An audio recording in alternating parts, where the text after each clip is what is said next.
for you today. I am Ace of Pyrite. I'm going to be your host and caster for today, and joining me is the fantastic, the one and only Stokes. What's going on, Ace? How are you doing today? I'm good, thank you, Stokes, and I'm looking forward to what is going to be a fantastic game, I'm sure. How about you? I'm doing fantastic. I just woke up, got a little bit of last second here, but we're ready to cast. We're always ready to cast, so I'm extremely excited for this matchup. I'm glad to be casting instead of watching for sure. Absolutely. So we've got two big teams coming into this today. We have got Team Empire, formerly known as Identity throughout the CCS season, and we've also got Forever Gaming, also known as Method, throughout the rest of the season. They're going to be two teams full of players that you're familiar with, and if you just look at those head-to-head stats, you can see there we've had some absolute corkers. Now, it's worth mentioning that Method have come out on top of both of the games that these teams have played head-to-head this season so far. Do you think that's going to play much of a factor today, Stokes, or do you think it's all water under the bridge? Well, it is playoffs time. There's a lot of VOD in order to watch on both teams. So, if anything, Team Empire does have that vendetta of wanting to get this win, especially in the finals, over Forever Gaming. So, it's going to be really close. Forever Gaming was looking extremely well yesterday on both of their maps. Took Oregon 6-2, and then when we went to Consulate, took that one 6-0. So, I mean, it is going to be definitely a tall task for Team Empire, but I mean, if there's one team that's going to do it, it's got to be them. Absolutely. I mean, looking at those head-to-head stats, the one thing that jumps out at me there is the 24 rounds difference in the rounds against the rounds that these teams have lost. Team Empire coming out strongly on top of that statistic. So, that's going to be something to watch for today. It's, are we going to see them just losing more rounds and holding on almost sort of through attrition to a win there by just being that granite unbeatable team? We'll have to see. But as I say, we've had some thinking through the seasons, we've through the rest of the season, we've had some absolutely fantastic games from both of these teams.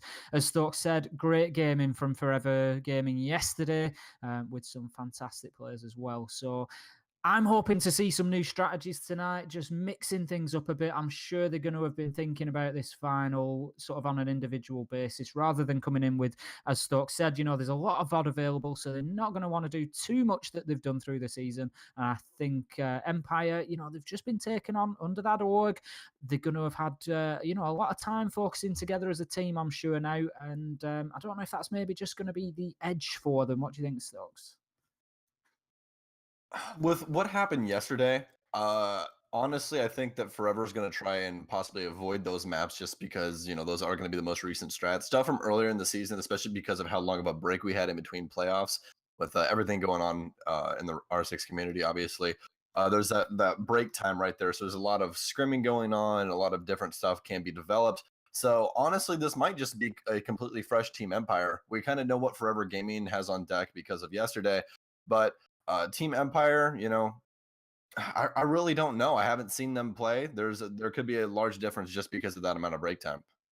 Well, interestingly, we've got the roster up on screen there for Team Empire. We've got Shockwave, Shepard, Joystick, Cider, and Karzeka. Now, all players that we're familiar with, but I don't know if you're aware or not, Stokes. We've got three players there, Shockwave, Shepard, and Joystick, I believe, although I may get corrected in chat on the Joystick front. I know Shockwave and Shepard for sure.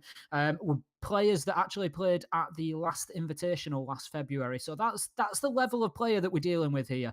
They went in there with the Russian team, and they didn't get through the group stages. They didn't get to the live event, but they did still qualify. And that's what we're dealing with. And we've seen some great players from them so far. Karzeka, again, is a player we know all about. He likes to get aggressive. I remember seeing a 3K run out from him on Border earlier in the season, so that'll definitely be one to watch for. Will be the East Stairs run out if we get onto Border as one of the maps. But yeah, that's the caliber that we're dealing with tonight. Well, that is extremely impressive.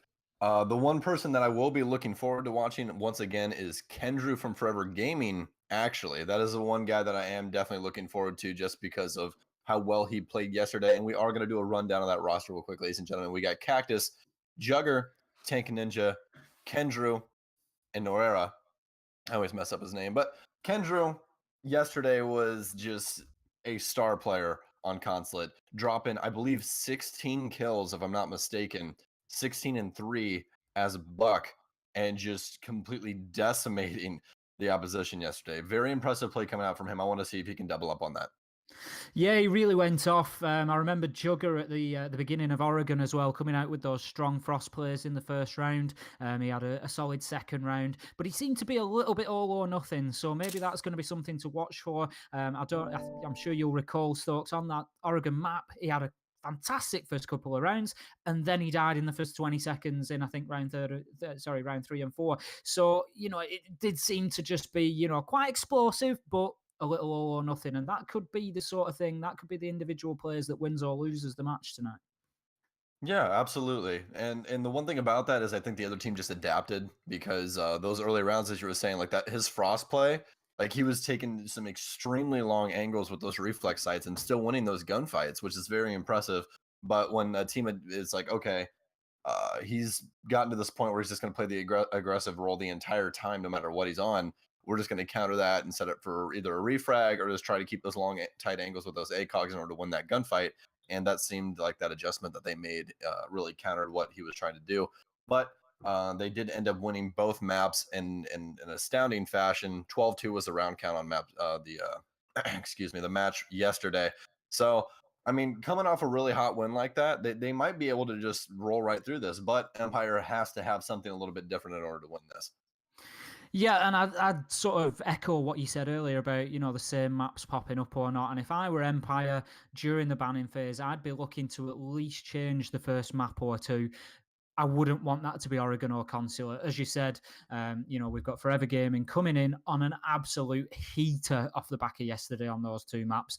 And for me as Empire, that's going to be the last thing that I want. Now, the bans are being done live, so I'm not 100% sure what picking order we have exactly yet. I know that it is ban, ban, pick, pick, pick, pick, and then the decider. So it's going to be interesting to see if Empire have that first ban. Maybe they come in and take one of those maps out, so they're not in that situation of having first and second maps that Forever Gaming have done well on yesterday.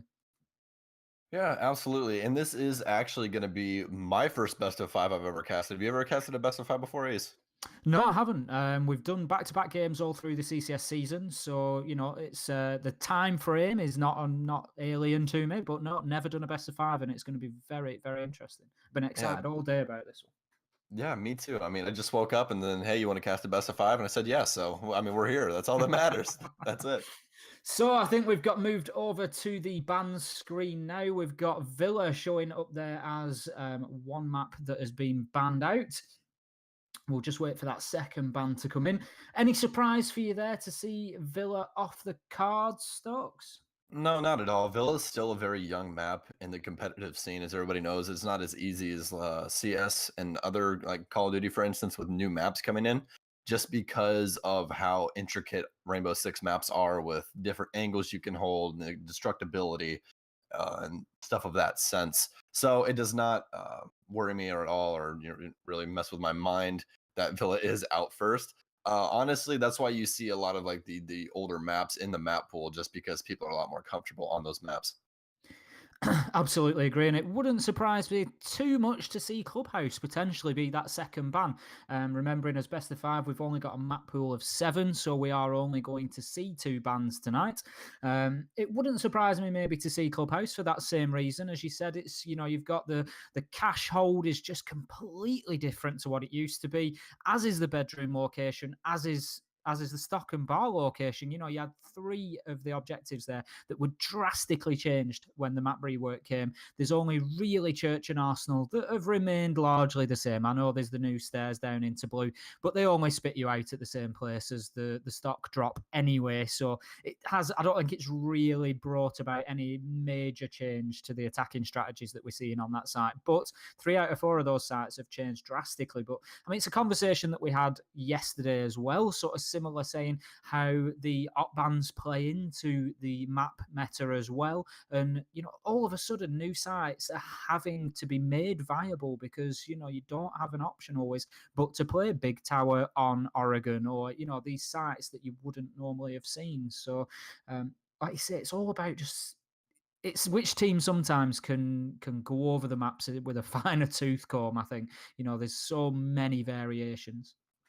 Yeah, definitely got to get that scrub brush out there and really just fine tune what you can use and what you think you can get through the ban phase. That's why a lot of teams, even now, I believe it was Sternap and I that had this conversation on the stream a couple days ago, when we talked about teams when Mira will get through the ban phase, but yet they still don't use her because they're just so used to not having that access to that operator. It's it's really changed up how people play the game, especially in a competitive setting. And honestly, I love it. I'm here for it. I love teams, spot banning people and just trying to ban against somebody because they're so good with that operator blitz, for instance, and stuff like that. It definitely brings a nice twist to Rainbow Six. At the time, it was definitely needed. Yeah, and I think it's almost forcing everybody into being flex players almost, being able to take any operator. But looking back to the bans, we can see that the second ban came in and it was Bank. So we've got Villa and Bank out of the running. We then have Coastline will be our first map. It looks like Clubhouse will be the second. And that leaves us with Consulate, Border, and sorry, I've just lost my voice there. Coming in as the final three, but we'll just wait to see which order they drop in. So a bit of Coastline and Clubhouse for us first, mixing things up. Do you think that's part of Empire's strategy maybe to get them off those maps?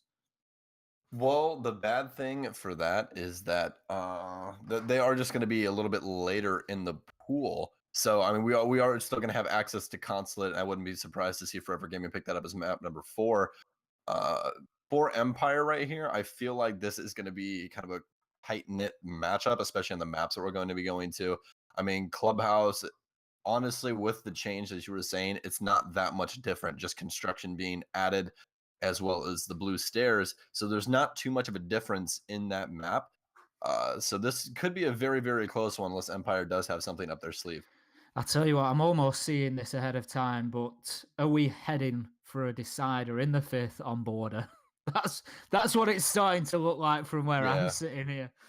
most definitely, most I think definitely. I if definitely you think Forever. Yeah. Yeah, if you have Border as a deciding map in a best of 5, you're almost certainly going to play it, surely. But yeah, I think you're probably right there, Stokes. I would expect to see Forever Gaming picking Consulate up as that fourth map. There it is, confirmation of that, and Border coming in as the decider. So we're going to have a fantastic game for you tonight. We're going to see Coastline, followed by Clubhouse, followed by Oregon Consulate, and then Border, Consulate and Border, obviously, if required. If one of the teams were to win the first 3, then the championship would be ended then and there on Oregon. But I've got a feeling that it's going to be a mite closer than that tonight, Stokes. Yes, this actually is going to be really, really dangerous right here. Basically, if honestly, in my opinion, just because of yesterday, if Forever is able to pick up one of the first 2 maps, then this is going to be very dangerous territory for Empire just because of how well they played Consulate as well as Oregon. So I'm honestly surprised that Empire let both of those maps through just with how well Forever played on those maps yesterday and just their setups and as well as everything. I mean, just very good play coming out from them overall on both of those maps, especially Consulate. It wasn't even close, was not even close. So Empire might have something up their sleeve. They might, have reviewed the VOD yesterday and said, okay, this is exactly what they do. And this is exactly how we want to counter it with either, bans or strats and how we're going to set up. So I'm extremely excited to see if Empire is just going to go in with that surgical blade and just cut through whatever they're trying to do, or if they are just going to try and fight fire with fire and see how it goes. That's a great point, and it does come down to individual confidence sometimes as well. We can look at a map like Oregon and we can say that, yep, Forever Gaming played fantastically on there yesterday, which they did. That said, with how frequently we see Oregon picked, even in a best of 3 scenario, every single team has to be prepared to play on there. So Empire, I would expect them to still feel very confident going on to Oregon. To be honest, if you're not confident playing on Oregon, I think you've probably got a bit of a problem at a competitive level. Oh, absolutely. And I actually think that's something we covered yesterday as well. Oregon has been in this map pool just for such a long time, ever since the beginning of Rainbow Six. It has actually never been taken out of the competitive pool. So, and it's always been the same. So, with that, you have to be able to just basically know everything about that map. When you take that, Oregon's aged like a fine wine. It's got a lot of character to it. There's a lot of different setups that everyone's discovered with new ops that have came into the game. so on and so forth. So you really have to be seasoned on that map in order to really know what's going on.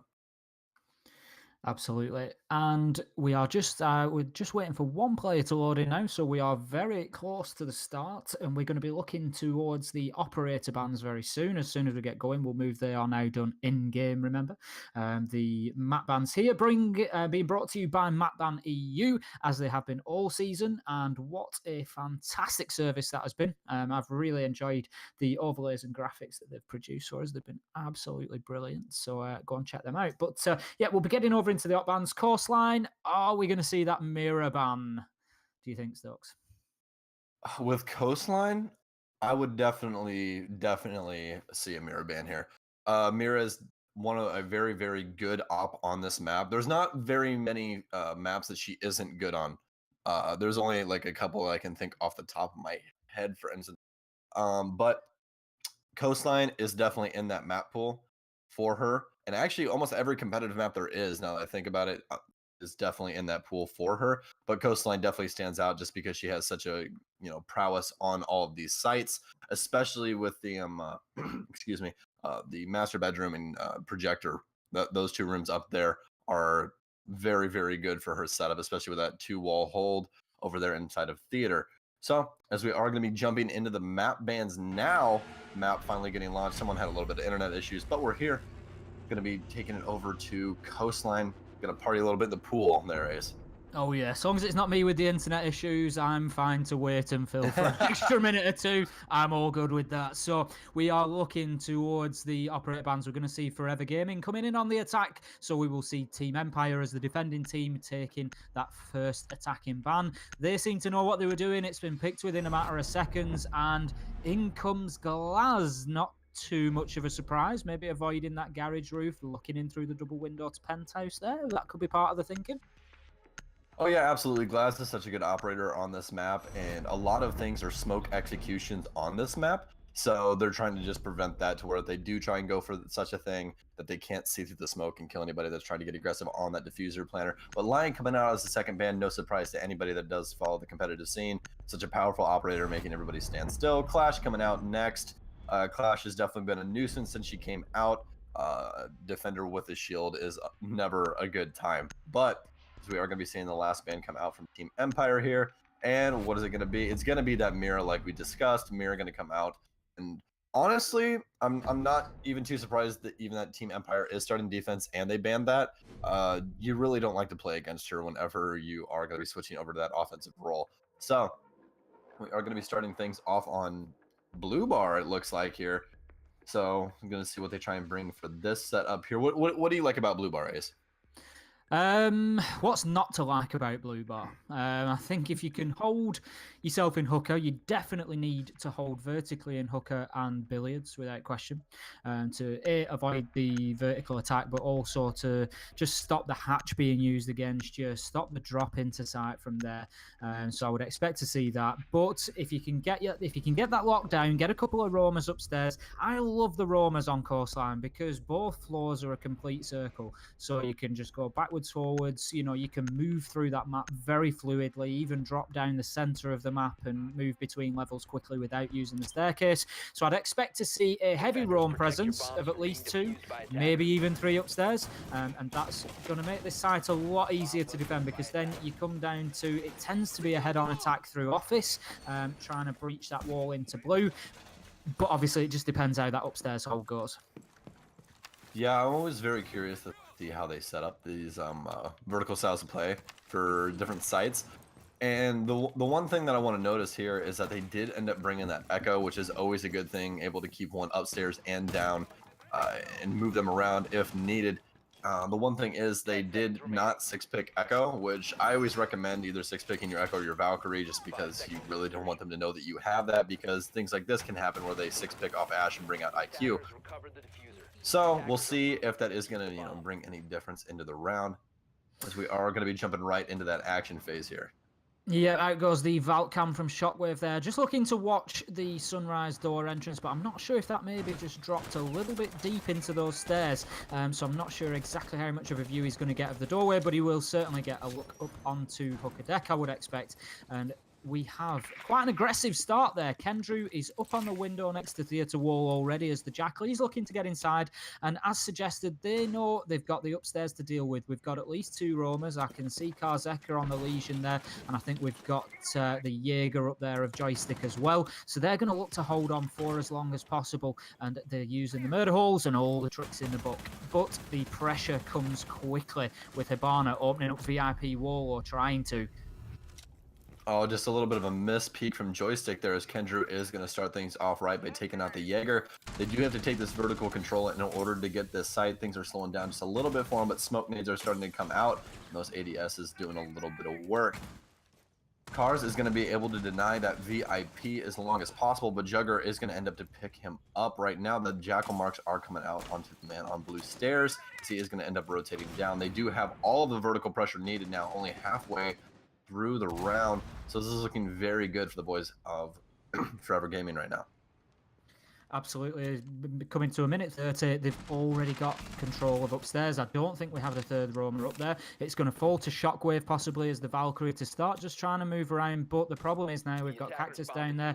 They're going to come together very soon. He's on the flank watch, but he is watching the wrong side. If Shockwave peeks around, he could get him on the main stairs, but I think there we go. Cactus just drops back up the stairs on the IQ there, and he's going to continue the flank watch. You can see we've got Hibana working the cool vibe stairs as well. So this is going to be very difficult now for Empire to put any real pressure on that top floor. So it just comes down to the remaining operators. We've got Jugger upstairs on the sledge, just going to be opening the floor up and trying to start getting those vertical picks. And if they can get 1 or 2, then this round is surely only going to go in their direction.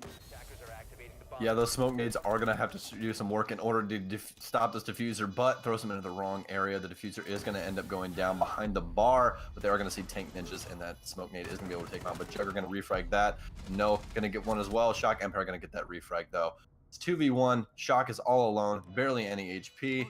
Nitro Cell is going to come out, but it's not going to make any connection. Is he just going to try and stick the diffuser here? It's a real question. Cactus, though, is right outside. None of those bullets are going to connect, though. Someone's going to have to get aggressive here, and there it is. Jugger's going to be able to clean it up. Shock was only about 2 seconds off from getting that diffused. That was very, very close. That was close indeed. No joke. I think that was closer than any 2 seconds, I'll be honest. I was expecting round 1 to pop up at any minute there. So, you know, an interesting play from Shockwave. Sometimes, you know, we've said it before, just playing the objective is a powerful thing. Just get in there. Don't worry about the kills. And as you saw, the shots were coming through the soft wall. They were missing the target. And if you've got the nerve to keep hold of that F key and just keep on diffusing, that could easily have ended up in a win there. So great attempt there from Shockwave, but just not quite enough come the end. So that will go to Forever Gaming, first round 1-0, and they will take the advantage. We're going to see the same lineup from them coming out. And I think really, as we discussed before the round there, Stokes, I think that all came down to that extremely successful roam clear of the top floor. Very organised. Yeah, and I mean, even though they did have like a couple of lucky instances there with like Joystick peeking, trying to get one of his murder holes that he set up, and Kendrew just wall-banging the proper one at the right time. I mean, but it's all about timing in Rainbow Six. Everybody knows that. So just a little bit of an unlucky play from Joystick. We'll see if they are able to win it on the run back here. They are deciding to go, excuse me, they're actually going to Hookah this time around. Kind of got me confused because we were up on that separate level right there, but we are going to be going to Hookah this time, just raising those bomb sites up 1 level.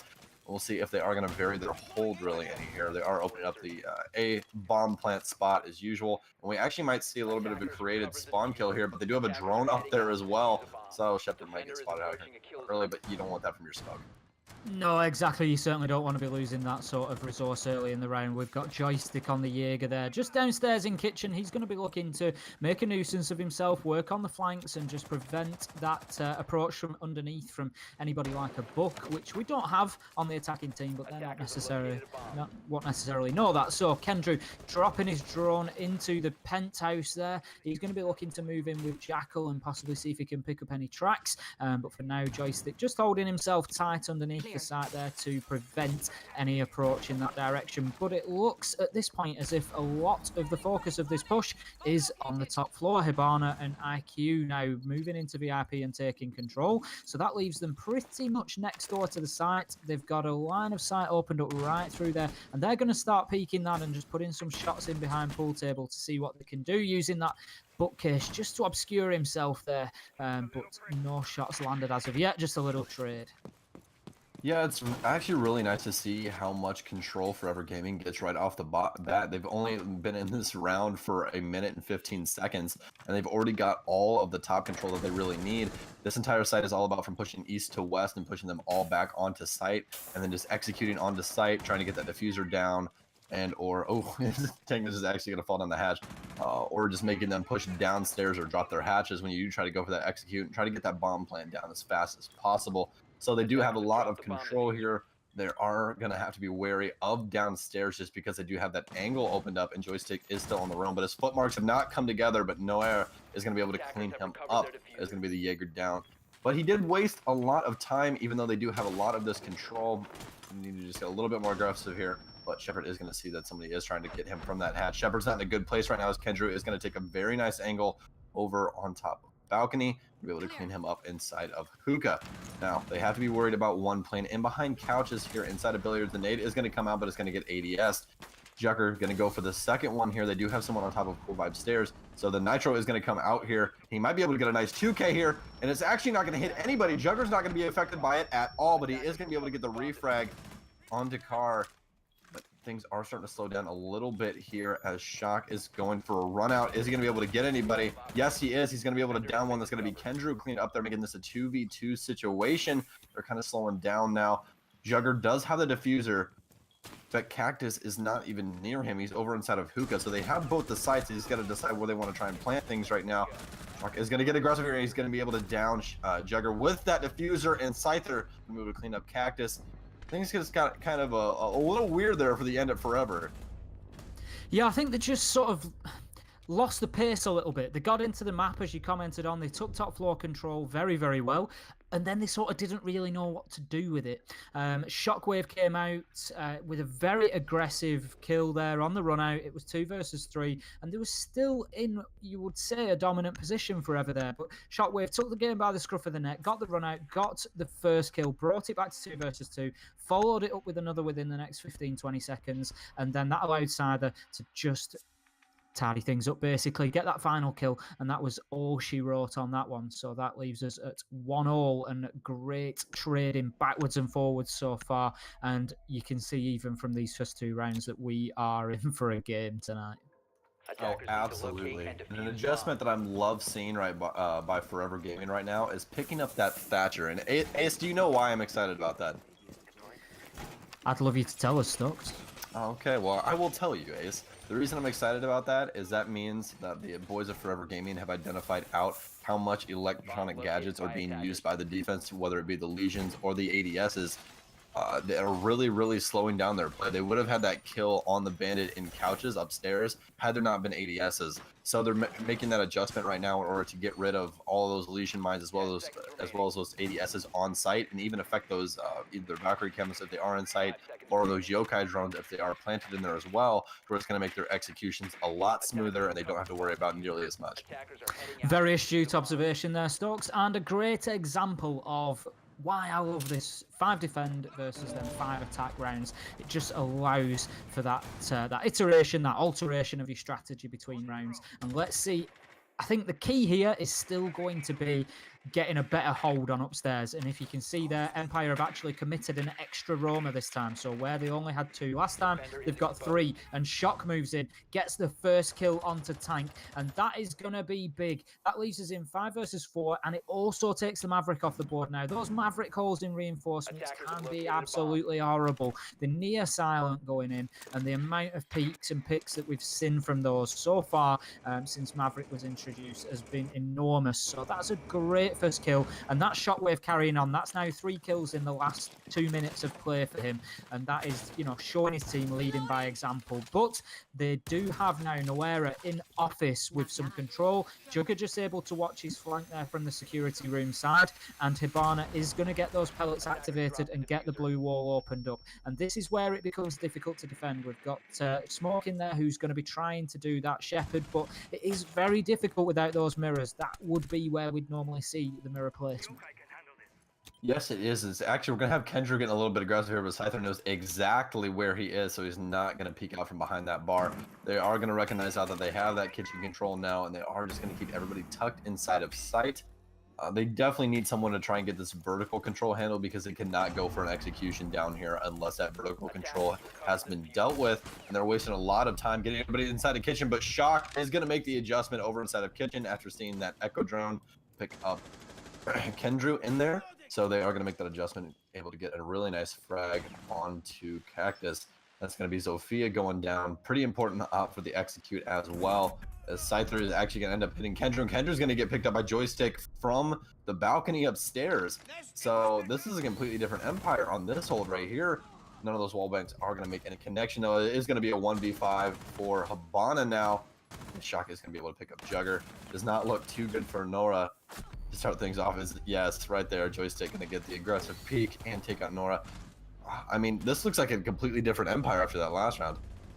Absolutely. We've already seen them on Blue Bar once. We saw that in the first round. Forever came out and very convincingly cleared them out of top floor. I think Forever were trying to change the strategy there a little bit, and they said, you know, right, if they want to roam upstairs, let's leave them to roam upstairs. They've got, if they identified that there were 3 Empire players up there, maybe they just thought, let's try and rush site. There's only 2 of them on there. Let's get in and get a plant down. But as you pointed out, Stokes, that's very difficult when you've still got men upstairs that can use those angles that have been opened up, no doubt, by Smoke Shotgun, probably the hatch as well. So that then just makes it very difficult to actually get that plant down. And we just saw, again, that attack stall a little bit. They got in and they got the control that they wanted, and they didn't deal with those periphery players of Empire. And Shockwave had an absolute field day, got himself another couple of kills, and the Roamers were just allowed to collapse back towards site and start picking those kills up with a minute and a half left on the clock. Yeah, absolutely. And I honestly want to see if they can keep this defensive opposition up. It seems like that first round was just a little bit of a fluke from them. So we'll see if they are able to stay on top of this and continue to win these defensive rounds. Because right now, they're looking like they're on fire, Ace. They're looking pretty dangerous. We're only, you know, I'm cautious that we're only 3 rounds in. But yeah, Empire have looked very clinical the last couple of rounds. Forever had a great first round, but I don't know if that was maybe just down to Empire undercommitting upstairs. And as you said, those couple of kills on the Roamers, at least one of them, you know, I'm not saying anything's lucky in Siege, but there's 5 or 6 peak calls there, and he got the right one. So yeah, I'm sure that was probably down to, you know, the difference in a couple of color of a couple of pixels that just showed him that he was there. But a great shot, not one that you're going to get every single time, though. Oh yeah, absolutely, as things are going to start off early once again here. No early picks coming out, though, from the defense here. Decided not to try any of those runouts. We are going to have everybody up 5v5, how it's supposed to usually be. But they look like they are setting up for their usual take here. They have been doing a very, very good job of these initial takes. Just that last one was a little bit sloppy, so we'll see if they are able to clean it up this time around. They kind of do like a blanket take, I would say. And what I mean by that is they kind of like blanket the map and just have everybody push in from separate doors, and whether just take the bottom or take the top, all from separate windows. They're able to get a lot of control quickly on that. The only thing is that refrags aren't usually set up for when you do try and do a take like that. And a lot of the things that Empire are doing here are cross angles, like you can see right here with Joystick in blue and Legion playing the cool vibe stairs. So we'll see if they are able to make any quick work of this, as we are actually looking like we are already getting aggressive onto site. He is going to attempt to burn that ADS here. Oh my goodness, that wallbang was so close.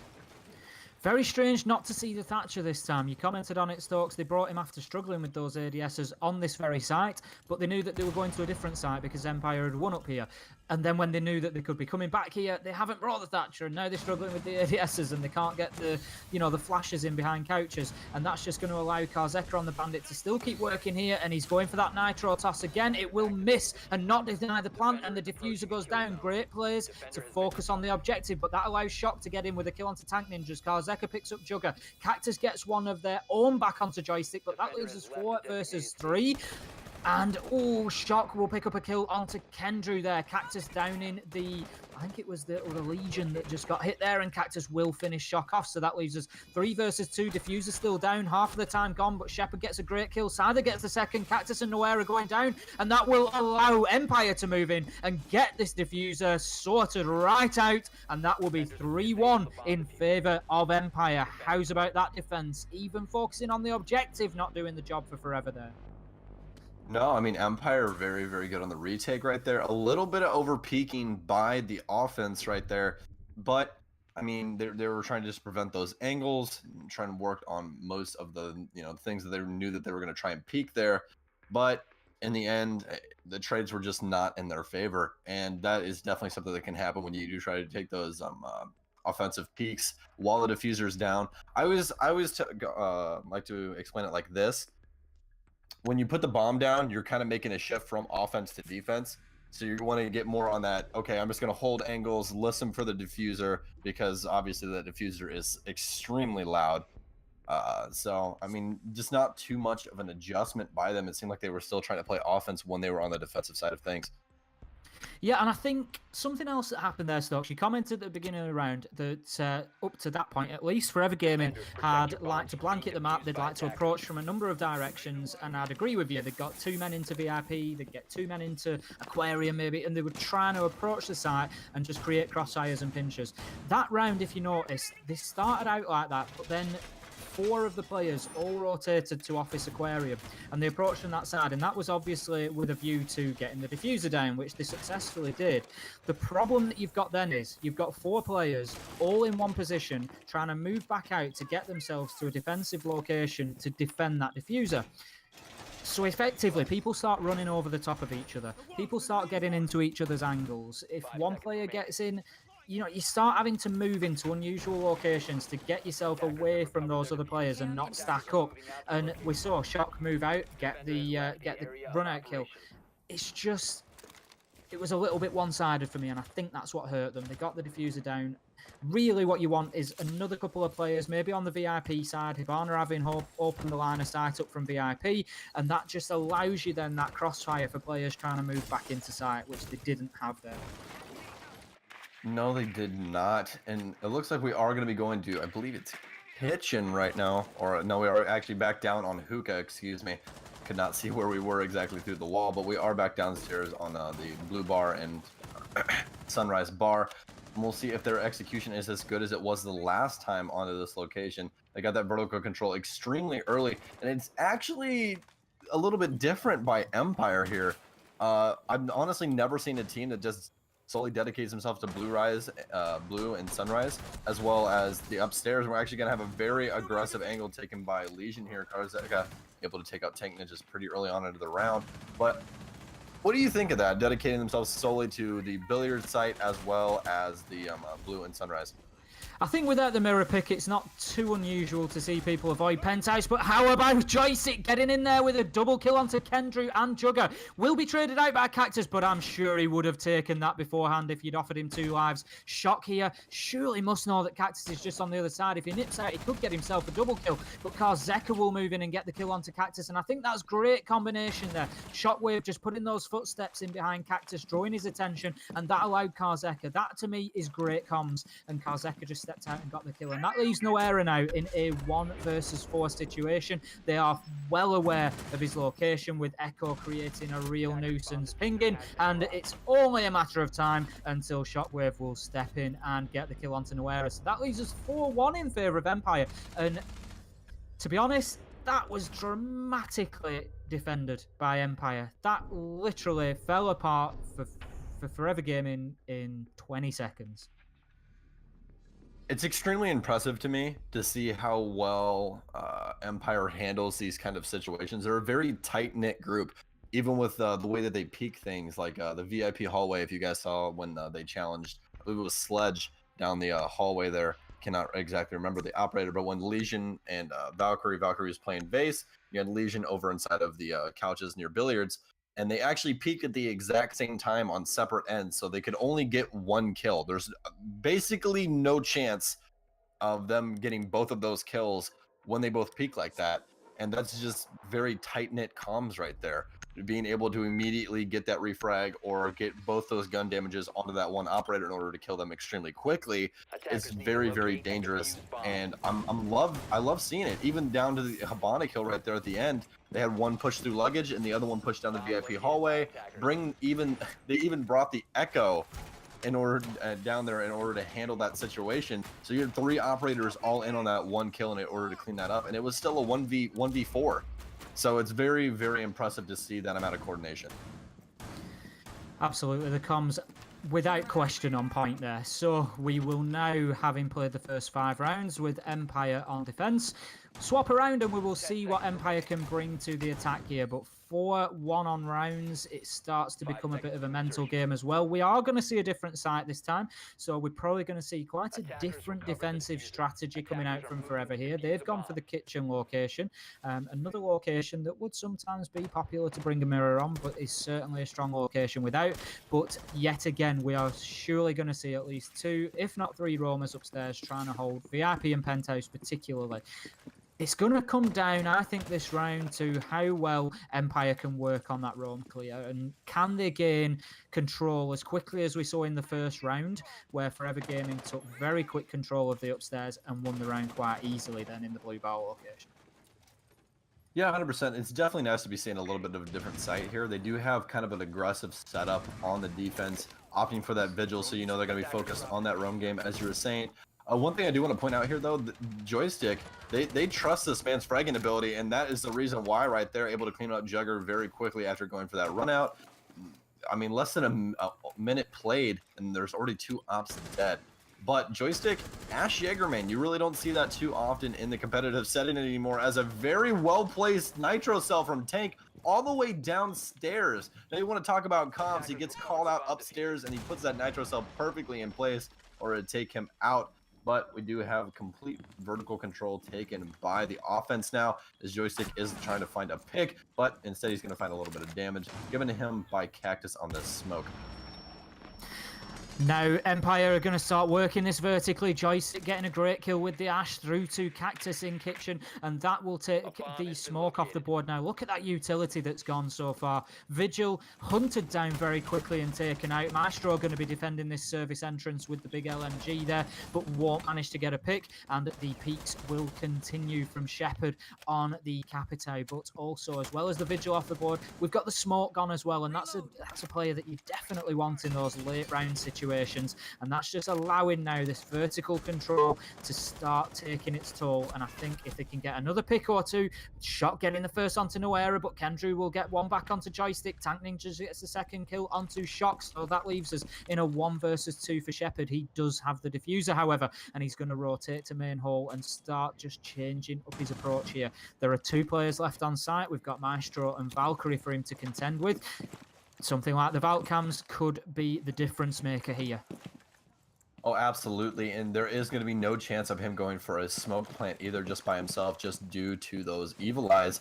24 seconds left on the clock. He is going to have to try and get aggressive somewhere here. We'll see where he's going to try and pick. He is actually going to swap out to those smokes, create a little bit of cover for him on that hallway so they don't immediately kill him if they do go for that aggressive peek right there.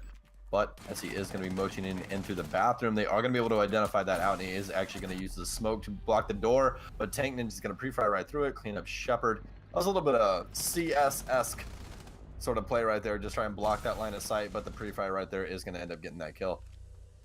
Yeah, I think that was very well read, the situation from Forever Gaming there. He Capitao just going in there, putting the bolt in, Shepard putting the smoke bolt, just to try and confuse things, make them think that he was coming from the Sunrise side, and then ultimately pushing Bathroom. But they read him like a book, to be fair, and both of them still kept their attention on the Bathroom side. And even, like you say, with that line of sight, these guys have spent hundreds and hundreds of hours in game. They know exactly where the bathroom door is from the kitchen door, so they just kept putting the rounds in, line of sight or not, and it did the job for them. So that gets the first defensive round for Forever Gaming, and more importantly, halts a 4-round flurry from Empire. So that could be mentally important. Just a little shift in momentum now that Forever have got themselves onto the defense. They might just feel a little bit more confident here. Yeah, 100%. You know, we've talked about this before with the offensive defensive swaps, and it seems like every single time it happens, just everything is reset. And you really like to see it because you get a lot closer games, but it's huge. It's really, really huge. It's honestly, I'm happy that we went to the system just because it does share that with CS, and I've always thought that that would be a better system for Rainbow as well, just because of, you know, going, okay, we're on offense, okay, we're on defense, okay, we're on offense, okay, we're on defense. It doesn't allow for that adjustment like we were talking about before, and just being able to see that momentum reset to where we do get a lot closer games instead of somebody just absolutely decimating the other team is a lot more fun to watch and to cast, so I'm here for it. Me too. Absolutely love it. So we're going to see Jugger on that Vigil again. He was taken out quite early last time, but it didn't have too much of an impact because even though they got themselves 2 operators off the board reasonably early, Empire were unable to make it stick that round. Now, that being said, in the last phase, which granted they were on the attack, Forever came out and won the first round very well, as they have just done there, but then they struggled to pick up any of the following 4 rounds. So is that going to be a trend that we see continue here, and will Empire come out and get their second attacking round and see some more success? Only time will tell, but I'm sure they will be moving on a roam clear again. We're seeing another downstairs site, and we are seeing pressure with operators upstairs for Forever Gaming. Stacking up here on the aquarium office side again. Are they all going to push in from 1? It's certainly looking that way at the moment. I think we're probably going to see maybe 2 go downstairs, 2 go upstairs, but will the 2 upstairs from aquarium be enough to challenge these roamers? It definitely could be. There is a lot of aggression coming in over from this aquarium side. 4 operators in, and Joystick is actually pretty hurt right now. He's actually going to end up getting down. I'm going to assume that it's going to be from a teammate more than likely, and they are going to get him up. Actually, no, Jugger got offensive and actually shot him in the foot. That's what happened right there. So, very impressive. And Kendrick's actually got his Echo Drone over there, so they know that they are going to be getting aggressive. They're actually wanting Jugger to bleed out here, but Shock can be able to clean up Jugger with that ACOG angle right there. No, you're not going to want to peek that. You're not going to want to peek that. He is going to go for the aggressive peek right here. He definitely knows that he is getting picked up, but this is going to give them the opportunity to rotate out right here, and you are going to see him hop off the balcony. Very, very close call by Empire right here, but a Nitro Cell going to come out from the tank as well. Going to be able to clean up on that sledge. And everything's just really stalled out right now. They don't exactly know what they want to do. It looks like they are going to try and get a little bit more aggressive on the lobby side of things. Maybe try and find Tank over here sitting inside of the courtyard. You love to see that drone play as well by Shepard leading in front of Habana. But everyone's just holding real angles right now. Yeah, great plays from Shockwave there. Once again, he's a standout player for Empire for me so far. And almost as if a premonition, he gets the kill onto Cactus. Joystick follows with one of his own onto Noera, and we quickly find ourselves in a 4-on-2 situation now. Empire, 35 seconds left. They have to make this count, but Tank Ninjas is going to see Shock. He's going to get him down. Joystick is going to kill Kendrew, and that leaves Tank Ninjas with it all to do. He's already got 1 kill. It's going to be a minimum 4k for him to clear things up here. The diffuser is surely going to be getting worked into sight, but out goes those pings. Tank gets the first kill onto Shepard, leaving him 1 versus 2. But it was only a matter of time until he ran into the line of sight of Joystick, and that will be the round for Empire. And to get back to what I was saying earlier, I think for me, that was all kickstarted by Shockwave once again. He got himself up on the rappel, and what a vital kill onto Vigil of Jugger, just to allow his teammates to then be picked up, get in there and keep that man advantage. That for me was the turning point there. Yeah, 100%. And that little bit of play right there on Aquarium Balcony was extremely dangerous as well. I mean, they tried to dedicate some utility over there, bringing over the yokai drone, trying to see if they could possibly get a run out right there. And right when they're like, oh, yeah, it's all clear, Shock just ripped somebody's head off as Sabana. I mean, very good play coming out from Empire, being able to identify out, okay, yeah, maybe we can bait this, get a kill, and that'll help us out in the long run. I mean, Tank Ninjas was trying extremely hard to bring that round back, but just to no avail right there. I mean, it honestly seems like, excuse me, Forever Gaming is not very versed on Coastline, especially comparative to how Empire is playing. Yeah, and I think that comes back to what we were discussing beforehand, which was, it was essential for them to get Forever off Oregon and Coastline, given how well they played them, less than 24 hours ago. So, is that a strategy that Empire's taken? Only they will know that. But if it is a purposeful choice in the map buying process, then at this point, at least, we've a long way to go. But you have to say, very good choice. Yeah, absolutely very good choice, not allowing them to play Oregon or Consulate early on. Do not want to be staring down the barrel of that 2-0 already. Definitely would not be a fun map count. Not at all. So we move into round number 8 now, and we are on match point, and they will get at least 3 attempts at this, will Empire. We're down in Blue Bar again. That's the site that we just saw last round, and it was a site, to be fair, that I think Forever Gaming struggled with. They lost a couple of the roamers upstairs after trying to not be aggressive on the Aquarium Balcony, but I just don't think they necessarily covered that well enough. But Noera getting the first kill onto Shepherd. That will be the Ella getting the kill onto the Dockerby. So that's some important resource off the board. Those Dockerby calls, not something that we've seen too impactful yet, but they can be extremely useful.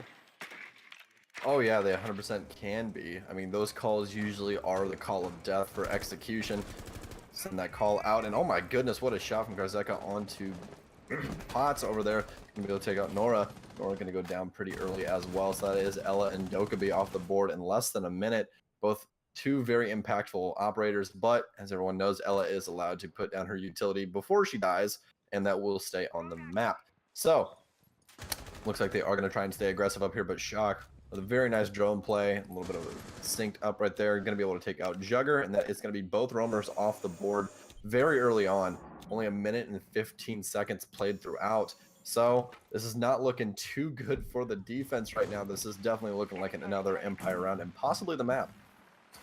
Yeah, as you've said, a great roam clearance, very aggressive play from Empire. They've again iterated very well. They're playing what's in front of them, which is all you can really do on attack.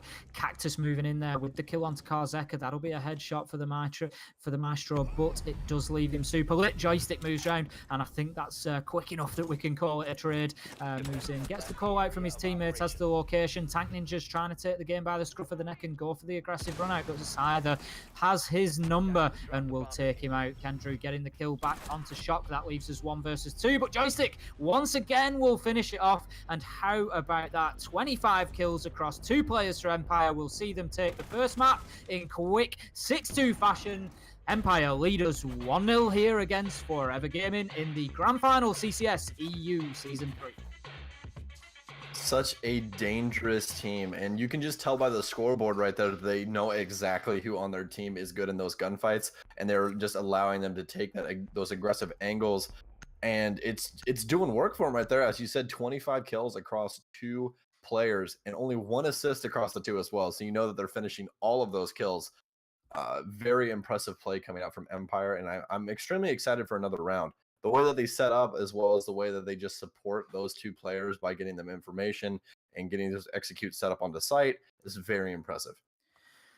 Yeah, and I think what we've seen there from Team Empire, Forever Gaming won the first round of their attack, the first round of their defense, and it's almost as if Empire just took that opportunity to feel them out, get a grip of the pace that they're going to play with, the sort of approach that they take into it, and then extremely quickly read what they were trying to do, what their approach was going to be, and then it's almost like they just had a strat, sat there ready for it, and they just came back at them hard from round 2 onwards.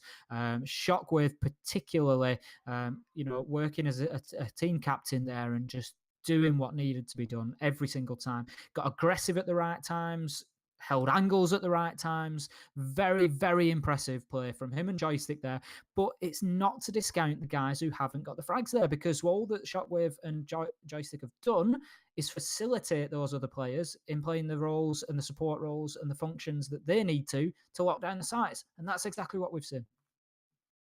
Oh yes, 100%. And what do you think we're going to be able to see coming into the next map, which is going to be Clubhouse?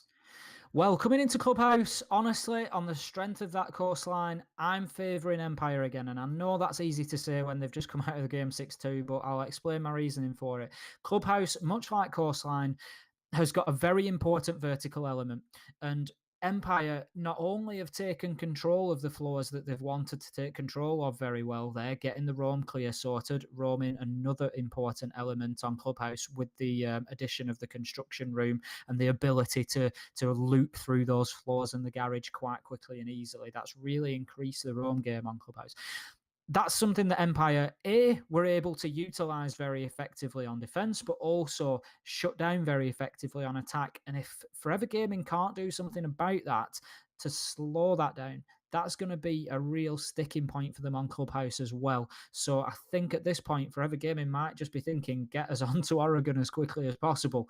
That said, obviously all teams prepare for all maps and we could be surprised, but I honestly think we're going to see the same traits that have just made Empire successful, which is gaining control and then using it. We saw quite a few vertical kills there, both on defense and attack. They weren't scared to use those in reverse when they were on defense. I think, those same traits are going to make them successful here on Clubhouse. Yeah, I would absolutely agree with that.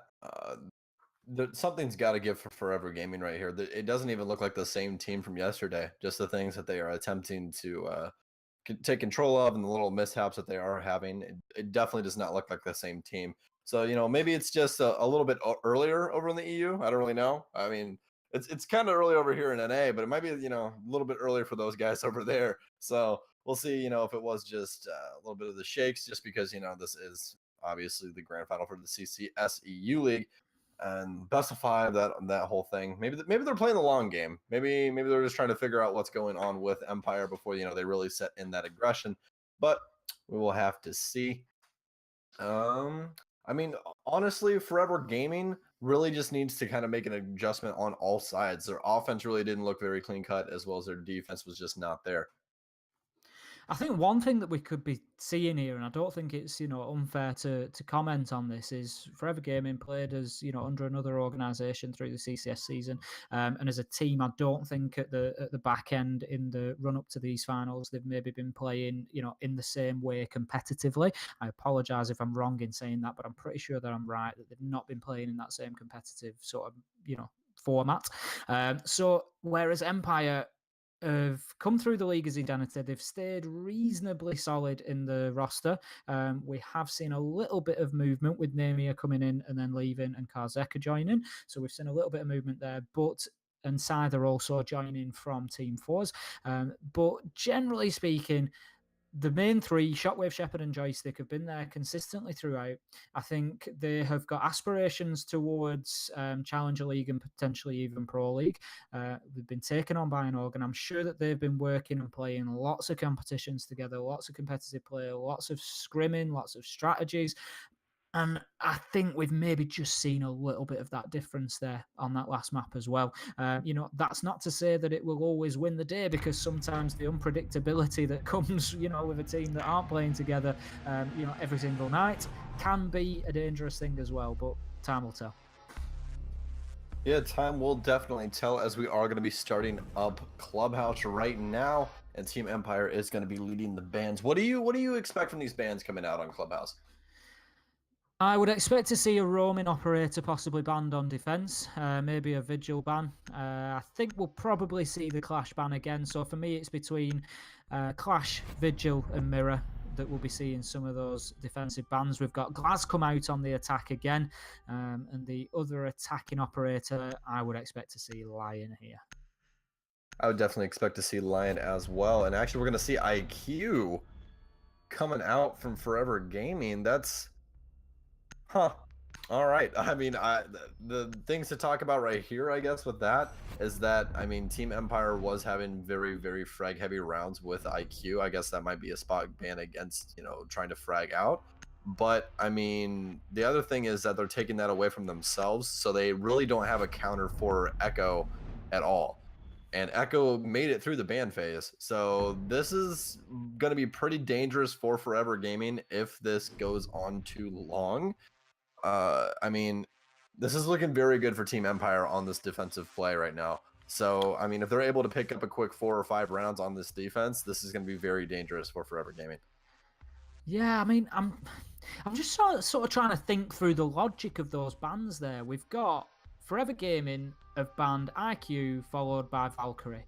So they've banned an attacking operator and then banned one of the main operators that attacking operator would be effective against. So if you're going to ban Valkyrie out, you might as well keep IQ on the board because you're not going to benefit from her not being able to take your Valk cams out. So then I just think, I don't know, I think Echo would have made more sense as a ban there for me than Valkyrie. Attackers need to locate and defuse bombs. Yeah, 100%. And I mean, this might be them just trying to take away frags from them once again. But they're starting out on defense. That's the thing. Like Forever is not starting out on defense here, so that isn't going to take effect until that role swap. So if anything, you just took a direct counter from a lot of things away from yourself. So I really don't like the IQ ban coming out here, but I mean, they might have something up their sleeve here. I mean, I don't really know. There is no Thatch on the offense either, so they really don't have any counter for this play right here at all. They don't have any counter for this. So this wall right here that you guys are looking at the back of server, that's going to stick. They have nothing. They can't do anything. They have Maverick, but they don't have any other hard breach. So I don't really know. I don't know what's going on. Yeah, I'm sort of at a loss as to what the approach is going to be here. I'm sure Tank Ninjas is probably going to get up onto that double wall of server and open up some Maverick calls, see if they can get a few peeks through there. Generally trying to avoid the construction side because of the crossfires available from Windows, and they're going to just get a Claymore down there to avoid any run out from Garage. Now, we are seeing a clash here from Cider.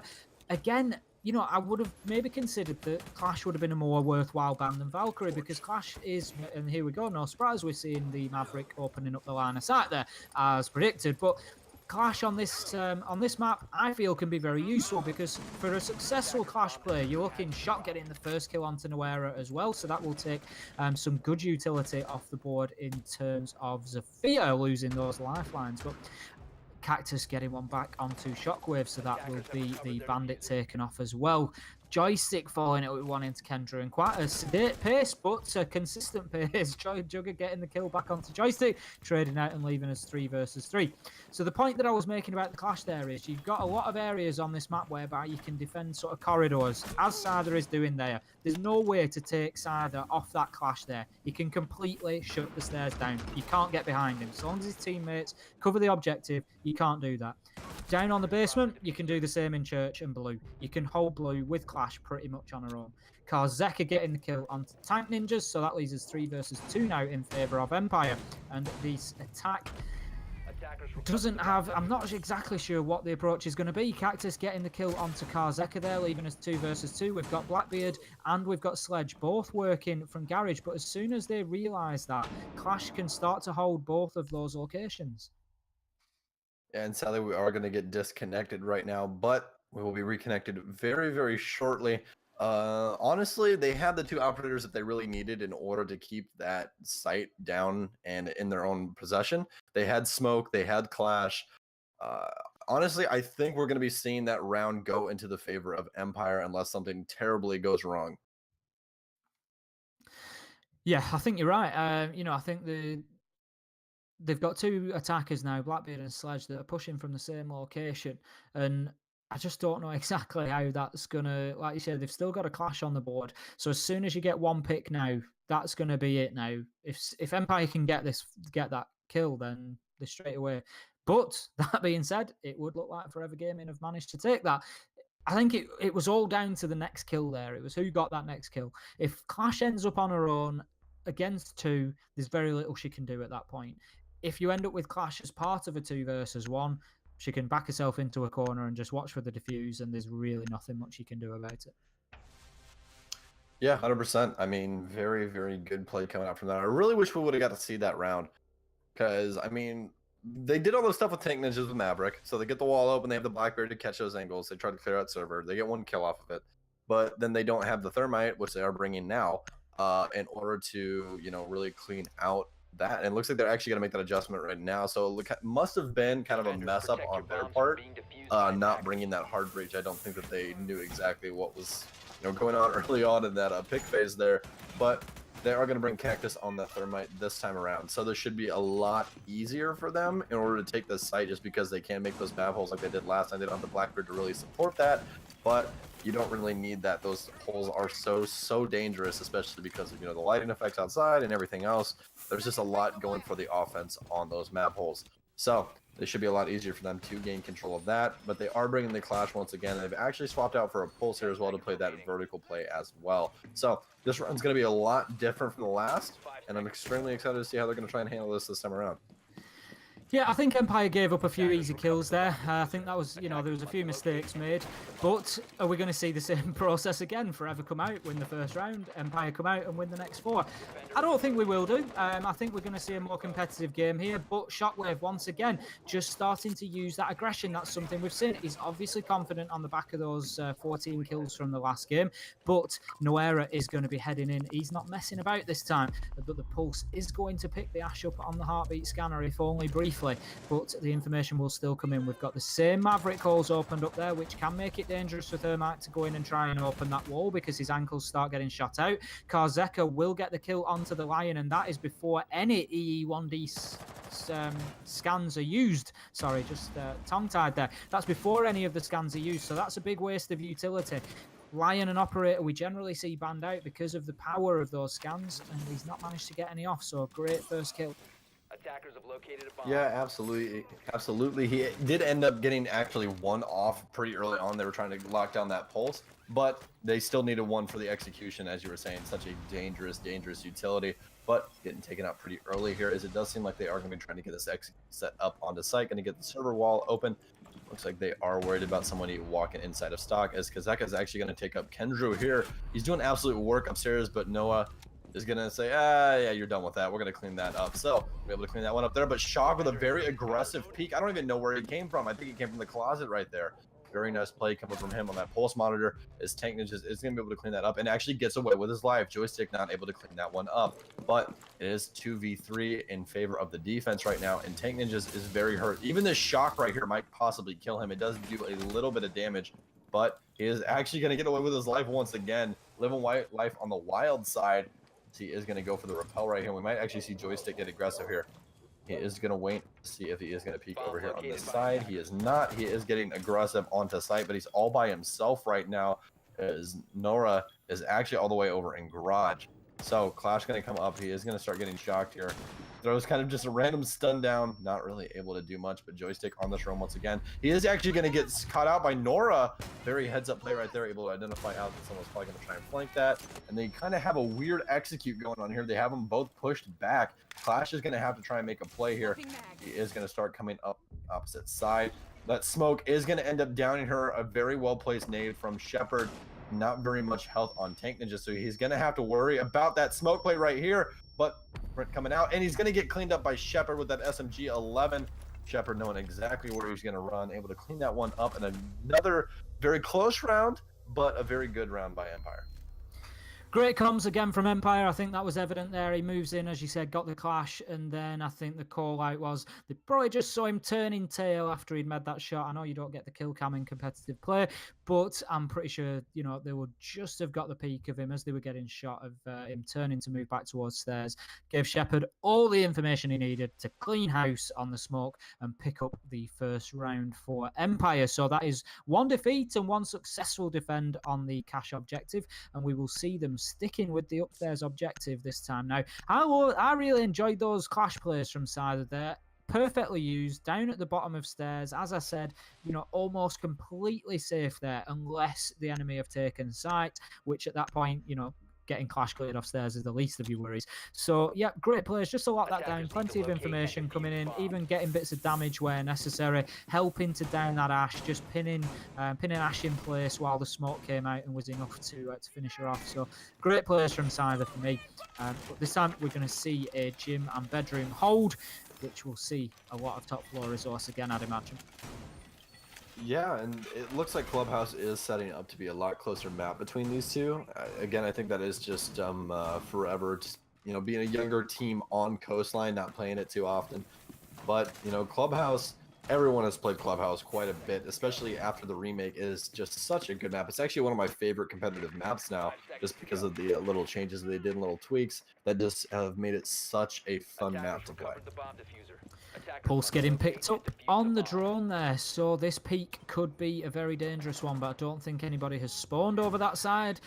Thank you, medics, for taking a look for us. They have all spawned over at the kennels side, so they're going to be safe from that Pulse peak, but I'm sure that attention is going to be applied quickly to Kitchen after Shockwave's impact last time on the Pulse. Managed to get a pivotal kill.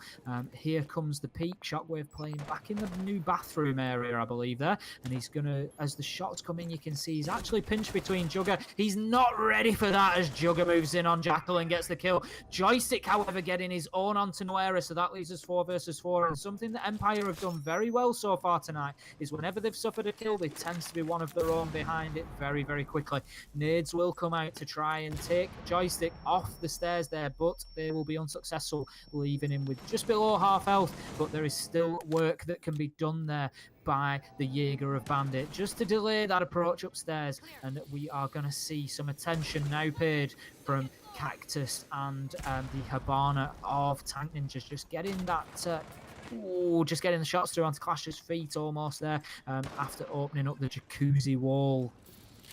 Yeah, jacuzzi looks like it is the main focus right now. They are just trying to open up those lines of sight in order to make the defense have to watch those, but we do still have to worry about Carta all the way over in construction playing that alibi. There's still a lot of defense in order to have right here. Kazeka sitting over there inside of that construction, as well as Joystick. He did a lot of work early round and did a lot of damage to Jugger as well. So, I mean, this is really just starting to stall out a little bit for this offense right here. It looks like they are trying to get this open to where they can actually get through it at this point. Those Habana pellets just not lining up exactly how they wanted them, but they are just more worried about anyone trying to get aggressive on this hole right now. You should be seeing a lot of people rotating back to site, identifying out that everything is more than likely going to be coming from this west side, especially with that clash, in order to be able to run out and check whatever she really wants, not have to take too much damage. Looks like they are going to be motioning over to get control of weights as well. So this might be a weight execute right here. I'm not really going to like it if it is, just because of all the lines of sight they do have open over there. This Kendrew is going to get aggressive, pops a skeleton key shot randomly through the wall, but is he going to be able to down anybody? No, he's not. There's a little bit of damage to Karzeka, but is not able to clean him up. And Scyther is actually looking very, very damaged right now. Not very much help on him, as Kendrew is doing work on Buck. This is the op he did so much damage on yesterday. They do have a lot of things going for them right now. A lot of damage done to the defense, but a lot of damage done to the offense, as Cactus is actually going to win that gunfight against Joystick and be able to take him down. Only 2 ops left up right now, and Shepard's going to be able to clean up one of them. He's going to end up getting a diffuser down, though, for the offense, as Clash is going to peek out a little bit too much, and Kendrew is going to be able to clean that up. He is playing very close to the skeleton key right now. He is the attacking operator with the most health. Shepard is going to try and win this 1v3. He is going to take the aggressive peek, but Kendrew going to clean it up with that skeleton key. As we talked about yesterday, he is just so dangerous on this Buck. Knows exactly which gun he wants to use in these close ranges, and that's always what you want to see out of your Buck main. Absolutely, and very, very well played from Forever there. I think they recognised that there was only Shockwave on the roam. How about that pinch? It was perfectly executed. Just capturing him in bathroom there, pushing Jackal through from the rear, from strip, and just getting the job done, no problem. He had absolutely nowhere to go out of that corner, so that then allowed them to focus directly onto site with all 4 players playing on site there, and it just sort of quickly fell apart. Now, for me, I don't like to get on at players because, it's easy when you're not sat behind the keyboard.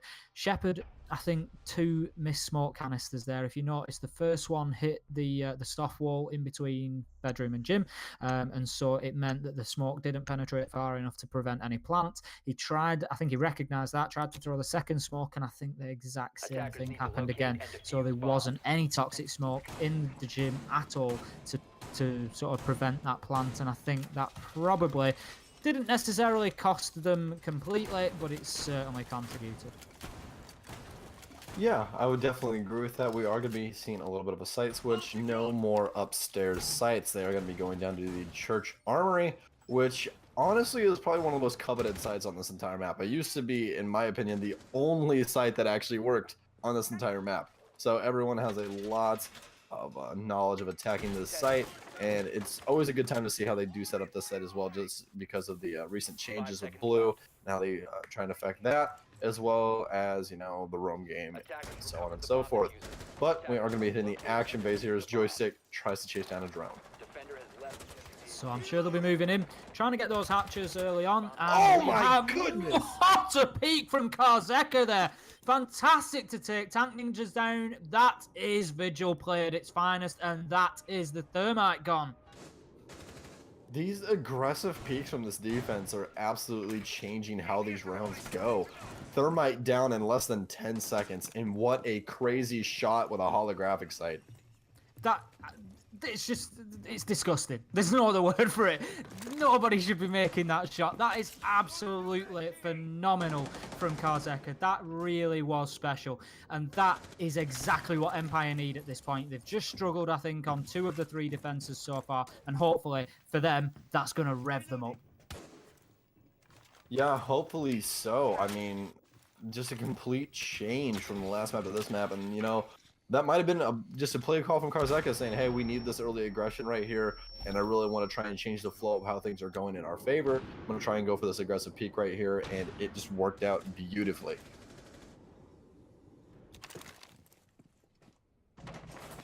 All right, Ace is officially dead, so I guess I'm all by myself, guys. It's all good, though. But no air, going to be able to pick up Joystick right here, going to be able to take him down. Another early pick coming out. Not too big of a deal, though, just because, you know, Jaeger is able to put his ADSs down so early. Karzeka, though, rocking the SMG-12. You don't see that too often anymore because of that nerf that they did to that weapon. Almost full flash right there, but he is going to back off. He almost gets the kill right there. He's going to be full flash this time. Kendrew going to use all of those stun mines in order to, excuse me, was not him, it was Habana. Going to be able to take those stun grenades out and completely flash him full white. Take him out. I do apologize, ladies and gentlemen. Again, I woke up pretty early for this, but shoutcasting will get better as we go throughout the day. Nora going to be able to get open those hatches. Kendrew with that early kill and a very, very good play in between him and the Habana in order to take out that Vigil up top. Very nice kill coming out from him. They're going to be able to get a couple drones down to site, do kind of a site count in order to make sure everyone is downstairs. No more roaming operators is really what they're concerned about right there. Scyther back on this Clash, going to be able to do Clash things as usual, get aggressive whenever he really wants. Only 2 operators left, and a very well-placed asphyxiating bolt is going to make it to where Jugger is going to be able to work on bomb down. Kendrew is actually one with the bomb. He's actually attempting to plant inside of Toxic Smoke, but he is going to rotate out there, and Smoke with a very well-placed Toxic Babe once again, going to be able to take that out in Clash. Get a little bit aggressive right there. Jugger going to be able to take him out in a 2v1 situation. That is going to be the last Toxic Bag coming out from Smoke right there. Shepard needs to get aggressive on something, but Nora is ready for it. Take down Shepard and win that attacking round once again. Looking like a completely different Forever Gaming this time around. Definitely turning things around so far. Shepard, again, last man standing on the Smoke, which is, you know, if anybody has to be last man standing, you certainly want it to be Smoke, so he's got full use of that utility. I think the problem here is maybe we're seeing Clash coming out again. I'm not sure how much Clash is actually contributing to these defenses so far, especially when you're getting down like that to a 2-man situation. It's almost a 1.5-man situation because Clash has got that time just to switch from shield to weapon that allows now with it's not really a nerf, they called it a fix, but with that just change in animation, it allows time for it to be taken out when switching to that machine pistol now. So it's just not really working for them, especially when Clash is one of the final 2 or 3 remaining. So vertically, extremely well done from Forever there. They got in, they got control of the bar and kitchen floor. They opened the hatches and they used them to the best advantage that they could to get down there and get the diffuser planted. So disappointing after that initial kill from Karzeka. I feel like Empire just deserved the round based on that, but it just goes to show you need the whole team firing. Oh yeah, definitely need the entire team trying to fire on all cylinders. But Karzeka's trying to get that that ignition turned and that car up and running. So honestly, it might just be this really isn't a defensive oriented map for them. They are going to put Scyther back on that Clash, and as you were saying, his Clash play has not been the best. And that might just be, because of that recent switch with her shield, or just the fact of he's not using her to her full potential. Usually how the play was before, you try and bait the melee out, and then since they'd be stuck in that animation, you actually had time to switch to your pistol before their animation ended. You could just get a free kill that way, or even try and just be a nuisance on that site when they are trying to get that diffuser down. It seems like he's trying to get a little bit too aggressive on that Clash play. Yeah, I think you're right there, Stokes. That's absolutely the problem. And like I said, Clash is a great operator when there's 4 or 5 left on the board. Tank Ninja's getting that first kill onto Joystick, but Karzeka will just challenge as the window gets punched out there. He gets aggressive once again and gets a kill onto Jugger, but Kendrew this time will trade it out with the knife kill. He didn't realize there was 2 of them there, so that leaves us 4 versus 3 with 2 roamers off the board, Karzeka and Joystick down, and this is again going to focus down with all 3 remaining on site. And with 1:50 left to go, 2 hard breaches and a Capitao, this is looking like an uphill struggle now for Empire. Absolutely, and why is it every time it's such an important operator that gets taken out? I mean, it's either Lion or it's either Thermite. Every single time that they go for one of these early aggressive peaks. But this time, it definitely worked out in Forever Gaming's favor. 2 operators down already for the defensive opposition, and they went down so early, Ace. I mean, so early, less than a minute played when they both went down. So they are going to be able to kind of get aggressive on the site, get those head counts inside. As you can see, the drone started to rotate through the site right now, just recognizing out that no, there is not any more roamers to worry about. We just got to worry about the execution. Yeah, and the primary function of roamers, we have to remember, is first and foremost, waste some time. Stay, if you have to lose your life, lose it at 2 minutes, fine. You've wasted that time. You're forcing them to rush. But like you say, by taking those deaths in the first minute there, and without picking up kills, or with only picking up 1 kill onto the Lion, it's just not really sufficient from 2 roamers on a defense, and it leaves 3 men with a lot of work to do and a lot of time to survive on site. And once again, we're in the same position with the Clash. As I've said, when you're coming down to a 3-man team, it becomes a 2.5-man team, because Clash starts getting shots put on quite easily and then cannot fight back. So the pressure is mounting now. We have a push from Dirt. Noera gets the kill with a knife onto Shock. Scyther trades that straight back out, so that leaves us 3 versus 2, but it looks like Clash is down on the Scyther, and Shepard is not going to be able to do anything about that, I don't think, because the shots are now raining in. But a beautiful headshot onto Kendrew from Shepard, but the diffuser will go down. Shepard does have the opportunity to pick Clash up, so that leaves us in a 2 versus 2, but Forever Gaming have the advantage here with the diffuser down. It's not going to be easy. Clash is going to start working on that Sophia, and Cactus will be down, so that leaves us now 2 versus 1. They have to make this man advantage pay. Scyther needs to get in there. He needs to challenge Tank Ninja. He needs to take his line of sight away so that his teammate can make the shot. He can't do it. Tank Ninja gets the kill onto Shepard, and time is running out here. What is the Clash going to be able to do? Tank Ninjas is just circling. It's Ring Around the Roses, and the Clash is not going to he gets the down. Does he have time? He doesn't have time to get onto the diffuser. Fantastic play from Scyther to do that with the Clash, but just not enough time in the book, and Thermite doing everything he needed to do to delay that enough. Oh my goodness, that is one thing I love about that armory site, is just the amount of times that Ring Around the Rosie is played when the bomb goes down.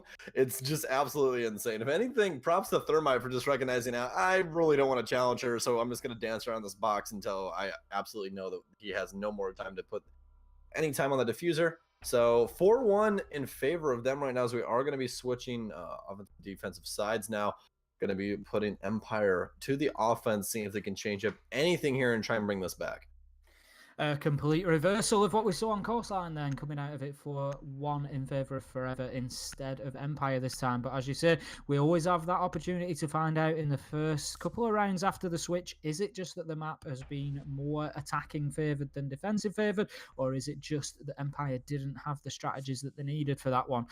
We will find out in the next couple of rounds. How about, I think quite an important point there, as we commented on, was the the lack of success from the Roamers, but I think Karzeka just suffered a little bit there. It's maybe a bit of overconfidence. He steps out at the beginning of the previous round and gets a fantastic headshot down onto construction. No question about that. You know, that's probably a 1 in 100 headshot, getting that kill down there. But he's then eagerly peeking. He's up in bedroom. He's peeking. He jumps out of the window. Yes, he gets the kill onto Lion, and it is an important operator to take off the board. But then he loses his life straight away because there's a second there. And I don't know if that aggression was just a little bit maybe of overconfidence. Yeah, kill thirsty is definitely something that affects a lot of roamers, especially after they get a very nice clean kill like that. They just, okay, just give me the gunfights. If I get the gunfights, we'll win the round. And then, you know, you take that aggressive angle, get slammed off that angle, and then you end up just putting your team in a worse scenario than they originally were. But actually, I think we have Jugger going for a peek over here, and we do. Gosh, Medics is so good at his job. We're going to see a peek coming out right now. Is actually the drone play is going to come out, so he is going to get spotted. Jugger hears that drone running outside there, so he is going to choose to fall back. Very smart play by him. But CCTV and Cash Room is the site that we are going to be worried about here. And it looks like we might have an upside down Maverick hole coming up. I want to see this. What's going to happen here is actually going to burn it upside down so that they can't shoot at his feet. That's actually pretty smart. It also avoids any damage from the bandits potentially as well if he's wanting to do it on rappel, so long as he doesn't go too far down. It will avoid that, and then shots will start coming in through that Maverick hole. Bullets will land, but not sufficient to get the kill onto Jugger, who will just juice himself back up with those Doc stim pistol shots. But Shock is going to continue to work on those angles. Meanwhile, Shepard opens it up even further to allow him to get those bandit batteries off. But they do have a partner, so it's not too much of a risk if they're looking to get that open with a hard breacher, but it looks like Maverick's going to continue his work. Jugger does get the kill onto Shock on the rappel, though, but Sider trades that straight back. So that will be a one-man switch around, leaving us in a 4 versus 4, and the only damage currently on the board has been done to Kendrew on the clash, but Karzeka will move in now and get the kill onto Noera, so that could get the Empire attack moving. This is coming from both sides. They've got them pinched. They're moving through bedroom and construction as well. Yeah, Sludge going to take a lot of damage right there as this defense is playing pretty tight-knit. Kendrew's getting a little bit of aggressive play on that clash, just identifying out if Sludge is still over there, and he is. Joystick is looking to get aggressive, though, on the cache stairs, and it looks like he is going to do that right about now. Gunfight going to come through, and he is going to be able to win it against Tank Ninjas. Does not even take that much damage either, so very nice by him. He's going to end up taking another one, but Cactus going to be able to clean it up this time around. Pretty soon refrag on that one. Kendrew is going to be over inside of construction as well. So offense kind of needs to get centralized here and get a push coming out. 47 seconds left on the clock. They still do have plenty of time in order to do what they really want to do. They do not have a hole set up over there in order to jump through Big Wood Wall and servers, though. So this could get really, really bad for them. Kazeka does not have any more nades as well in order to deal with this clash, and he has no health either. So Cactus as well as Kendrew are going to have to find something to give right here. They do hear the diffuser start going down. Cactus makes a rotate, but he's not able to get the kill. Very good Sophia coming out, but I believe he actually downed Scyther right there. Cactus is going to rotate back over, but Kendrew with a very nice kill with Clash. They have no health on either of these defenders right now. Scyther opting to pick himself up, only going to give himself 5 HP here, and he's actually going to win that gunfight. No Bull is going to be able to make contact. As Kendrew is actually going to get aggressive out here. He's going to be able to win that fight against Kazeka, but Clash is a pretty slow operator, so he's going to have to win this pretty quickly. Scyther putting down his utility on that Claymore.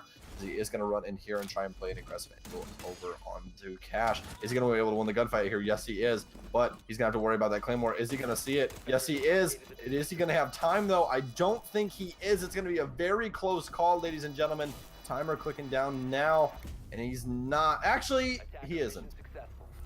I thought it was very close. I saw it pop up and I was like, oh, they won. No, they didn't. No, you called it just right, Stokes. The first time he was very close, but no cigar this time. Great plays from the Clash, getting aggressive, moving out there, just getting the kill onto the rappel, but it just wasn't quite enough come the end, and they managed to hold on. And very good job spotting that Claymore as well. They're not always placed on the diffuser, and we have seen them even all the way up to Pro League, winning rounds. If you remember that Claymore recently from Aces, getting the kill from beyond the grave that won them the objective in Piano Room on Consulate. So Great first attacking round there from Empire. Not quite as clinical as they might wish, but I like what they did there. They pinched between server wall, garage, and bedroom, really. They used all three angles to approach site, and I don't think that Forever had too much of an answer to that, so quite a good approach. We're going to be going back to cash room again. I think Empire are going to have to change things up how they approach this, because Forever have been adapting very well so far. Defenders protect your Yeah, bombs. and Being honestly, defused by attackers. Empire has been playing it pretty close call so far, especially on this offense. That last one right there, they honestly would have lost that round, Ace, had he not put that Claymore down. If he had not taken the time to shoot that Claymore, they won that round. That's how close of a timer that was on. So, Yep. I mean, when it's coming down to rounds like that, you're counting on to win, that's not going to happen every time. And I mean, honestly, Forever Gaming coming back pretty hard. I honestly think that maybe they just didn't get a warm up in this morning or something like that. Maybe Coastline was that warm up for them, and they're ready now. So Empire is going to have to get something changed up here in order to win this, as you were saying. Yep, and we will see the defense team moving to cash again, even after not successfully holding it. I'm sure they're going to look to do things differently. They're going to be watching those approaches a little bit more, particularly from the bedroom side, where they did lose a couple to Karzeka, I think, early on. Shepard, once again, is going to be getting himself upside down and opening the Maverick holes. It's becoming quite a common technique now for getting those Maverick holes burnt in, as you said, so you don't actually start taking fire yourself. They'd managed to put shots through onto Doc, but I don't think they actually saw any success of kills through that last time. In contrast, Shockwave did get taken out on there, so it's something that they're going to have to be careful of. They're doing exactly the same thing again, but there comes some shots, but he just gets a couple of bullets onto Tank Ninjas, but not enough to down him at this stage. Yeah, definitely not enough to down him right now. A little bit of damage taken out, and the longer that Legion stays alive, the more of those goo mines he does get. So just getting more and more dangerous by the second. But almost halfway through the round now, they are starting to get aggressive over here on construction. This is one thing I haven't seen from any of these teams yet, is try and get aggressive onto construction in order to really counter anybody trying to rotate through cash. So as they are going to try and attempt to do that now, they do have drones coming out. Very similar approach this time from Team Empire, just getting themselves on either side. Shepard's going to start opening up, which is going to help them move into construction. So he just takes a single hole, burns in there with the Maverick, and we've got two operators looking to push from the bedroom side. Shepard getting the kill there with the Maverick through onto Noera, so that will clear things out in construction. Cactus does get the kill onto Karzeka though, so that takes the sledge off the board.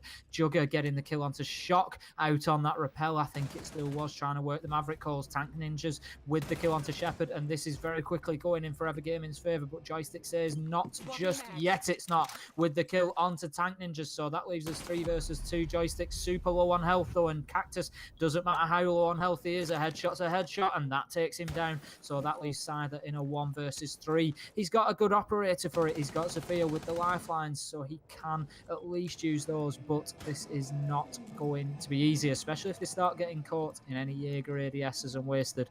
He's going to make his choice to move up the bedroom stairs and to work in from construction, but he is going to need to be getting at least a couple of picks before he can even think about a diffuser plan. But 25 seconds left. He doesn't have the diffuser in hand, so at this point he literally does have to go for kills, and the Echo drone is just going to prevent that, and I really can't see much happening in the last 12 seconds or so here other than the inevitable, which is going to be Scyther's death, I think, to this Maestro, as Cactus watches the angle and just keeps, he can shoot this all day. He's got an LMG with plenty of bullets to go at, but it's eventually Kendrew gets the kill onto Scyther, and that will be another round for Forever Gaming and another round closer to taking this second map. Yeah, they are within striking distance now, as we are going to be hitting match point for Forever Gaming. Only 1 round and or 1 mess up from Empire in order to take this round, making it 1-1 for map count. But, I mean, Sophia was definitely going to need a lifeline. Like, as you were talking, she was going to need a lifeline to get out of that situation. It was not looking too good for her. I mean, the defensive setups from them have just been so good. It will identify out what the offense is doing pretty early on and be able to adjust to that and shut it down. So, good stuff coming out from them, but it does look like they are going to be opting for just around the same setup for their offense. I actually love how dedicated Joystick is to being a Jaeger Ashman. It's beautiful. It's beautiful to see. Absolute full dedication, no question.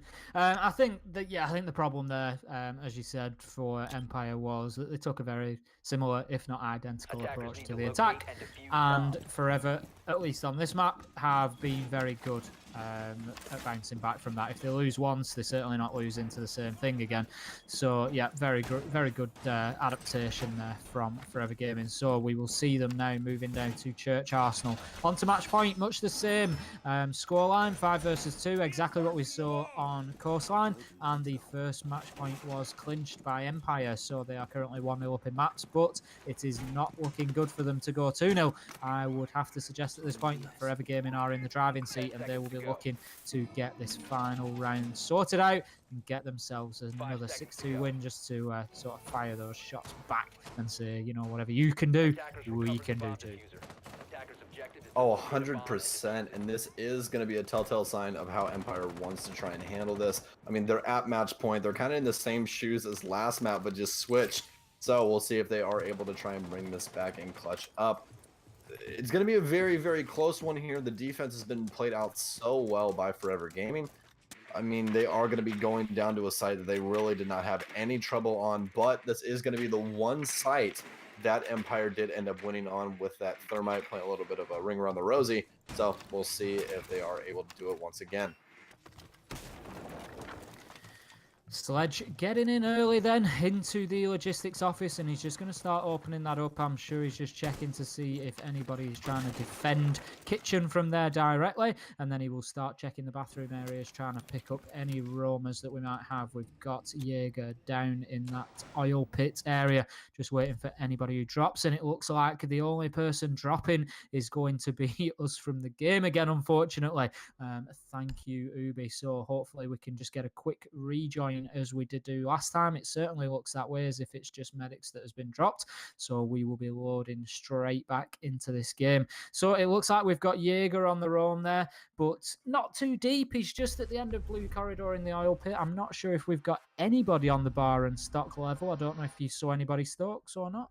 No, I really didn't know. I was just about the same boat as you. Just noticed a guy in oil pit right there. But in order to take that side, they are going to be wanting to get, multiple of those hatches open, trying to get a little bit of aggression on Moto if they do want to go for that church execute, or if they are going to opt for the armory take. Once again, they're going to want to get that mud control as well as the hatch in kitchen open. So we'll see once we are back in exactly what they have. And actually, we only have one person dead, and it's a very important person. It's their only hard breacher.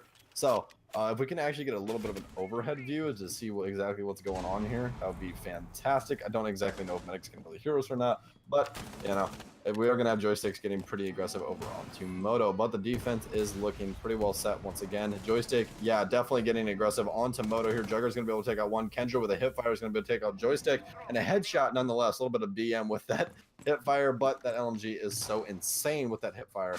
And the ACOG angle is going to come out here. Kendra playing so aggressive, going to make this a 5v1. It's all left up to Karaseka in order to try and win this out. As Kendra actually goes for the 360. I want to see this kill cam. I'm excited. You guys ready for this? This is FaZe right here. 360. No scope. Oh, man. Just doing it to him. How about that for confidence? They are certainly announcing their arrival in this game there with a 6-2, following on from the 6-2 first map win of Empire. But how about that last round there? So they didn't even play with any roamers. They just left everybody down on site, waited for Empire to approach, and just held their angles and got the kills, won the gunfights. And I think that's probably been quite an important aspect of that whole map, has been Forever just outgunning, just winning those gunfights. That's been quite a common theme there. Yeah, absolutely. And we talked about this before the matches got set up. I would have really liked to see Empire take the first two maps, because these next two maps that are coming up are just going to be ridiculous. And if they were able to do that to Empire and Clubhouse, I do not want to see what's going to happen on Oregon and Consulate. This is definitely not looking too good for the boys of Empire right now. I mean, just such an insane team on these two maps, especially from coming off of just yesterday. This isn't from a couple months ago. This is yesterday that they were just absolutely decimating their opposition on these maps. So Honestly, I'm going to expect to see an IQ ban come out again. It seemed like it completely changed how Shock played the game, and Shock was not nearly as useful. He only had 2 kills that entire game. Yeah, like you say, whether that's just down to a particular favoriting IQ's gun or whatever it might be, it certainly did reduce the number of kills that he got drastically. But I think they also just predicted his play a lot better. He got taken off the rappel twice when attacking Cash. And he was just sort of moving himself back into the same positions that he'd been killed out of previously. And I think that was probably something that was, sums up Empire's game on that map very well, to be honest, was they were just sort of beating the heads against an unsuccessful strategy a little bit and coming back and doing the same thing the next time rather than changing it up. And that might just speak to Clubhouse not being a familiar map for them. We suggested that of Coastline for Forever Gaming. Could be the same case here with Empire, whereby they've got 1 or 2 strats for each site, and that's what they locked into because that's what they've got, and they don't necessarily want to start playing on the fly. So yeah, I think just a little bit lacking in imagination for me, Empire, on that map compared to Coastline. Yeah, 100%. It's definitely going to be a kind of a change of playstyle coming into Oregon, just because, as we said, everyone is definitely seasoned on Oregon. Clubhouse is just a little bit different now, just because they did do that recreation of it not too long ago. So there is still a couple, tricks up people's sleeves that they can pull, and people aren't going to know exactly what's going on. But Oregon, completely different. Everyone knows basically everything about this map from a competitive standpoint. It's been casted a million times, it's been played a million times. So we'll see what they try and bring to the table this time around. Honestly, with the play from yesterday, Team Empire is definitely going to have to try and do something that Forever Gaming has not really either not seen or just isn't ready for, because they have been so good on this map. Exactly right. And we are just getting that player lobby together. As soon as they are back, we will get going with Oregon, which will be our third map. Now, don't forget, we are 1-1, so that will guarantee that we're going to see Consulate.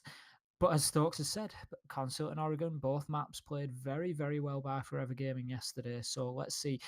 If anything, I think personally, if I was an Empire player, I would have rather had it the other way around and lose Coastline and win Clubhouse, just to prevent that momentum for Forever going into these 2 maps that they've obviously performed on very well yesterday. You saw at the end of that last map there, we've got 360 kills coming out. They're obviously feeling confident, they're bouncing, they've got a lot of momentum, and that could make them a very, very dangerous prospect coming into Oregon here. But with the op bans in mind, as you said, it wouldn't surprise me to see another IQ. I'm pretty sure that we'll see a mirror. I would expect a Lion on Oregon, given the nature of the Rome game, but the last defender is anybody's guess. Possibly an Echo, maybe? Possibly an Echo. I mean, Echo is such a good operator. I'm honestly surprised we haven't seen that much more play out of him, just because he has been making it through the ban phase, as well as Maestro. I mean, the Echo Maestro combo is just insane for holding down the site, and it's honestly just so dangerous in the right hands. If you do have very good anchors on your team, that is exactly what you want to be playing, is those 2 operators, as well as possibly a smoke. I mean, that triplet right there is just insane for being able to hold down site. Okay then, so we move on to map number 3, which is Oregon. We found ourselves 1-1 currently between Forever Gaming and Empire in the Season 3 CCS EU final. And we are best of 5, remember, so this will not be the deciding map. Unsurprisingly, we see the IQ ban come straight out from Forever Gaming, as predicted by our resident clairvoyant Stokes. All right, looks like we are going to be starting things off with an IQ. And once again, I mean, hey, I'm pretty good at these projections. We got IQ coming out, going to be taking that away from Team Empire here. Not going to allow Shock to try and do anything on that once again. And they're kind of stumped right now. I expect either a Lion ban coming out. More than likely a Lion is what we're going to see. Either that or possibly, yep, never mind. Don't even have to finish that. I already know what's going on, guys. This is actually pre-recorded. I just went through here, just checked out what the bans were. We're not supposed to tell Aces that, but we just did. But since we are going to be playing Oregon here, I expect either this is what it's more than likely going to be. It's either going to be a mirror ban coming out from either one of them. Mirror will be banned.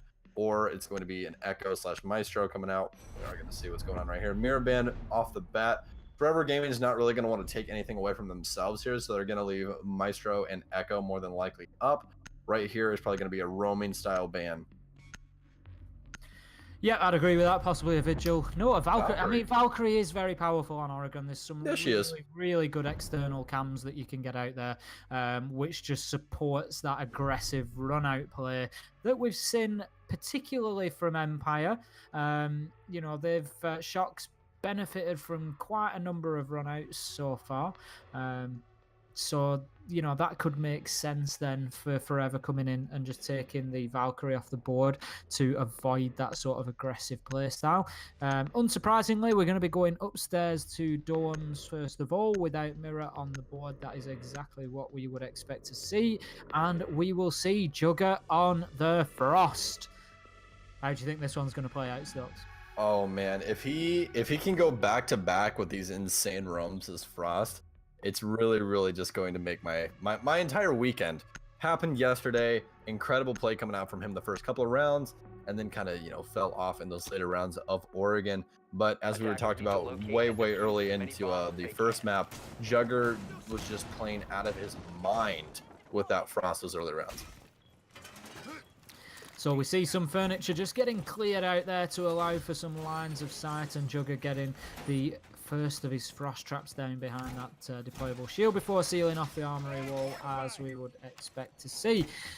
It looks like they are lining up with the expectation of a double window approach possibly, but Noera also looking just to... I don't think he's actually going to challenge from master side, but I think he just wants to make them think twice about approaching it.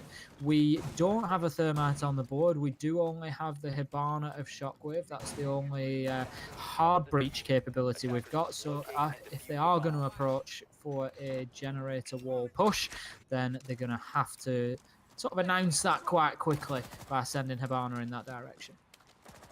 Yeah, 100%. I always like to see how people really try to take Oregon. There's really only two takes that you can really do here. It's either you start at Big Tower and work your way across, or you start at the west and do a west take from Small Tower. Usually just start on one of the towers in order to clear out the map as efficiently as possible. They're going to have Cactus over here playing tier 2 of Big Tower, already dedicating some stun grenades. He's just going to immediately rotate out. He wants to try and play out his life here and waste as much time as possible, but he is going to end up getting up that Big Tower control in the process.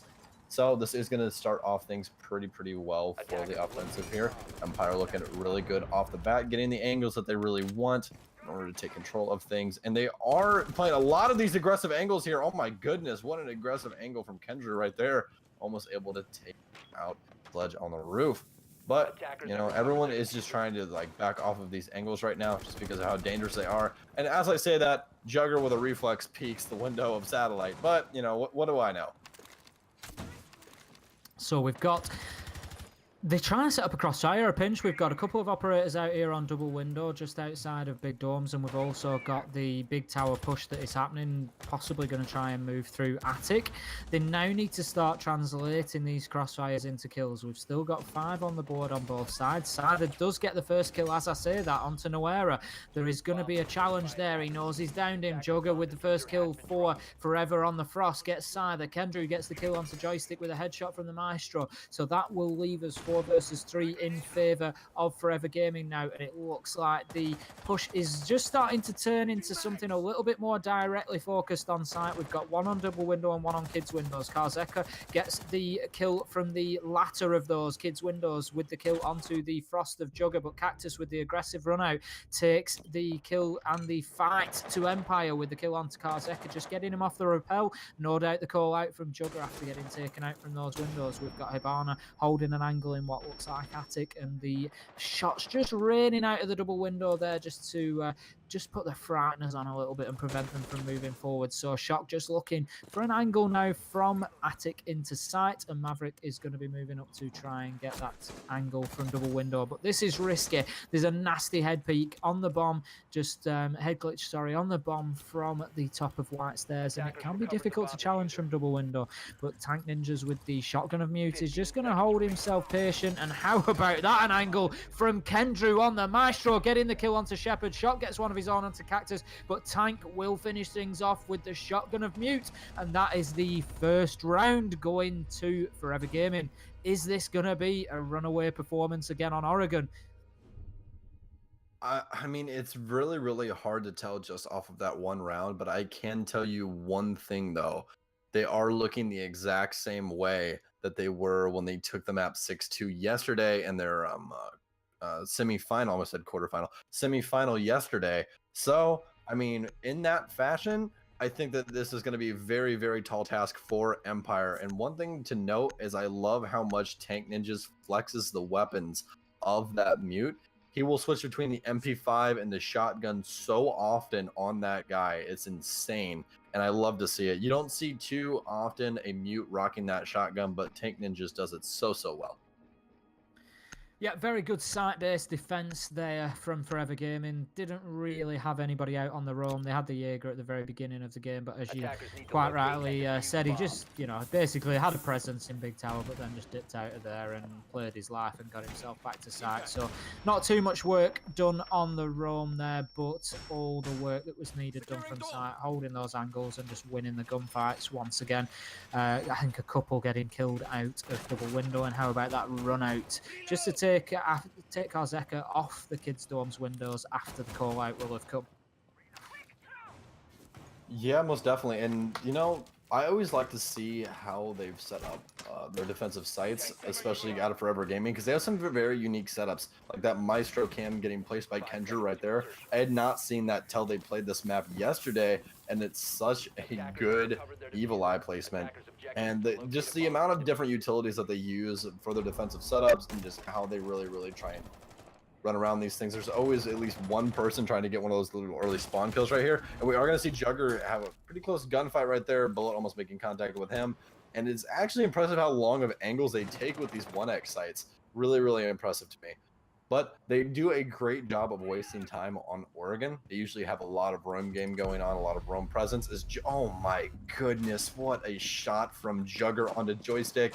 And that is an op that you're going to want off the board, is that Ash with Joystick. That is all he plays, once again, ladies and gentlemen, is that Ash Jaeger. So able to pick him out early is going to be a lot of frag potential off the board for the offense. Great kill from Jugger there to get things moving for his team. As you said, that was with the one-time scope, just getting it straight in there. But Cactus will have to drop out of Attic as the flashbangs just start to rain in. They've got rear stage control now of sort of big tower and rear stage area, and Jugger Vigil just underneath now. He's rotated back from dining. In come the Dockerby calls, so this is the time to push. Shock just having a look through there into Attic. You can see that Attic's clear, just not quite giving his head away, and he will get the kill down onto Jugger. You've got to remember these vertical angles do work both ways. So Shock gets the kill down, and that will free up at least Meeting Hall and Attic for this push to continue. Yes, it will, and they are actually taking this exactly how you'd expect, taking over control of Big Tower, not allowing anyone to play the meeting by gaining control of that attic right there. And Nora is kind of in a bad spot right here. She is just stuck up front at meeting split. Doesn't really know where she wants to control right now. They are just holding these angles, waiting for someone to try and rotate up top. As Tank Ninjas is actually going to take out Shepard. I don't even really know where that happened, but that is going to be Dokkaebi off the board. So no more Global is going to be able to come out, and there is no Lion due to that ban. So Nora still playing this split, does a lot of damage to Shock and just not a very well placed reload, but Shock really did not have any choice just because of how small mag capacity that has. Nora, oh my goodness, doing absolute work on this Ella right now, and Karzeka is going to try and get aggressive here, but Tank has a pre-placed Nitro as well as a shotgun. So this is not looking too good right here.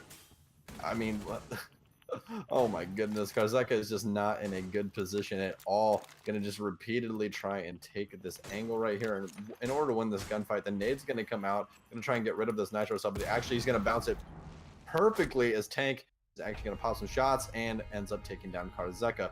I don't really know why he tried to stick that in order to win that gunfight when they have almost recognized out that Tank does play that shotgun on mute.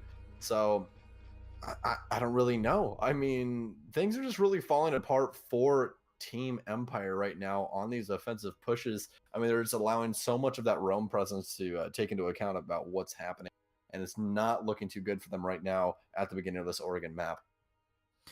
Yeah, I think Karzeka was left with little option there. He had 25 seconds left on the clock, and it's an awfully long rotate from construction. It's a good 5 seconds to even get yourself outside of the direct sort of construction area towards rear stage. So it would have been wasting a lot of time for him to try and move. But that said, I don't really know what happened. The attack started so well for Empire. They got themselves into Big Tower. Yes, they lost a man to Jugger, but then they traded that back out, got the Vigil off the board. They were 4 versus 4. They had Attic, Meeting Hall, and Big Tower control. Attackers need to locate And they defuse just didn't bombs. really seem to make it pay. They didn't lock off the main lobby area, so that allowed then Forever Gaming to just move back into that area and start challenging. Noera gets himself a double kill, and all of a sudden Meeting Hall control is lost, and you come down to 1 man in construction. So just didn't really do enough with the control that they gained for me there. Yeah, most definitely. And if this defense just continues to run the way it is and is allowed to, I mean, I'm honestly surprised that we haven't seen like a Jackal come out or anything of an adjustment on the offense. It seems like seems like they're just insane. Do you know the definition of insanity? It's doing the same thing over and over again and expecting different results, and that is exactly what they're doing right now. And that's exactly what we saw from them on Clubhouse as well. You know, as I commented on the cache attack, you know, they split off bedroom and server wall push at the first time and did exactly the same second time and lost it even worse. So, you know, like you say, I really don't know, you know, what they're expecting by sort of repeating the same thing.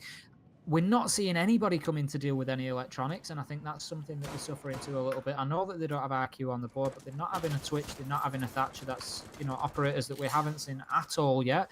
And it was something that you commented on back on Coastline. You know, the first time that Thatcher was brought, potentially. Karzeka getting the first kill onto Kendrew, though. Will that be what they need here just to get this Empire attack moving? It might be. Kendrew is such an amazing player on this Maestro. He's been showing that prowess all through this map. And I mean, that early pick right there, especially how early it was on into the round. I mean, only less than a minute played out.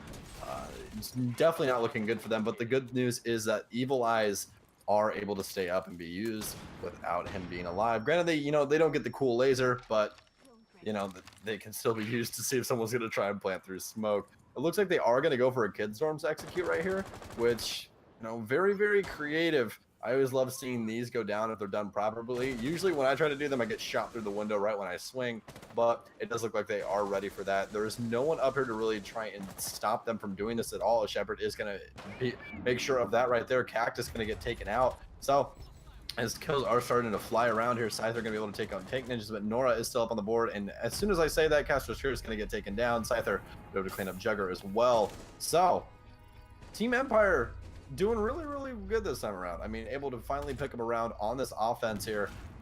Just, I mean, overall, it looks like they did have a completely different offensive round that time. Just a lot more tight-knit. Much, much better. That was clinical. They decided that, obviously, the early decision that they were going for a kids push. So they got themselves up onto the windows. They had 2 players, 1 on each window, working all the angles possible then. So if you notice then, the other thing that they did, they had, I think it was Shock and Shepard, were they had Shepard down at the water tower watching the dining hall run out, which is where he ultimately picked up the Jaeger of Cactus, because I think that's exactly what Cactus was, you know, looking to go for, was to get a run out and get the 2 kills easily on rappel. And they also then had Shockwave just at rear stage stairs to avoid anybody being able to run up and use those windows or to use the lower floor window to get a peek onto those 2. So the 2 on rappel were very, very well protected. Much, much better attack from Empire then. Yeah, it really seemed like they knew what they wanted to get control of right there, and they executed it perfectly. That early pick definitely helped them out with Kendrew, because he has been so dangerous inside of that Kids Dorms area, and just getting that early pick really set the pace for the rest of that round. So we'll see if they can try and recreate that this time around. The last time that, excuse me, the last time that Forever Gaming did go to this map, it did end up 6-2, and they did lose 1 on offense and lose 1 on defense. So maybe we're seeing the exact same thing here. I don't really know. There's only one way to find out, and that's time. So we are going to see Nora actually roaming downstairs a little bit in the kitchen area, always a good thing to see. Legion on Rome, I actually prefer it just a little bit more just because he is able to sprinkle those little mines around everywhere in that downstairs area, and it does get very annoying, repeatedly just taking out goo mines. So we'll see if that is going to be the plan from him, as we are going to be getting into the action phase now. Looks like they are going to be focused on this west take here, possibly not going to be going for that same kids dorms area take, as they are getting aggressive onto the attic now. I'm surprised not to see anybody from Forever Gaming actually being over in Big Tower to offer a challenge. We can see we've got Cactus and Noera there on the roam and maybe going to challenge through attic, but I would have expected maybe a player to be placed directly in Big Tower this time. Tank Ninja's just needing the shot from Doc to bring him back up there after Scyther got him down on the Blackbeard. He's going to look to move to White Stairs and get a challenge on if he can. Are we going to see the approach from Joystick here, getting himself up onto the kids' windows again? Only time will tell. But I would like to have seen, as I said, somebody from Forever Gaming just playing as a hard counter in that Big Tower, just to make them a bit more fearful, waste a minute and a half, so that they're not going to try and get themselves straight back up onto kids' windows, because it was so successful. Yeah, and they are not going to allow to have that early pick onto Kendrew this time around, so things might get very dangerous. But Jugger going to go down, not too important of an operator just because it is Doc. He's more used for an aggressive role with that ACOG, but they do have the underneath of the windows knocked out here so that Jaeger can have an effect on that Cactus, as they actually are going to spot that out, and hopefully an ADS is going to be able to clean that up, but no, it is just going to end up detonating on the floor. Oh my goodness, Cactus with a very well-placed shot on the Joystick, and going to take him out. Nora going to be able to clean up shop, but Karzeka's all the way up inside. He's going to be able to take out two here. The aggressive play style coming out from him right now, and they do know he's inside. Those callouts are coming out. Cactus going to go on the rotate, and Kendrew having extremely minimal health right now, not knowing really where to rotate or what to do. He only has about 5 health, so he is definitely one shot at that point. Cactus is going to have to try and make something happen here, as the diffuser is going to start getting planted inside of kids' dorms. And Karazeka, the man is just absolutely running through the opposition right now with another headshot. Is he going to be able to get the 4K and clean this entirely up? No, he's not. He is going to get picked up by Kendrew here. Kendrew is so dangerous on this Maestro, but he is up against a Blackbeard as well as a Maverick. Blackbeard, the more dangerous operator right here, as Kendrew is not going to be able to really take a gunfight because of that shield. And right there, Scyther going to be able to clean up Kendrew, and that is going to be 2-2 on the score line. Yeah, and I think what we saw there was the attack from Empire, although it looked different to begin with, did develop into the same thing again, and that is, once again, I don't want to sound like a broken record, but it's the same problem that we're seeing. Yes, they had a lot of success in round 3 with that Kids Dorm push. I saw at a point there were 2 men on Kids Dorm windows. There was 1 in Big Tower, and I presume there was 1 around dining small office area just holding for that potential run out. But this time, instead of going for the run out, Forever just left that door closed, opened up the floor underneath, and Cactus, with an excellent shot, was able to clear Joystick off the dorm's windows with a headshot. So the attack then just started falling apart a little bit, and yes, Karzeka managed to get himself into sight quickly, but they're going to start struggling if they just keep using these same things. That was down to just an individual piece of great play from Karzeka. Without that happening, the rest of that falls apart, and that was on a knife edge for me. Yeah, it really, really was. I mean, very, very close. Honestly, I feel like if Kendrew would have had just a little bit more health there and tried to play a little bit more with his teammate, that might have been a little bit different. But, I mean, Karzeka just completely changing how that round went. That aggressive play, swinging right into Kids Dorms, quickly able to pick up 2 operators right off the bat, then working his way down, and just fantastic play coming out with him with that 3K.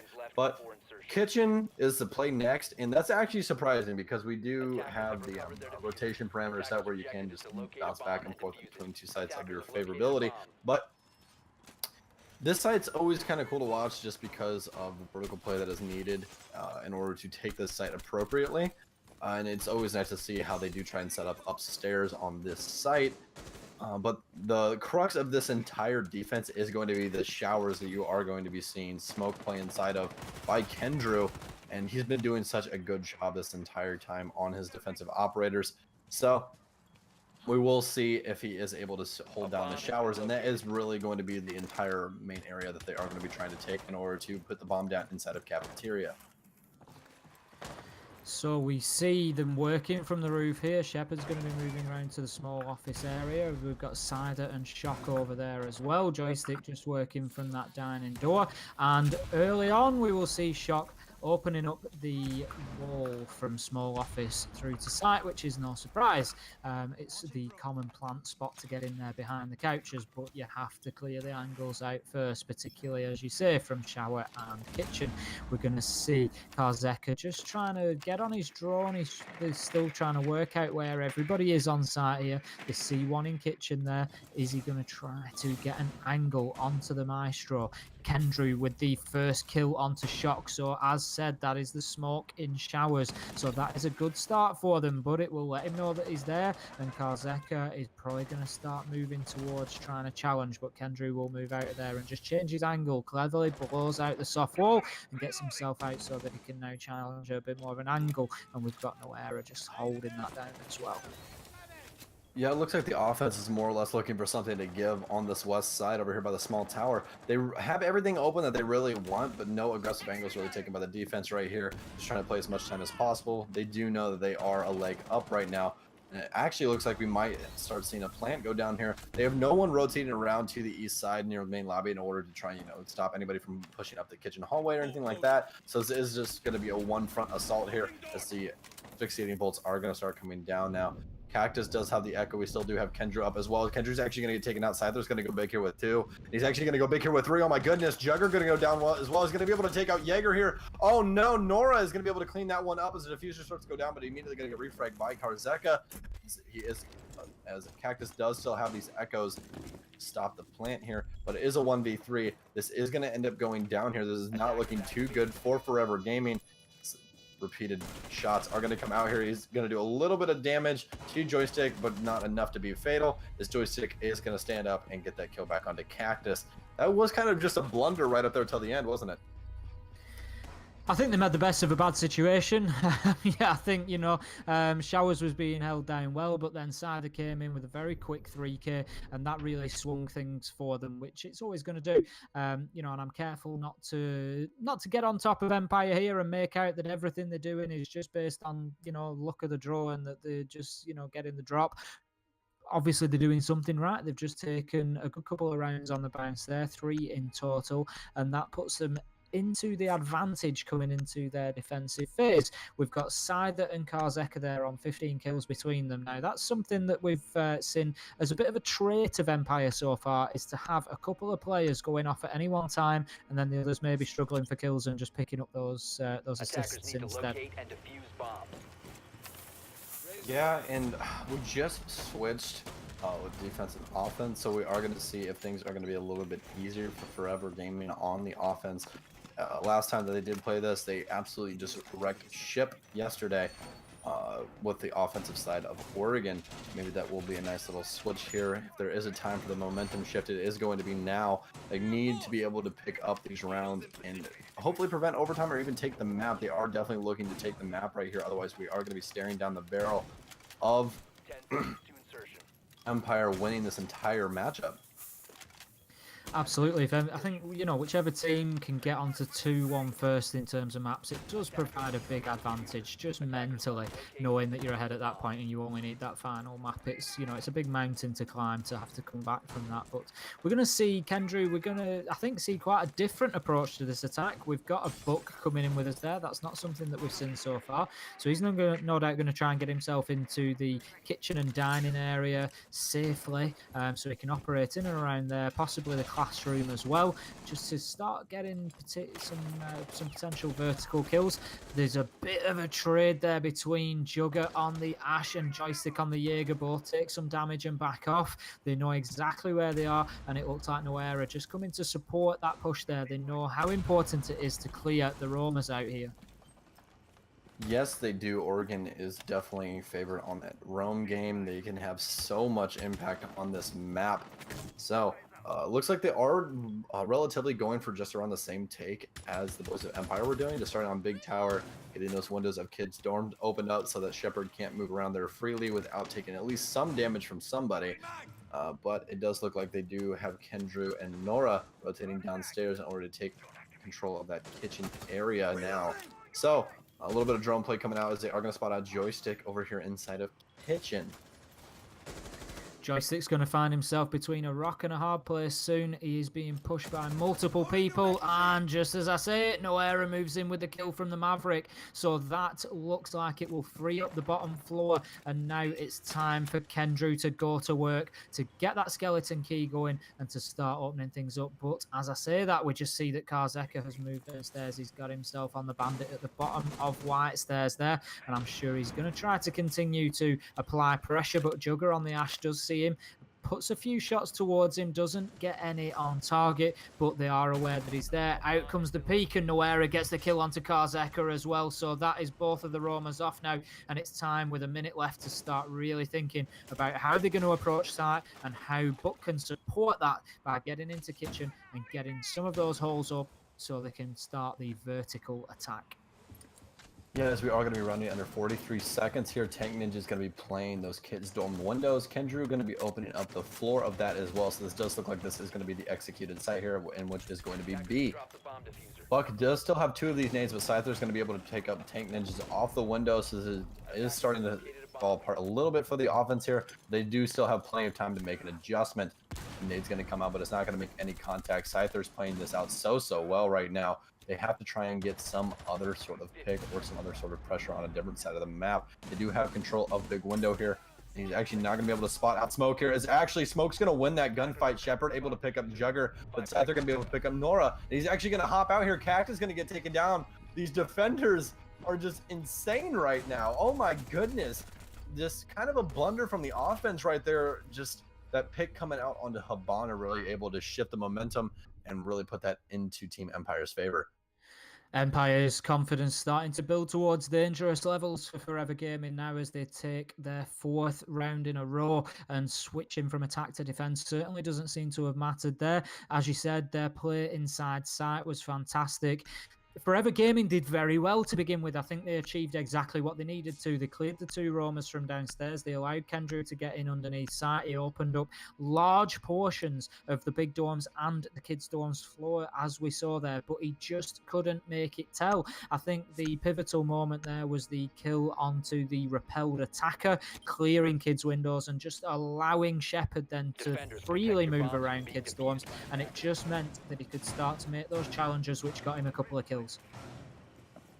Yeah, most definitely. And I mean, it really did seem like the offense had everything going for them right there, and then just really just fell apart for them. The defense just, right when that initial frag came out, it was more just like blood in the water. They just took advantage of all of those angles that they possibly could. Got some really nice frags down and ending up with that very aggressive hop out by the Echo. But they are playing a very peculiar setup on downstairs. They're actually going to have roamers all the way upstairs inside of Master. I have not seen a play style like this in quite a long time. They're opening up all the hatches as well. This is very creative. I'll put it that way. I'm excited to see how this round goes. I think it's going to be one of those where it's either super successful or it just falls apart. But, you know, that being said, it is the unexpected. What we're gonna see here is, I would imagine, a very fluid roam game. As you said, they've opened up the hatches, they've got roamers all the way up to top floor.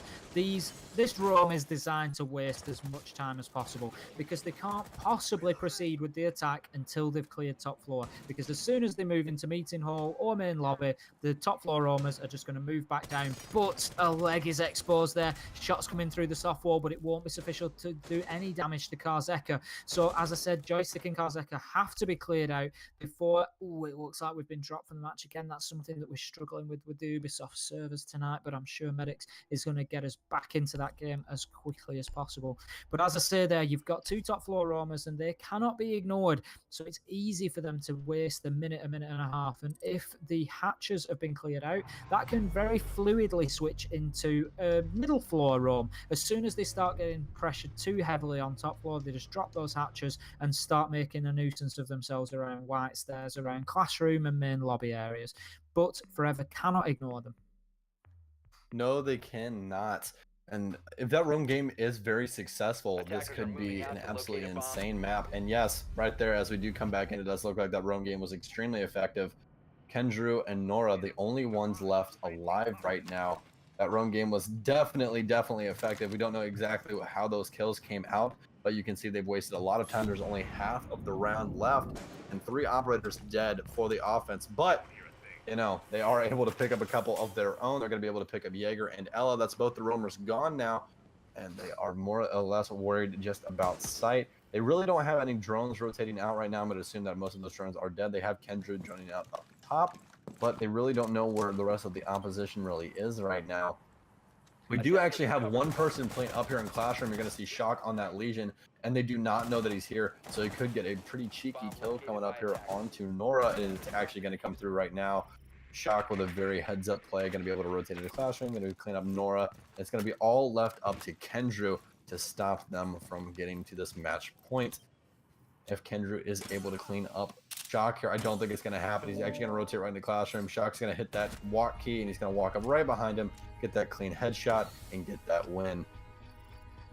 Fantastic turnaround plays from Empire here. As you said, this game is just so backwards and forwards. It makes it a pleasure to cast because there's so much action and so many surprises. It also makes it difficult because, as you know, the predictions that you make, the ebb and flow of the game that you can usually follow, it's just up in the air here. You know, we have a team come out, Forever Gaming come out and absolutely dominate map 2. Empire come on to a map that we've seen Forever Gaming play extremely well in the last 24 hours, and it certainly starts to look like it's going in their direction to begin with, and then Empire just say, actually, no, it's not. So it does make it very, very difficult. But, you know, what we're seeing here is these mistakes that are being made by the teams are then being picked up on. They're being worked on as we're playing. Things are evolving, and they're doing an extremely good job. Now, that was a brilliant example of how to defend Laundry from the top floor, essentially.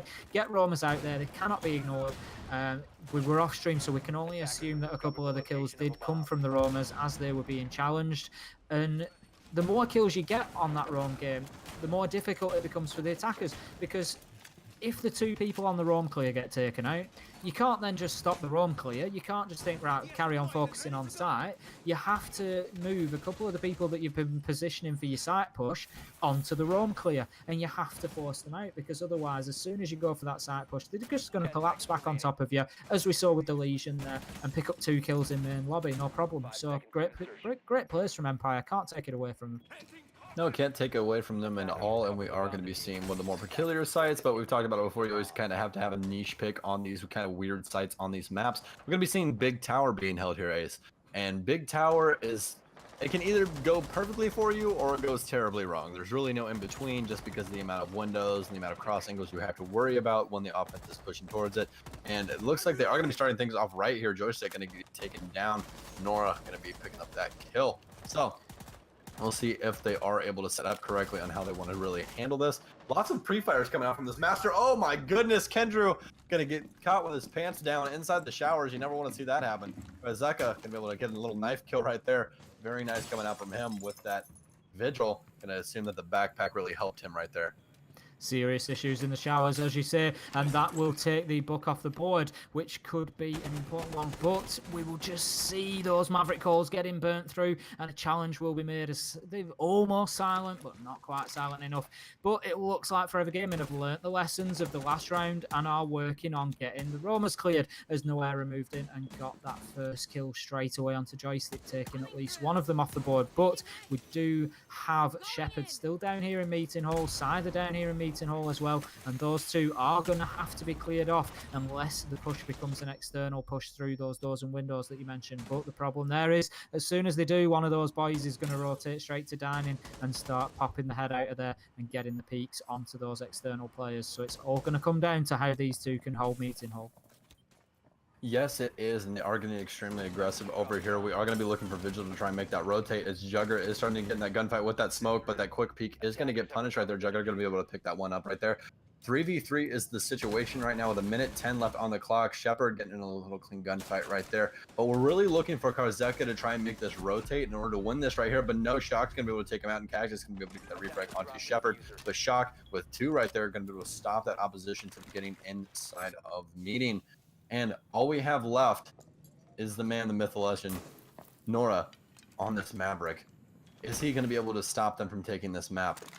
There is one playing the bombs up there. The Nitro Cell's gonna come out. Nora's gonna get the kill. The timing on that, impeccable. The diffuser is down though, inside of meeting. So this gunfight is going to have to happen. Who's gonna win it, ladies and gentlemen? There's only one way to find out. All we know is that it's gonna happen within the next 30 seconds. Harzeka, very close, might have the SMG-12 out, and he's actually going to rotate all the way downstairs. He's going to give up the diffuser. This might be the long game right here. I think he's going to try and rotate up the stairs right now, and yes, he is. The diffuser is going to start going down now as he is listening for the diffuser. And oh my gosh, what a heads-up play by Karzeka. He knows exactly where he's going to be planning at, and he's going to have to stick the diffuser this time, and Karzeka knows it. He's actually going to get the aggressive play going, but no! Oh my goodness! Karzeka, what a heads-up play! The man just listening for every bit of movement possible in order to win this round. Oh my goodness, 6-2 in favor of Team Empire on Oregon. Not only 6-2, but 6 rounds in a row for Empire, so that puts them to a 2-1 advantage in terms of maps, and that is leading into map number 4, which is going to be on Consulate. Best of 5 here, so one more map will do the job for Empire. We are going to have a short break, but just very briefly before we do, how about that play from Karzeka? You bigged it up plenty there, Stokes, and quite rightly so. That was fantastic game sense from him, knowing the diffuser had to go down and just, putting himself in a position where Noera just knew that he couldn't do it. He couldn't get it down. He couldn't make it stick because he'd be dead. Just incredible play coming out from him on that vigil. I mean, I wanted him to get a little bit aggressive earlier on towards that medium play, but he completely made up for that right there, able to win that 1v1 and not even give them a chance at all to win that. Yeah, fantastic plays from Empire there, and great evolution of the strategies throughout that to just turn the tide, basically, and then take 6 in a row. So we'll see how that pans out in the next map. So, as I said, myself and Stokes are just going to take a very brief break.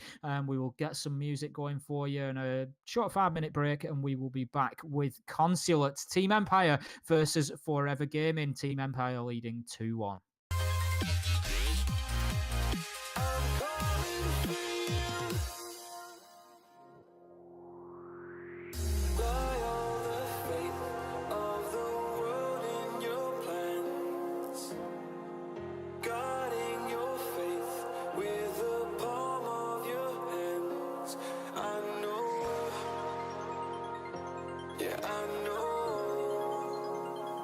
It's the unknown, the unknown. It's time to go away into the light. I feel the calming energy. I see the darkness coming.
this love that you never started.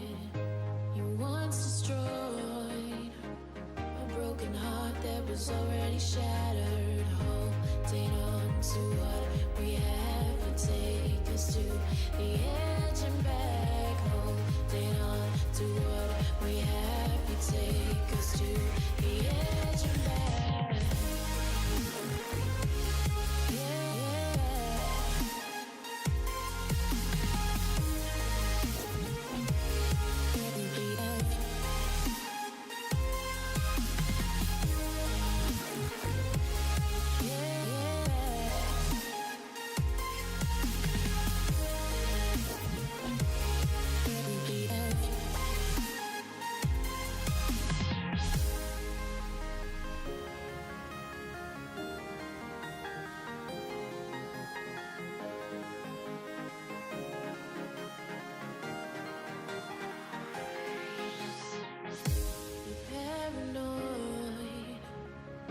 This love that you never started.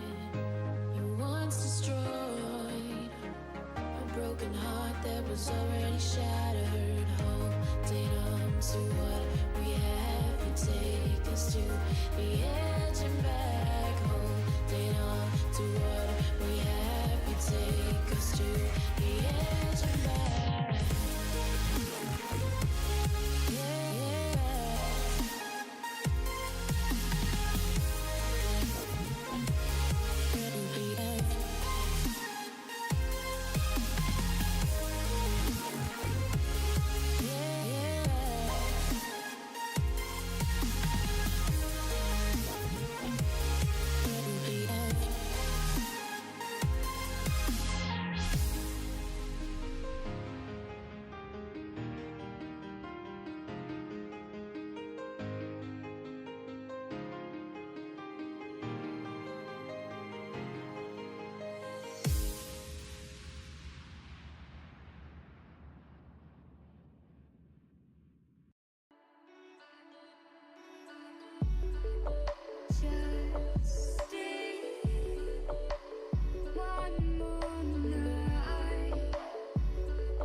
Welcome back then to CCS Season 3 EU Grand Final as we see Team Empire facing off against Forever Gaming. Moving into map number 4 now, we've seen Team Empire come away with wins on Oregon and Coastline. Forever Gaming winning their map on...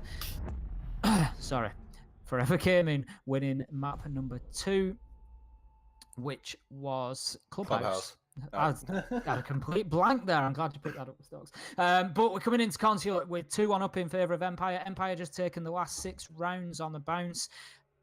Once again, no surprise, we've seen that IQ ban come in. If you haven't been here since the beginning, Shockwave had an absolutely phenomenal game in the first map of Coastline with IQ. That's been banned out for both maps since, and the trend continues here. Lion coming in as the second attacking ban, and I'm certain that we're going to see a Valkyrie ban on the defense at some point, given that we are on Consulate. Echo being what I would expect to make up the numbers, but let's see if I'm right here with that Valk ban now that IQ's gone. Yeah, Valkyrie's such a fantastic operator here, and they're probably going to let it go through just because they are on defense here. And actually, no, they're not. So, counter exactly what I'm saying, Forever Gaming, thank you. But big thing here is Mira made it through. So, we might see some Mira play here. We really didn't see it yesterday when Forever played Consulate. Didn't really even use it downstairs, which is pretty surprising. But they are pretty dangerous on this map, so I'm excited to see if they are able to maintain the exact same prowess as they did yesterday. Yeah, I think Mira, She's always impactful. She changes sites, don't get me wrong. I think Consulate is probably one of the maps where she's maybe less used than other maps. You know, you think about Oregon, you'd bring Mirror to almost every site. Consulate, she is definitely useful downstairs in Garage, as you said. You know, getting into the little room that adjoins kitchen there, and she can have a mirror on both walls and protect both sites. Top floor, I'm not saying that she's not useful. She can be used with a mirror looking into bathroom to try and defend Attackers need that to approach locate from and the window. defuse the bomb. I would say the best use of mirror on the top floor is probably to watch the admin push. If you get one into the sort of break room that just comes off copy room, if you can get a Jaeger ADS in there as well to defend from any nades from the window, you can hold people out of admin quite well from that. To be honest, we've seen it in CCS where people have put a mirror on that wall and not actually played anybody on it, and it's taken a minute off the clock with people pushing into admin just for them to drone and find out that there's no mirror actually in there. So, you know, it can be quite effective up there, but she's certainly not as pivotal on this map as I think she is on others. 5 seconds left. Most definitely, and that's actually kind of comical that they did that, just kind of a bait setup. That's hilarious. But looks like we're gonna a pistol. Oh my goodness, if this comes through right now, he is looking to see if there is anybody over there, but no. Nora's not gonna be able to find anybody with that pistol. It does look like they all spawn the east and south sides, and this is going to be an admin take to start things off. They don't really have anyone playing inside of admin, which is a good idea. Oh my goodness. Tank's actually going to get ripped through a window, and he actually doesn't even know that he did anything here. Oh my goodness, he does have a drone to follow it up, though. It does Scyther know this is going to be coming up. He does see the blood on the wall, impact coming out. Not going to do much. I think he thought that he had concussions on there. They are going to have Jugger fill up Tank Ninja's health, though. That was very, very dangerous right there. Oh my goodness, Joystick's already all the way inside of Vending, but Tank Ninja's going to be able to get that refrag from the top of Spiral. This is just such an aggressive team right now. Tank Ninja's doing some absolute work. Probably a good idea that Jugger actually docked him all the way up in order to keep his life and allow him to play through this round, because he's already got 2 kills. Looking very, very good for the defense now. Yeah, and how about that from Joystick? I think he just got caught a little bit flat-footed. He moved around, he got the kill on Doc, and then there was the second player moving up Spiral, which he just seemed to just didn't expect at all. His ADS was just locked straight down long desk. He just wasn't mobile at all. He was just sort of stationary for that 1.5 seconds, and it cost him big. And as you say, we now find ourselves in a 4 versus 3 in favor of the attackers. That said, Shockwave moves in, gets the first kill for himself onto Noera, so that brings us to 3 versus 3. We've got Thermite, Zafia, and Hibana, so we've got some very powerful operators still on the board. Shepard's going to move onto the balcony with the diffuser, so we're possibly looking at an A site plant, but there are 3 defenders still on the board that are going to have to be dealt with yet. They are all on the top floor now, so the push can start to move from admin, balcony, and I think they're just going to have somebody move along underneath and get themselves up the rear stairs. Yeah, and Tank Ninjas has been so dangerous with that ACOG so far, but as I say, that Scyther is going to shoot him right in his head, and that's not going to be too good for the defense. Cactus is going to be able to clean up those Habanas, though, onto the flag wall. Kendrew and Cactus are playing some hard defense right now over here in this main little office area.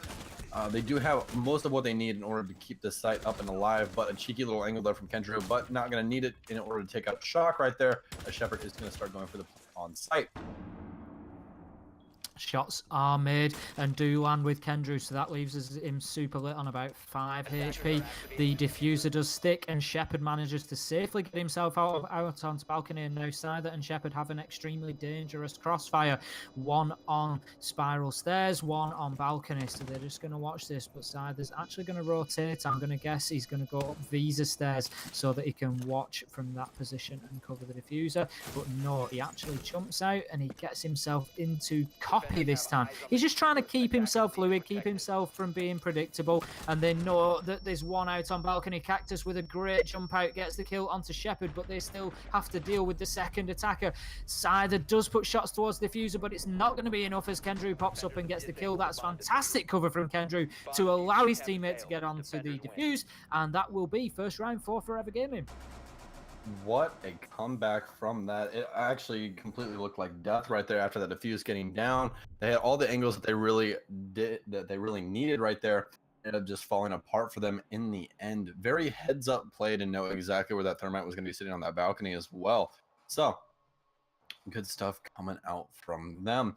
And honestly, it does look like they still have that prowess on Consulate, but we said that on Oregon when they did take those 2 rounds off the bat. So maybe Empire will have that kind of shift again in momentum and be able to pick it up. That's what it's going to come down to, and that's what it's been all night, to be honest. And as we've said, it's sort of almost makes it a bit more difficult to cast because you start to, pick up on the mistakes that the team's making, and then all of a sudden we've just seen, those mistakes completely stop. Both teams have been very good at hitting the reset button after losing a couple of rounds and just turning things around and bringing it back. So we will see if they can do that. We're going to have our first mirror play of the night now that we are downstairs. That mirror is going to be played in bathroom by the looks of it, just to keep an eye on probably piano, I'm going to guess, and the rotation put in there as well, just to allow movement back to site. And then I'd expect for a second mirror possibly to be played downstairs on site, but we will see as this develops. There, the hatch gets taken out to allow the drop as well. Yes, it does, and I always love seeing the bathroom holds upstairs. Dedicating a lot of utility up there prolongs the round so much, and it's really needed for the site because if you allow them to just take complete up top control, it's very hard to come back from that. Yep, the roam game extremely important on Consulate, just as it is on Oregon as well, and something that we saw. I'd have to say that Empire won the roam game both on attack and defense on Oregon, so let's see if they can keep that trend going. I honestly thought that they were going to have success with it on the last round. They moved in through admin very quickly and got that cleared out and started pressuring site, but do they know that Nuera is up on top floor with them with some good droning? I would expect that they should do, and they certainly do. The drones just moving in and seeing it on the yellow stairs there, but Nuera gonna hold that angle for the time being. Not easily challenged, but we'll see if the Ella can just hold off this roam clear or not. Joystick just moving quickly with that Ash Rush meta, trying to get down and get the kill. Oh, and shots do rain in onto the Ella, and there's the kill onto Nuera. Fantastic headshot second time around from Joystick, so that brings us to a 5v4. Now, that is a horrible angle from Joystick as well. How about that? What a shot from Joystick right there. Very impressive to just see the top little beret of Maestro's head. I'm going to be able to take down Kendrew pretty early on here. This is looking fantastic for the offense right now. And it's all in Joystick's hands, but Jugger will be able to take out Karzeka, but Shock can immediately refrag that from the front door. The very well-placed headshot as Cactus is going to try and get aggressive up here. He's going to try and, waste as much time and see if he can possibly get a couple frags up here in order to prolong this round, because it is all up to him as well as Tank Ninja in order to clean up this round right here. But a lot of things have been open. They have control of everything they're going to need for this to execute, as Joystick is going to start rotating over to the top of yellow. Joystick, fantastic players then, but will get down. I don't know if Cactus is aware of that, as he's not going to move in to finish him off just yet. So that effectively leaves us in a 3 versus 3, unless the attacking team of Empire can move in and get the Ash picked up, which would certainly be worthwhile. It is always useful to have an additional gun. Mirror just detonating the Manatro there, but will not have any joy. She is well aware of somebody playing that circle desk hatch though, and it is the Zephyr of Scyther. Shock moves in with a kill onto Tank Ninjas, and that leaves it with Cactus all to do. He will put shots onto the first that he sees, but I don't think this is going to be enough. The plant is going down. Shots are raining in from all angles, and it's finally Joystick that moves in and gets the kill onto Cactus, and that shows the importance of what I was saying. Pick your men up. It's another gun, and it was Joystick who had been picked up that then moved in and got that final kill. Now, if ever we needed more of a reason, Joystick teaching us there why you should never wear a beret. Yeah, exactly. Never wear a beret. I don't know why the dev team would put the beret on him, the poor guy. I mean, now you can see the top of his head from anywhere. But you know. I mean, what? Just cost him his life. Just cost him. The dev team just cost him his entire life. That's what happened. Yeah, thanks, devs. Thanks for the beret, devs. Oh my goodness. But Joystick has been lights out on this Ash all day today. I mean, playing absolutely out of his mind. And they were able to identify out early on that Shock is just too much to handle on that IQ. And they decided to go up against that and take that ban out these last couple of times. So you only really have to deal about that one fragger. So, but they really haven't been able to deal with him that much, have they, Ace? Absolutely not. They've been, Joystick has been dying most rounds, to be fair, I think. But not before he gets a kill or two himself, and that's all you're asking from a fragger. I've long said in Siege, if everybody on your team gets 1 kill, you've won the round. Simple as that. Looking at Joystick there, he's got 1 death out of the 2 rounds. I don't know how, what sort of stats we're looking at for the previous maps off the top of my head, but I'm sure he's been taking his fair share. But it doesn't matter if you've gone in and got 2 or 3 kills. That's a couple of support players that just need to focus on their task. Then they don't need to get kills because you've got them for them. 1 each, you win the round. If somebody can step up and take 2 or 3, it releases the pressure from a few players and just allows you to think more strategically. And that's exactly what's happened. And they've droned out. Noera up on top floor again. Challenged successfully last time. Let's see if they can do the same. Joystick moving in to admin again, but will be challenged this time. Drops and gets the kill onto Jugger. So how about that? Just talking about Joystick, and comes in, boom, wins another gunfight. The man is so dangerous on this Ashe as well as that Jaeger. Again, the only Ashe Jaeger main I've seen in competitive play in a very long time, and that is the reason right there, ladies and gentlemen. He just sees a little pixel of someone and they get eliminated. What a fantastic player on this Ashe. That's 6 kills for him across 3 rounds right now. Just putting absolute work in. Oh my goodness. At this point, I just don't think Forever know what to do with Joystick and Ashe.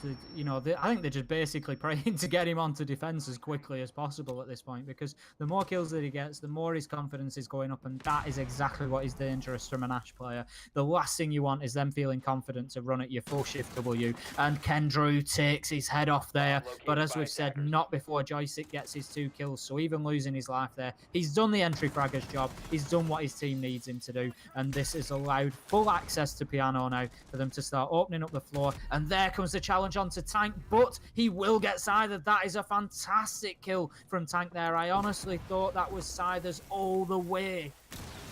Yeah, absolutely the same from me, but it does look like they are going to start getting aggressive on the garage, getting those drones in there, seeing exactly where people are playing, get that head count, as we've said before, as to how many people are on site, in case they are still roaming. But it does not look like there is going to be very many people, considering that they are all on site.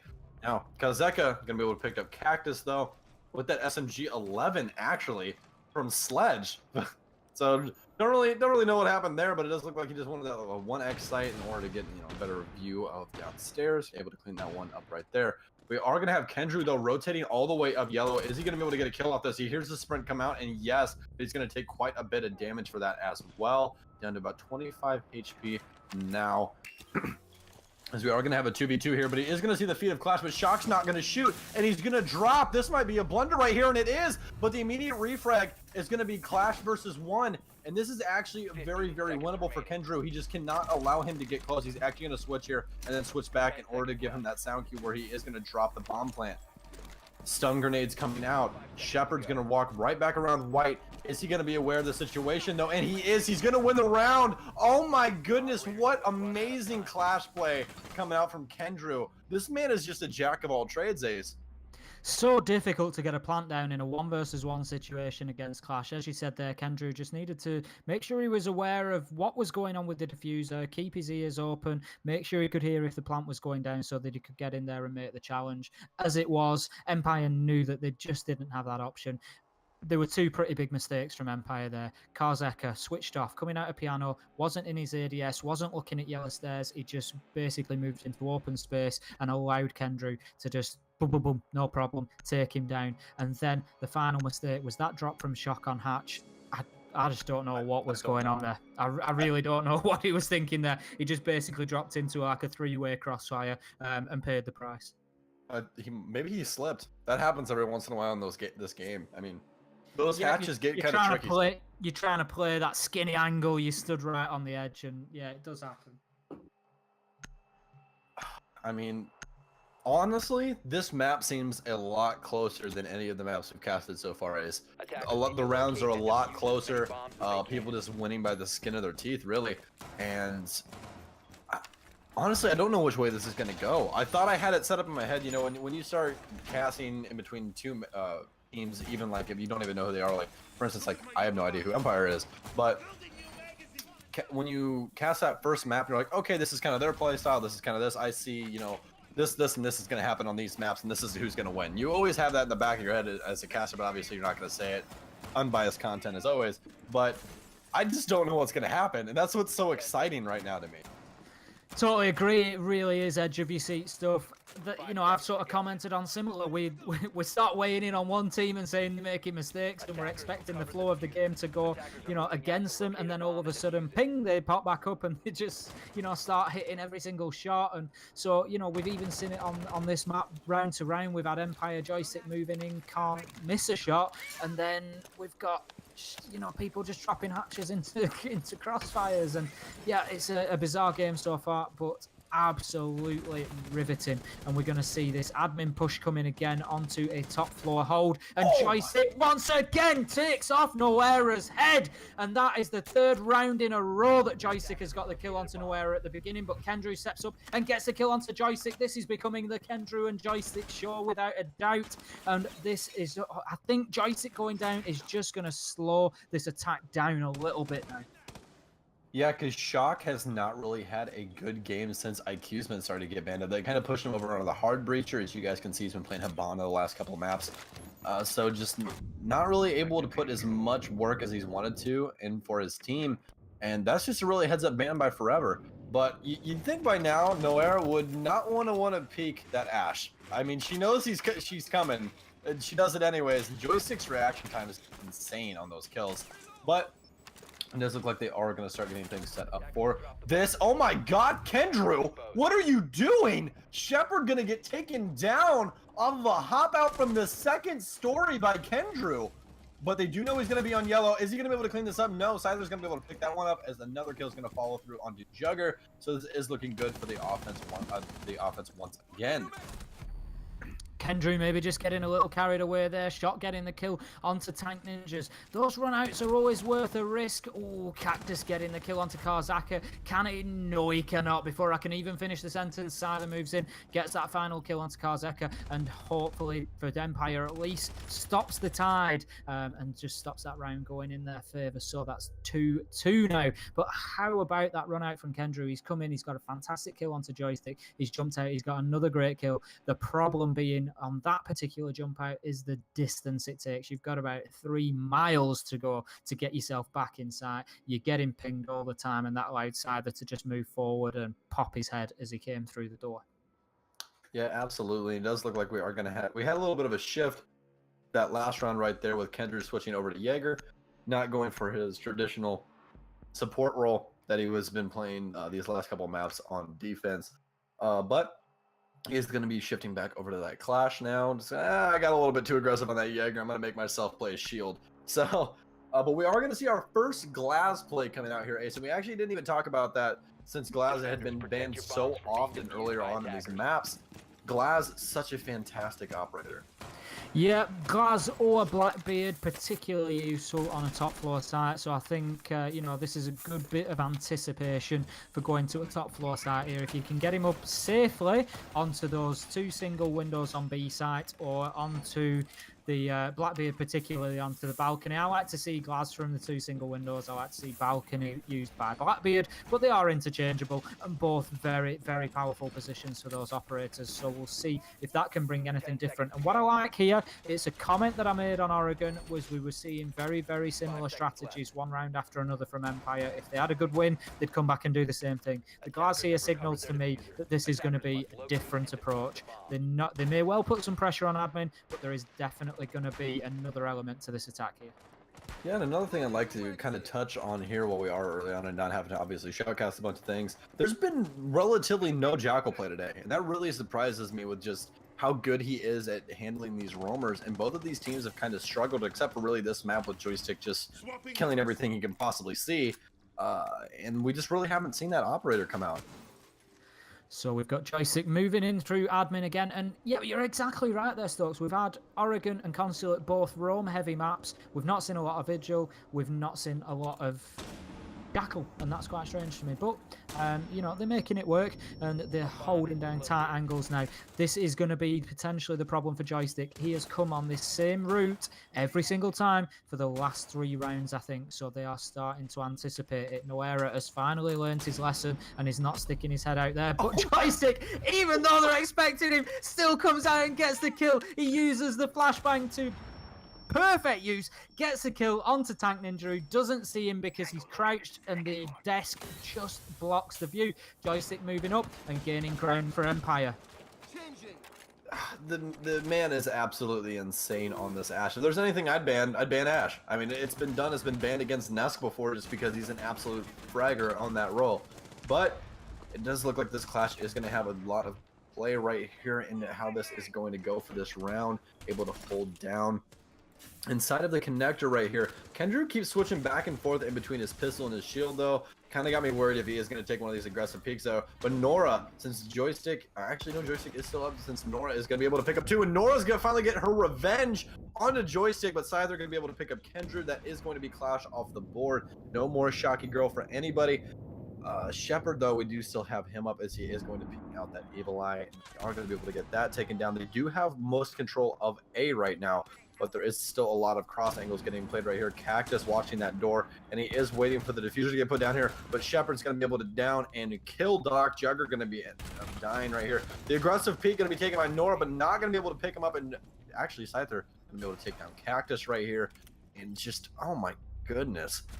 The kills that are coming out right now are absolutely insane. I mean, people just like challenging pre-fires, and like that kill that came out from Joystick right there.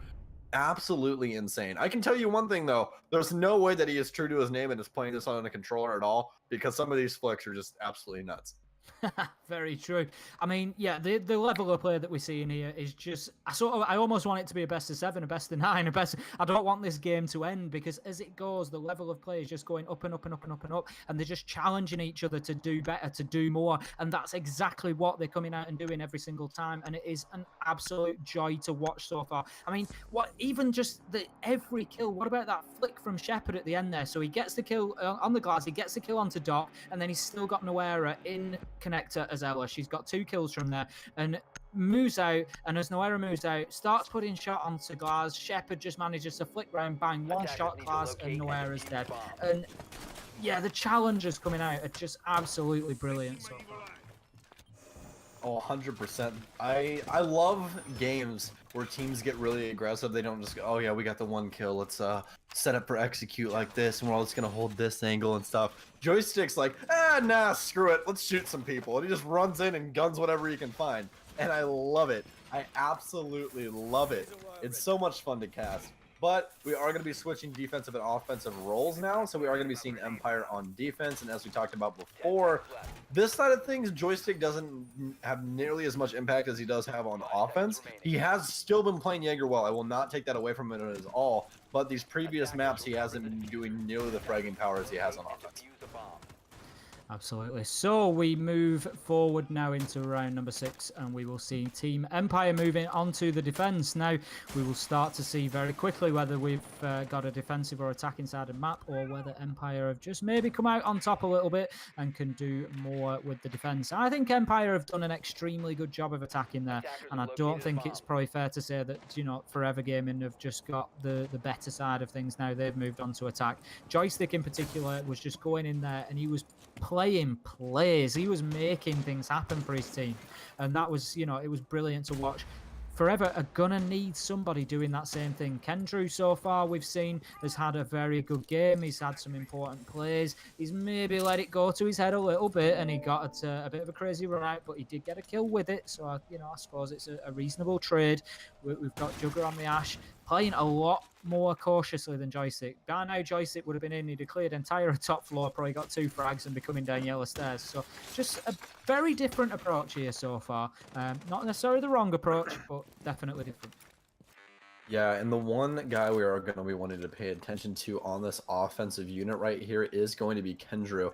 Ace, I know that you were here yesterday for this. Kendrew, an absolute nutball on this buck, is actually someone's going to stand up from center desk, and it's Joystick with another kill. Nora just can't escape it, but Kendrew's going to get that refrag. Poor Nora is actually, that's going to be a little bit of a spectator glitch for us right now, guys. That floor is actually open that he's going to throw that nade through, and he's actually going to get a kill right off of it, as I'm talking about. So Karzeka going to go down from Kendrew, and as we were talking about before, Kendrew is an absolute nutball on this buck. Like, there's no better way to describe it. He's absolutely insane. Ended up getting 16 fragged on this map yesterday and only died 3 times. and a lot of that was because of Buck. Ended up getting an ace as well as a couple 4Ks. Just insane play coming out from him, but we'll see if he is going to have that same sort of effect this time around. They are going to have Cactus on Ying. Ying did not get much play from this offensive unit yesterday. We'll see if that is going to be the change, but Jugger with a very well placed shot on this shock. This is going to make this a 2v4, and they do know Ashe is super weak, so they're actually going to use that to kill her. Scyther with a very heads up play, identified out by Mute that she was very weak, able to use his little laser beams there to be able to take her down.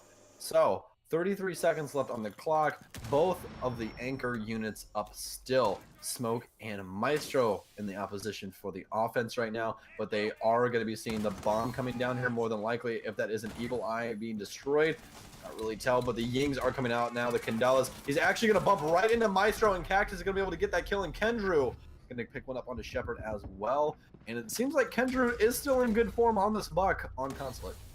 Forever Gaming just looking a little bit sharper there than Empire. I think that's what it boiled down to coming at the end there. Ying just getting caught out on the Maestro, but still managing to get the kill. Great first attacking round there for Forever Gaming will bring us to 3-all, and this map is absolutely a crazy tug of war at this point. We've got Joystick up there on 9 kills, Kendra on 9 kills. It really is a showdown between those two. Every round they seem to do something that's, you know, massively impactful. As you say, I'm interested to see Kendra on this book now. He managed to get in there and get one frag kill, and that's something that's, you know, worth saying.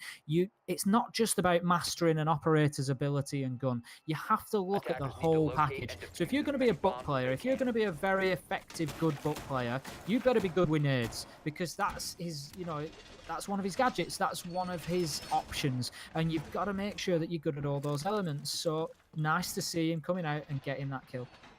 Yeah, absolutely. And as one of my friends likes to say, you have to be long arm season. If he's in chat, I'll probably get that DM on Twitter. But you got to be long arm season. You got to be able to toss those nades and be able to kill anybody from any which way they want to sit with that nade. I mean, I've even heard stories of EG when they had BC on their roster. They actually used to go into game and set up in, you know, usual spots that are played by the defense, and have him practice bouncing nades into those corners in order to get those kills. So that is just how good BC got at those nades. And it seems like Kendra's done just relatively that same thing, putting those nades exactly where he wants to put them, as well as what Sternap said yesterday about him. The man knows exactly when and when not to have that skeleton key out. If it's just in close enough range where he knows that skeleton key will one-shot you or two-shot you, he will have that out. He uses it the most effective way possible, and it's really, really nice to see. Clash looking to hold bathroom here. Gonna be, oh, and in comes the nade from Kendrew just as we're discussing it, and it doesn't quite manage to get any damage onto the Clash of Scyther.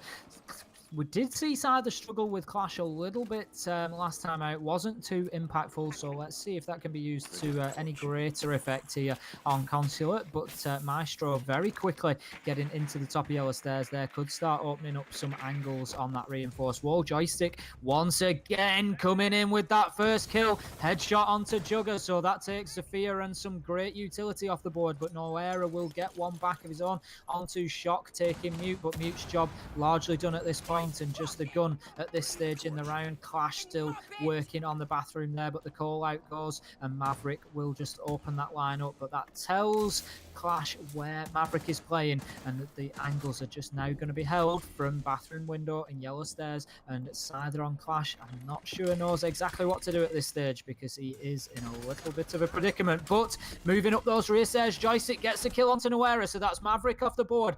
Cactus gets one of his own onto Karzeka, so that brings us to 3 versus 3, and every single round is just backwards and forwards. Cactus getting the kill onto Shepard, so that's a headshot. Joystick getting his third of the game onto Cactus, but will be traded straight out by Tank Ninjas. That leaves us 2 versus 1, and Clash is the one. This is going to be extremely difficult for Scyther.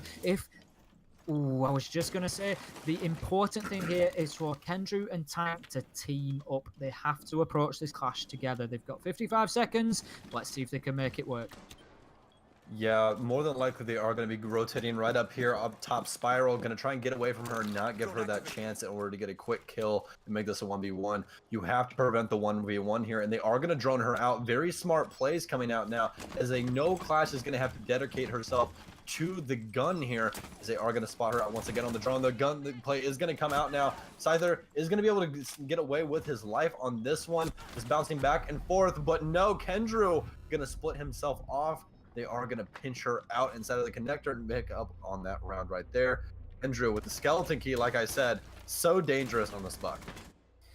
A masterclass in how to deal with a clash there. If you can get them sectioned off and deal with them 2 versus 1, come from separate angles, and there's not too much that they can do about it. That would have taken some special players from Scyther there to get those 2 kills. But as you say, Kendrew coming out and saying, Joystick, you might have got a 3k, but I'm going to stick with you, and getting kills of his own there. So fantastic players from Joystick. Unfortunately, his team weren't just able to meet him with it, but we're going to see going up to Consulate again and Scyther on the clash again, but Forever have taken a slight lead at this point.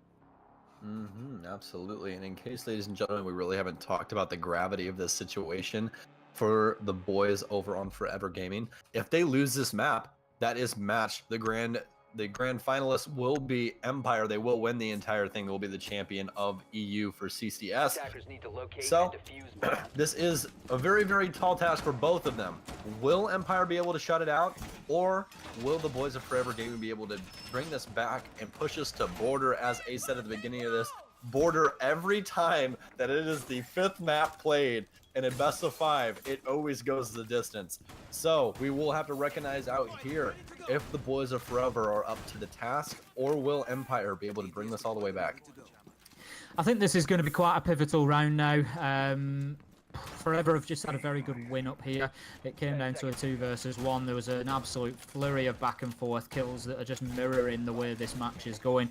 But if this round goes in favour of Forever, I think it's going to be very difficult for Empire to then hold on and take it to overtime. So I think this is going to be pivotal. I think Empire need to pick up a couple of rounds here if they want to be winning Consulate and avoiding that decider on border. But I don't think we could get a better map for a decider. It's extremely balanced. It's very, very popular for good reason.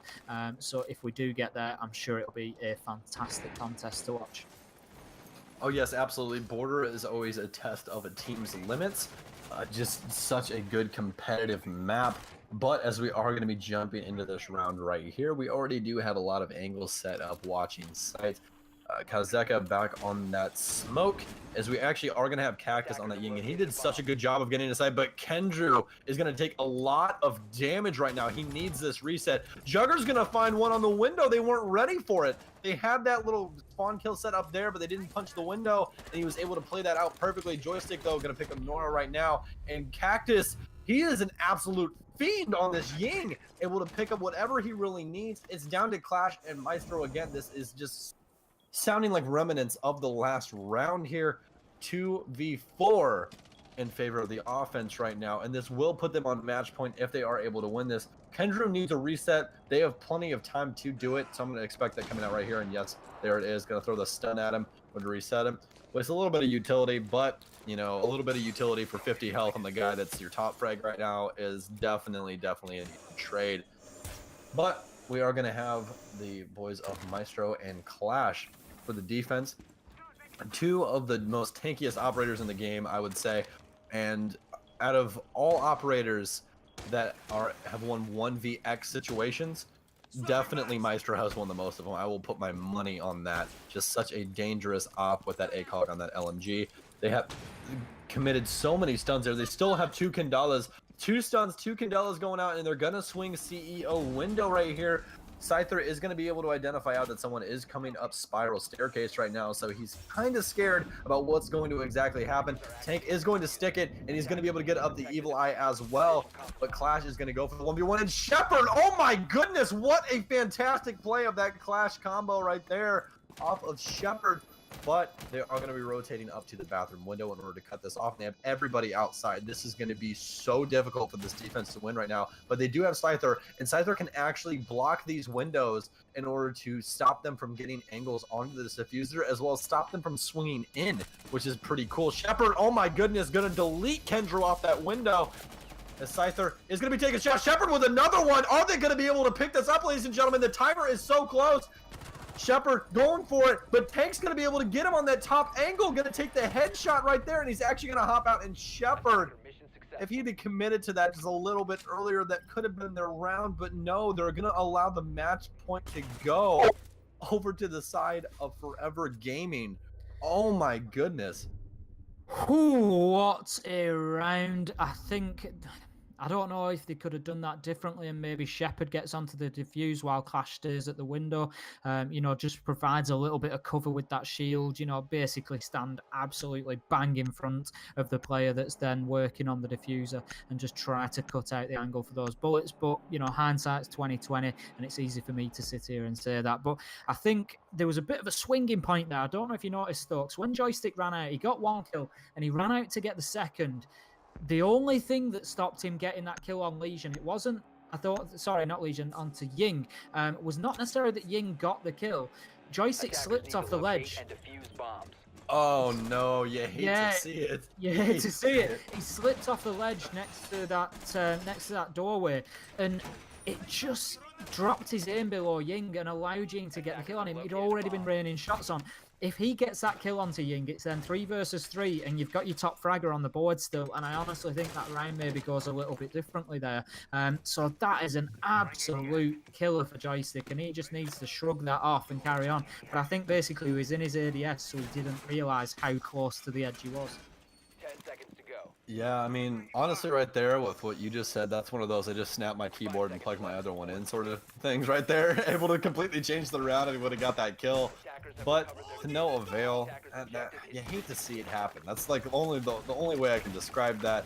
But we are going to be going back downstairs to the side of Empire. We'll see if they are able to hold on and try and get to this overtime. And guys, once again, the most beautiful thing about the CCS is we have infinite overtime, which is such a beautiful thing. And if I get to experience that, it's going to be amazing. So. Absolutely. And I think I'm just sensing, I don't know about you, Stokes, I can just really feel a bit of a change in the attitude and approach here. I'm not saying that at any point nobody's taken this seriously. Of course they have, but we had the 360 no-scope kill on the end of Clubhouse. And, there was obviously a bit of fun being had as well. Now it's like, absolutely knuckle down. Everybody knows that they're in a game here. They all desperately want to win this. Nobody wants to come out the loser here. No, absolutely not. And even to the instance of like trying to get in each other's heads. I mean, we've seen like players from each team on those final kills shooting bodies and stuff like that. And like it might seem like a little thing where like, oh yeah, like he just shot the body a little extra after he's dead. That will tilt other teams. It's a true fact trying to get inside of people's heads and try and mess with them, or they will make those over aggressive plays and play that into what you want to try and do. And we're actually going to see Noah. This is one of my favorite things to do with Maverick right here, is make these little murder holes through hatches, because again, his torch is just so quiet that you have no idea that there's a hole inside that hatch. False sense of security, you try to rotate and he just kills you through your own hatch. It's just such a dangerous way of playing Maverick that it's very exciting to watch. But they are getting a lot of these angles opened up here now, as he's created a Y inside of this reinforced hatch right here. There's only a minute left on the clock, and nobody's taking any damage at all. And Noah's really just holding this angle on top of a hatch, just trying to prevent anybody rotating from inside of kitchen, really. As we are going to see Kendra trying to commit some nades down to sight. They do know that Shock is over here on the pipes, but they are just trying to wait for these defenders to try and rotate through. Defenders doing a very good job of knowing exactly where to play, not trying to get too aggressive, as well as wasting a lot of time in the process. And right here is where things are going to start getting a little bit crazy. Is the refrag going to come out? No, Kendrew is going to decide to rotate back up. Shock is going to take a very good angle right here on the stairs. But, oh my goodness, you're going to see one of the Kandalas come out through the floor. That is one really cool thing about her utility. Cax is going to pick up one. Kendra going to be able to pick up another. As Shepard's going to pick up one, and Karzeka is going to be able to pick up another. The refrags are coming out right now. He doesn't even know where the Evil Eye is because it's shooting at him through the smoke. Kendrew has basically 0 health, 7 seconds left, 3 defenders still up. This is looking so good for the defenders right now. And Shepard is going to put a nail in the coffin, as well as Karzeka, in order to clean up this round for the defense. They are not done with this yet. I just don't know how to call it. I've just no idea which way this game is going to go. It's absolutely crazy. Empire, they're doing very, very well. As you say, they gave up top floor, well, not top floor. They gave up middle floor control. They had hatches having holes burnt in them by Maverick. They had vertical angles getting opened up by Buck, and they just managed to keep themselves out of those lines of fire. I think there was a fantastic job done on stairs, 1K, and then shots put onto, I think it was Shock. I think it was Shock who got himself a great angle on stairs and just managed to deny the approach down there. And that was a textbook defensive garage, extremely well done. 100%. And honestly, what I love to see from that defense right there, I know I touched a little bit on it in the round, is just how secure they played inside of sight, even though all those angles were opened up. They rotated to exactly where they needed to be in order to prevent themselves from getting picked out from anywhere. And it was really a beautiful thing to see. We're going to see now if they are able to clean it up and push this to overtime and ace. Yes, oh yes, do I want that. I can feel it from your Stokes. I can feel it. I think everybody wants that at this stage. Nobody wants one of these teams to be going home on a mistake. Absolutely not. They've both entertained us fantastically so far, and I have no doubt that's going to continue for as long as they do. So we are seeing a top floor hold again from, from Team Empire, and they are going to start opening up the usual angles onto yellow stairs. Smoke just opening those up there. We've got Maestro. He's been a constant. I'm surprised we haven't seen a Maestro ban in some ways. I think the only reason we haven't seen him is because the other team, basically everybody wants to use him himself. But he's got to be a seriously high pick rate. It's got to be close to 95, 100%. Oh, 100%. Such a fantastic operator as we are going to be jumping into this next round here. And we are going to have Cactus back on that Yang. Been playing so well on it, as well as Kendrew with that Buck. They did such a good execute on this site the last time. And if they were able to follow suit with it on this time around, this is going to be mapped for them. So Kendrew just wallbanging a couple of common spots to start off the round. And it looks like they are relatively setting up for the exact same sort of execute. Yep, they've tried to... Empire have tried to defend top floor twice so far in their defensive round. They've round 7 and 8 saw them going to console. They've not won it either time. They've not had the best time up here at console office. I think they obviously just prefer it over main lobby, but they're going to have to do something different. Personally, I think I would have liked to have seen Cider not bring Clash up here. There's been no success with Clash upstairs so far for Cider, and I just think I'm not sure it's going to end well. Kendrew getting the first kill there, and that's Joystick, the top fragger. I'm not liking the look of this for Team Empire. Me neither. That's a very, very early kill onto the top fragger of Empire. And Kendrew is... I feel like he lives at Consulate. I really do. Like, he knows every single angle that he wants to take in order to get these kills, and he does such a good job of it. No one gonna be able to take out Shepard. Gonna immediately refrag that onto Jugger, though. So this is gonna be a pretty even matchup so far. And Kendrew is just messing around with this Clash right now. I feel like when people do try to mess around with Clash too much, though, it does allow the defense to make someone rotate in order to get a pretty easy kill. If that is going to be the case here, though. He is kind of stuck right now, and I think that the shock actually stops people from repelling. So the longer he keeps this up, the more annoying it's going to be. But Cactus, they're going to dedicate themselves over to CEO, and all of these Kandalas are just putting in absolute work right now. If Kazeka is able to win this gunfight right here, it'll be huge. But no, Kendrick going to be able to take out Scyther. Cactus is going to be able to pick up another one. It's a 1v3. It's all left up to Shepard. Those kills came through so fast. The diffuser's down as well. What just happened? What just happened? I have no idea, but Shepard's stuck on top of Spiral Staircase. He really doesn't know what to do. He's just wall banging through random walls right now. And this is not looking good for the defense at all. This is definitely looking like we're going to go to border, but he is going to start it off right, going to be picking up Kendrew, but I don't think he's going to be ready for Cactus sitting over here inside of that. And no, Tank is going to be able to pick him out from the CEO windows. And ladies and gentlemen, it has happened. It's a best of 5. And we're going to the 5th map. That Ace cursed because he said it was border and said, you know, every time there's a 5th map and it's border, we go there. And yeah, that happened. Good job, Ace. I'm proud of you. That's not a curse, my friend. That's just knowledge. That's just straight facts. You're a genie. You're a genie, aren't you? Yeah, very possibly. I'll start granting wishes later. Oh, thanks. No problem. Fantastic. That for me has been the most enjoyable map so far tonight. The others that we've seen, we've seen some 6-2s on the first two maps, and that for me there has been a real showcase of Siege. It's been an absolute pleasure to watch. It's been punch for punch for punch, just backwards and forwards, joystick going off, Kendrew going off, just an absolute masterclass in holding from sight. But then we've had some great roam games. I just, as I say, I come back to, I think Empire have cost themselves that by the insistence of using Clash on that top floor. Yeah, I mean, that entire map, just overall, Kendrew, Cactus, and Joystick, those three guys really were just so pivotal on that map.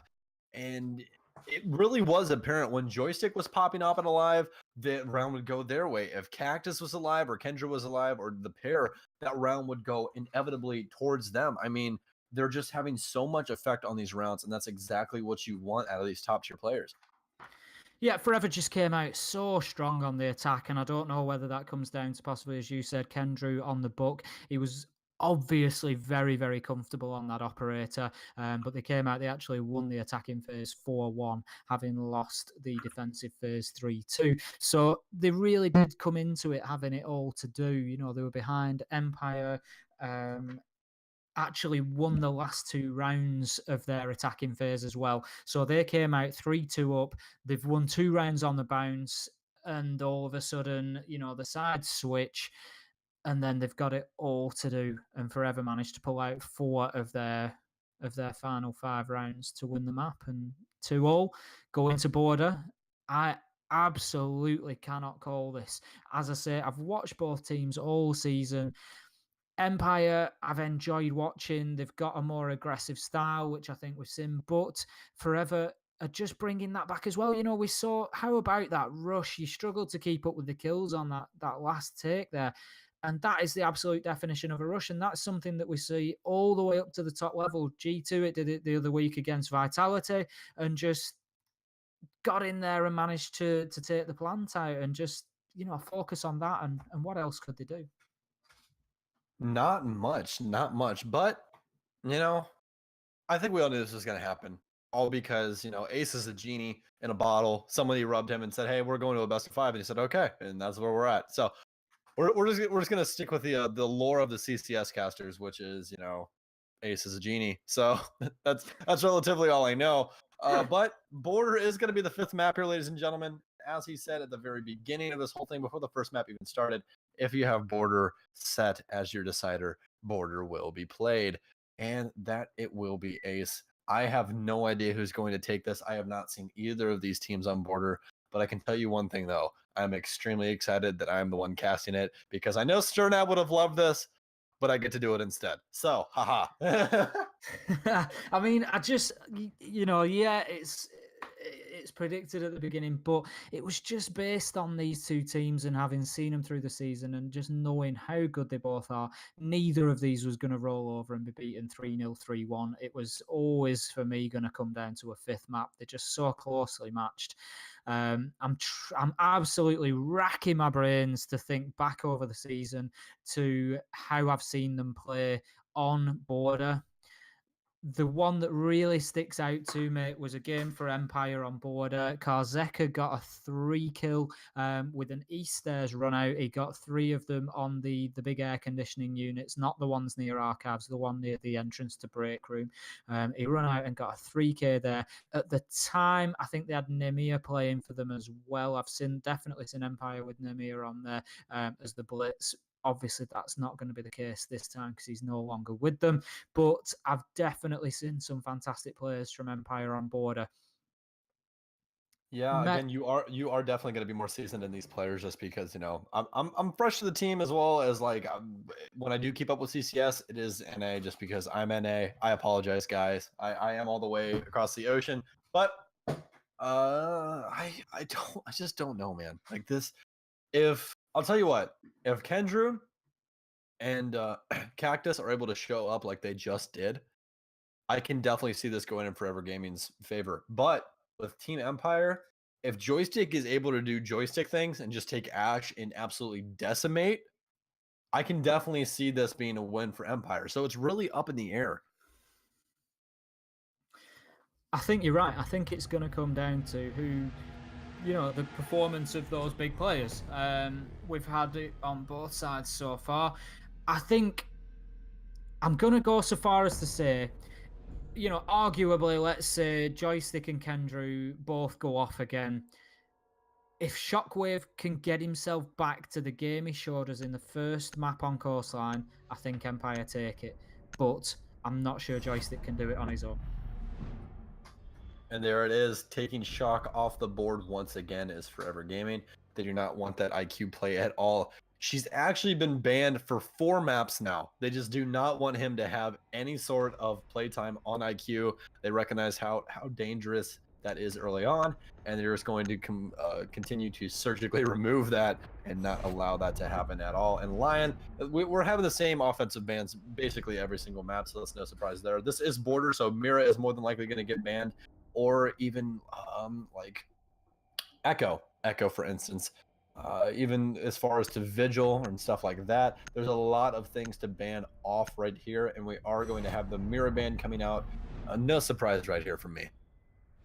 Absolutely none, and I think you've probably called the 2 potentials for this last one. It's going to be Vigil or Echo for me that we see go, and it's Valkyrie, so why bother trying to call it? Why do they always ban Valkyrie? Valkyrie's gone for the last 3 maps now, and whilst there are some powerful Valk cams on board, don't get me wrong, I honestly think there could have been more value in even maybe taking Maestro off the board. I commented on it on the last map of Consulate. I'm sure they probably haven't done because everybody wants to use him themselves, but we've seen such a high pick rate for Maestro, and he's been so successful. His cams have denied plants, they've denied thermite charges, he's got tons of kills have been got on Maestro with that LMG and ACOG. And I thought we maybe would have seen a Maestro ban, or like you said, Vigil or Echo. Interestingly, both of whom are on that defensive side. Oh yes, 100%. And if the defense right here is able to make a couple of stands in order to get a couple of rounds, honestly, if they even win just 2 out of the 5, I can definitely see them picking this up right here and winning this map. They've been so good on offense these last couple maps. The only one that they really had trouble on was Coastline, but it seemed like, they were just kind of having the shakes a little bit just from, this is being the grand finals of CCS, and this is no small task. This isn't for $20, ladies and gentlemen. This is for quite a bit of cash, as well as the title of grand champions in EU for CCS. So, no tall task right here. Absolutely right there, Stokes. So here we have it, round number 1 on Border. We are currently 2 maps apiece, Forever Gaming and Team Empire. This is CCS EU Season 3, and this is the grand final. It will be decided here one way or another. Let's see who wins. Karzeka coming out with that big first kill onto Jugger, and that was something I said that he did have pedigree for, was getting those initial kills, and he is moving towards... he's moving in on Sledge, but Joystick coming out firing as well, gets the kill onto Noera, and what an early advantage for Empire here. Down to a 5 versus 3 already. Echo barely had time to get both drones out, but he sees a man coming. Is it too late? Yes, it is. What an unusual view of that for Joystick getting the kill onto Cactus, but Tanks will get the kill onto Joystick. His job is done though. Kendrew gets the kill onto Scyther, so that leaves us in a 3 versus 2, but one of those is Clash. However, Karzeka gets the kill onto Kendrew, so that leaves Tank with it all to do now. We've got 1 man down the Hibana for Empire, so it is essentially 2 versus 1, unless they choose to pick him up, which they do, and I think that is a smart move. 3 versus 1 versus 2 every time, and Karzeka with a brilliant nade. How about that for a quick round? What even is this round? It doesn't even feel like we've taken a break, Ace. It feels like these guys just immediately went to like aim booster and just started clicking circles. I don't really know. They are just playing on all cylinders right now. Just absolutely insane. Empire is... Yes, Medics. Empire is mad right now. That's actually what I was about to say, so thank you for typing that. But Empire is mad right now. Insanity coming out from these guys about how quickly they get into sight, how aggressive they are. They had the entire defense dead by 1:30 into this round. And Border is not a map where you're usually like, oh yeah, let's just push side as hard as we possibly can. Like there usually is like that. Okay, we got CCTV. Okay, we're gonna drone out here. All right, we got that done. Okay, cool. Now we're gonna go for sight. We got our execution set up.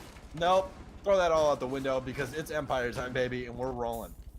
I'll bet there's no attempt at a peek this time from Jugger after Karzeka took his head off. I'll bet he's heard about that from his team just to calm things down. Impact nade being used there to take out the drone. What? Impact nade just being used there to take out the drone. Showing the value of that information. Elemines getting placed by Noera into archives. Are they going to be ready for such an aggressive push again? Are Empire going to bring such an aggressive push again? 5 seconds left. Honestly, it worked for him last time, and if it isn't broke, Ace, you don't fix it. So I expect the exact same thing coming out of Empire. I've got Mountain Dew coursing through my veins. I'm ready for this. I am so ready for this. We are going to start off the round here. No one's going to be dead within the first 10 seconds, so a little bit different than the last round here, because we are going to be seeing them start Valley and work their way towards main site right here. We are going to have Karzeka come up here, and he is going to watch the rotate up top on the balcony. Nothing too crazy so far, which is good, because by this time, the last round, there was already 2 people dead. So, oh my goodness. Sneaky drone work, just picking up Jugger there on the Jaeger, playing in office, so that call out no doubt going to go. The attempt of a nade is going to come in as well, and ooh, just a bit of a miss there, but it does force Jugger to drop the hatch down to tellers and to work back up east. Now, if Sledge works quickly, Karzeka does get the kill. How about that? So he throws the nade himself, he forces Jugger out of his office hold, down into tellers, and then picks him up when he comes back up the east stairs rotate. How about that play? That play was absolutely insane. If you want to speak about plays, we're on with the human Joystick himself. Joystick already coming in with frags once again. The man is an absolute legend on top of Ash. This play has been absolutely insane all day. He is going to spot out Clash here. Not going to be able to get any bullets placed onto her because of that shield in front of her face. But she is kind of getting up and aggressive inside of Archives right now. Deep Archives, and she's going to be able to pick up the kill. Oh my goodness, Karzeka not ready for that prone Clash laying over there in the door of Archives. But she is going to be able to try and hold down the site as long as possible. Another aggressive peek, but Shock ready for this one as he is going to be able to take her down. It's not looking good for the defense once again. Pre-fire's coming out from Nora on the top of metal right now as Nora is going to rotate back into sight. Things are getting pretty dangerous for the defense. Nora still has around 75 health, but they have to be concerned about this Archives take right here. Shock is ready for it, but Cactus is still up and alive on these Echo Drones, but his Echo Drone's actually not going to be able to hit up to the ceiling. Now it is, but she is going to be able to see it. He's going to pop one of those Yokai rounds off. Not going to make any contact though, as they are going to hear the diffuser start going down, but that is exactly not the kill that you would want to go through. Echo's going to go down to Joystick's hands. Is Joystick going to be able to clean up another one though? No, Shepard with Twitch. I did not even see Shepard was playing Twitch. I just right there at the end saw that Twitch was picked. So I'm just not doing my casting job, but Shepard going to be able to clean that up right there. And what a wonderful round once again by Team Empire. These guys are absolutely insane. This is quite simply an absolute masterclass in playing border so far from Empire. And how about Joystick and Karzeka just stepping up for the team again there. Joystick gets in, bang, bang, 2k. Karzeka getting up to Roof. I mean, I can't get over how beautiful a play that was from Roof to move Jugger out of office. And remember, that is exactly where Joystick moved in from when he got his 2k. So it was essential to move the Jaeger out of there. Karzeka drops the nade in, forces him to drop hatch, recognizes that he's dropped hatch, and then gets himself straight onto the rotate and picks him up as he's going to come back up east stairs. It's just normally that would take 2 men to do that. You would have a Glass, you'd have a Fuse, you'd have somebody like that that would force somebody out of that area and into somebody else's line of fire. It's so rare for somebody to achieve that on their own. I mean, just again, I'm gonna say it again here, Ace. It's almost like we didn't even have a break in between the maps. These guys are just coming out full swing, and this isn't, oh, you know, I'm just going to send a couple little jabs, you know, maybe try and make them open up their defense a little bit. No, we're throwing haymakers here, Ace. That's what's happening right now. And if this continues, I don't exactly know what Forever Gaming is going to do. I mean, they're in a very dangerous spot to lose this right now if they continue to let this momentum affect this. This, quite frankly, turned into a brawl, and I think Forever Gaming maybe haven't realised that yet. And as you said, they need to come out here, and I honestly think they need to match aggression with aggression. We need to start seeing some run-outs. You know, they need to basically make Empire think twice about rushing in. Yeah, they definitely need to try and just play a little bit more tight-knit on this defense, try and get those refrags going. That's really what has been their downfall so far. They keep letting these deaths go through, and in massive numbers, they'll lose 2 to 3 people in the span of 20 seconds, and no refrag will come out. And that is just so dangerous for a defensive unit in order to have to deal with that many operators on such a low amount of bodies. But we'll see if they are going to be able to get the same kind of aggression here. Joystick loves this long angle right here from the window. It is such a good ACOG angle to regularly take. Is they're actually going to have Tank Ninjas rotate all the way downstairs, and they are going to identify out that he did do that rotate, so they are going to know that he abandoned upstairs. So Armory Lockers is more than likely theirs. Going to be droning out sight now, seeing exactly where all of these operators are playing. It seems that for the most part, they do have all of them shoved back to sight now, as they are going to start trying to execute in over towards bathroom. Kendrew trying to get a shot through the wall, but no bullets are going to contact. They are going to be focusing on the bathroom area more than likely to try and get this execute through. Going to be trying to attack the back of workshop, but Kendrew with the pulse monitor here knows that there is one inside a bathroom. Is he going to go for the nitro cell? That's going to be an easy kill right there. Kendrew, very well placed. Shock, going to die right there. Kendrew going to get aggressive in a bathroom. Going to retake that, so they do not have that just for a freebie, but I believe that was a vertical angle just opened up by Joystick right now, so this might be a little bit of danger inside of the bathroom. Legion not going to come out, but Scyther's going to be able to clean that one up right there. Minute and 10 seconds left on the clock. Not too much going on. Sledge has been taken down, though. As Karzeka does not look like he's about to be picked up, and yes, Kendrew is going to be whipping up that one as well. Kendrew looks like he is back in form on this map. More gunfights coming out now, as Jugger's going to pop a couple shots over into the Twitch. Now, they have to try and figure out exactly where they're going to want to try and push this. Diffuser is down, as Cactus is going to clean up one. It looks like the umps are just doing all of the work now. Castle able to pick up another one, and Scyther getting in a gunfight with Pulse outside, but Kendrew, that's a 3K for him. It's all left up to Shepard on this Twitch. Is he going to be able to have an effect on this round? And it looks like exactly what we talked about is going to come to fruition here. Ace, gunfight going to come out, but Jugger's not going to be able to spot Shepard, but Shepard's going to be able to see him with that 4x scope right there. And as I was just saying, it definitely looks like they did make that adjustment in order to deal with this more aggressive playstyle. Yeah, and it was absolutely essential that they did, because otherwise they were going to find themselves on a receiving end of a 6-0 very quickly. But it's absolutely no surprise that it's that man Kendrew stepping up once again for his team. Beautiful C4 toss to get things moving. Another kill after that. Shepard getting a second though onto Tank Ninjas before Cactus comes in and gets the final kill. So I think from memory that's a 3K for Kendrew and 2 for Cactus. So as you said before this started, Stokes, Kendrew and Cactus stepping up for the team. 2-1 now on rounds, and we have got a game on our hands. Yes, we do. And what would you expect from these two complete powerhouses on this best of 5? If there's a way for a best of 5 to go out, Ace, I want it to be overtime. Why not? Why should any of these we already got here. Why should any of these teams lose on anything less at this point? Absolutely loving watching this. And we've got another Armory hold now then. Armory has been won twice by Empire. Round 1, round 2, both Armory wins. What are Forever Gaming going to do differently here to stop that happening again?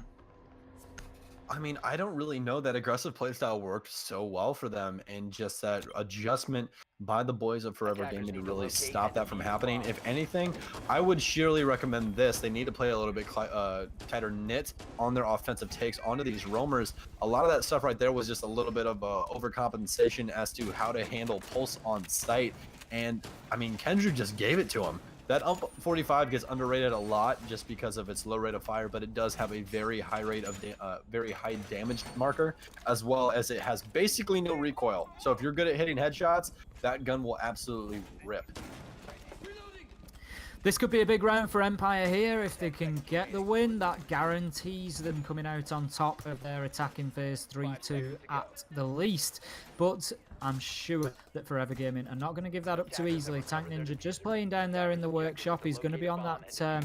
He's going to be on that rotate. He gets the drone as well. So important to deny that information. But if they are aware of his presence, I'm sure that they're going to try and do something about that early in the round, because they've been very, very aggressive on their own clear. This time, Kendrew working with Jugger in officers rather than Jugger being in there on his own. And he's going to call out Joystick on the Ash on that rappel approaching officers, which has been so damaging so far. Oh yes, it has been, and if Joystick can stay consistent with those first 2 rounds right here, and is able to do as much damage as he's done previously, then this could look to fall apart for this defense right here. They have opted to put the ADS in here, and that's exactly what was needed. Prezeka's not going to be able to native hell automatically right here. Taco is usually a very dangerous spot to be played unless you have players playing around you from Fountain, as you can see Bandit right there, and Kendrew on the Clash. And actually, as soon as I say that, those stun grenades are actually going to knock out Medic's internet. Once again, we're going to get removed. But from what we were seeing right there, they were going to be going for that office take. They could rotate over to Archives and try and get that door open. But we'll have to see. We are going to get back in time just to see the end of the round. Medics is pretty good at reconnecting us right here, as we are already back in map. The map is loading up right now. I don't know what we're going to be seeing when we come back, Ace.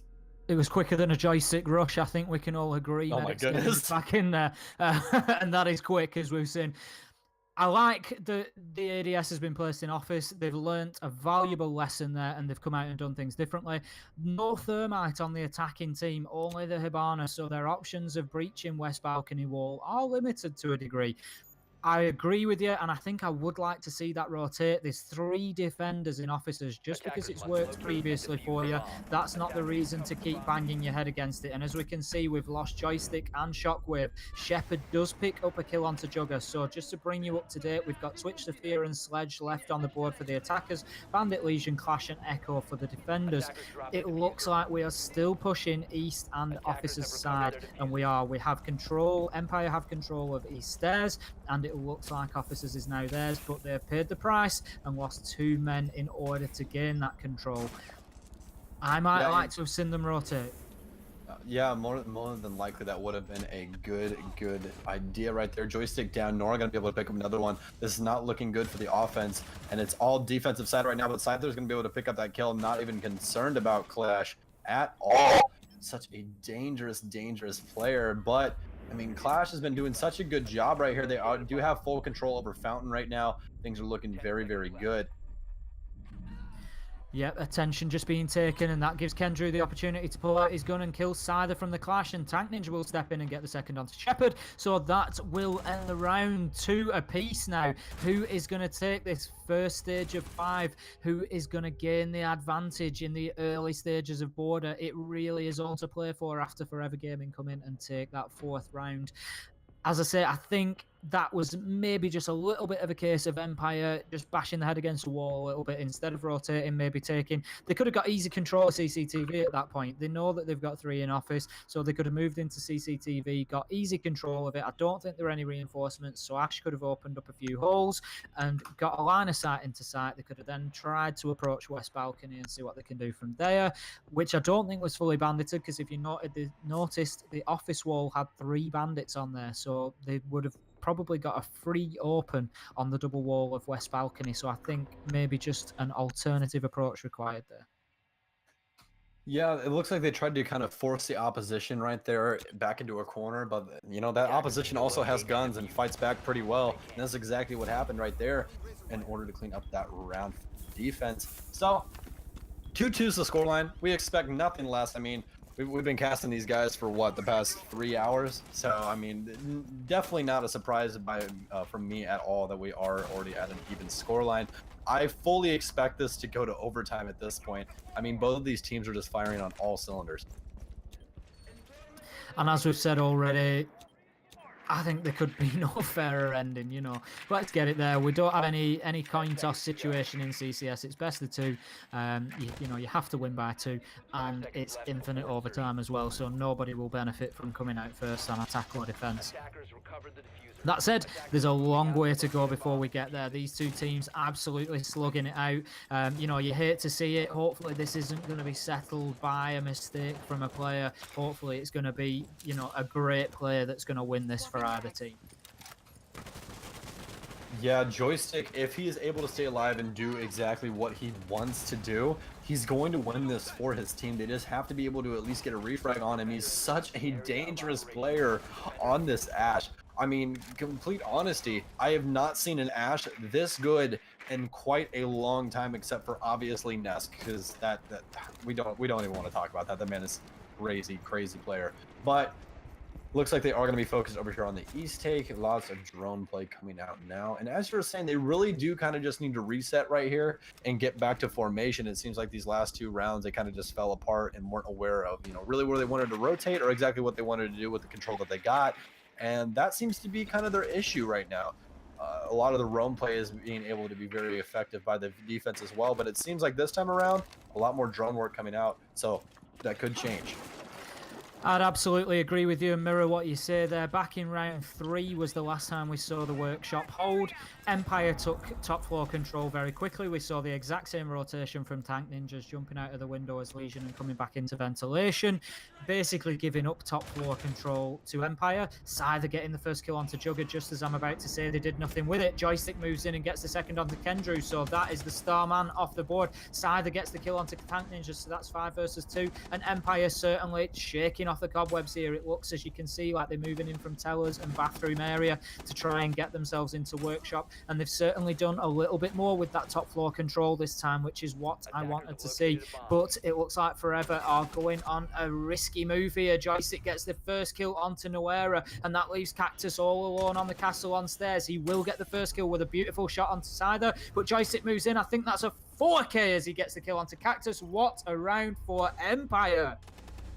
We've said it before, and we will say it again. If Joystick is allowed to do what he wants to do on that Ashe, you're going to lose. The man is an absolute nut in this frag and roll. That being said, he's going to have to find another way now because they move on to defense and Ashe will no longer be available to him. I'll bet he wishes that she was. But he is using the defensive Ashe. Also I was going to say that. I really do apologise, Stokes. Great minds think alike. So moving in, we have Team Empire taking the advantage in that first 5, coming out 3-2 in the advantage. But they're bringing Clash again.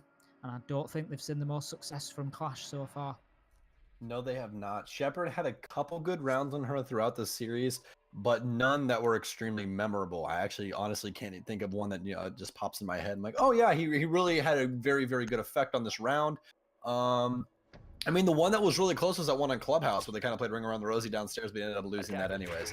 So, I mean, honestly, I'd opt for another guy that's really good with a weapon. I mean, no Maestro taken at all. And Echo Maestro is such a good defensive setup. I'm actually really surprised. Absolutely. I think at this stage, you know, I say I don't want to keep banging on about it or getting on top of them. They've got the strategies and they certainly know better than I do when it comes to what works and what doesn't, I'm sure.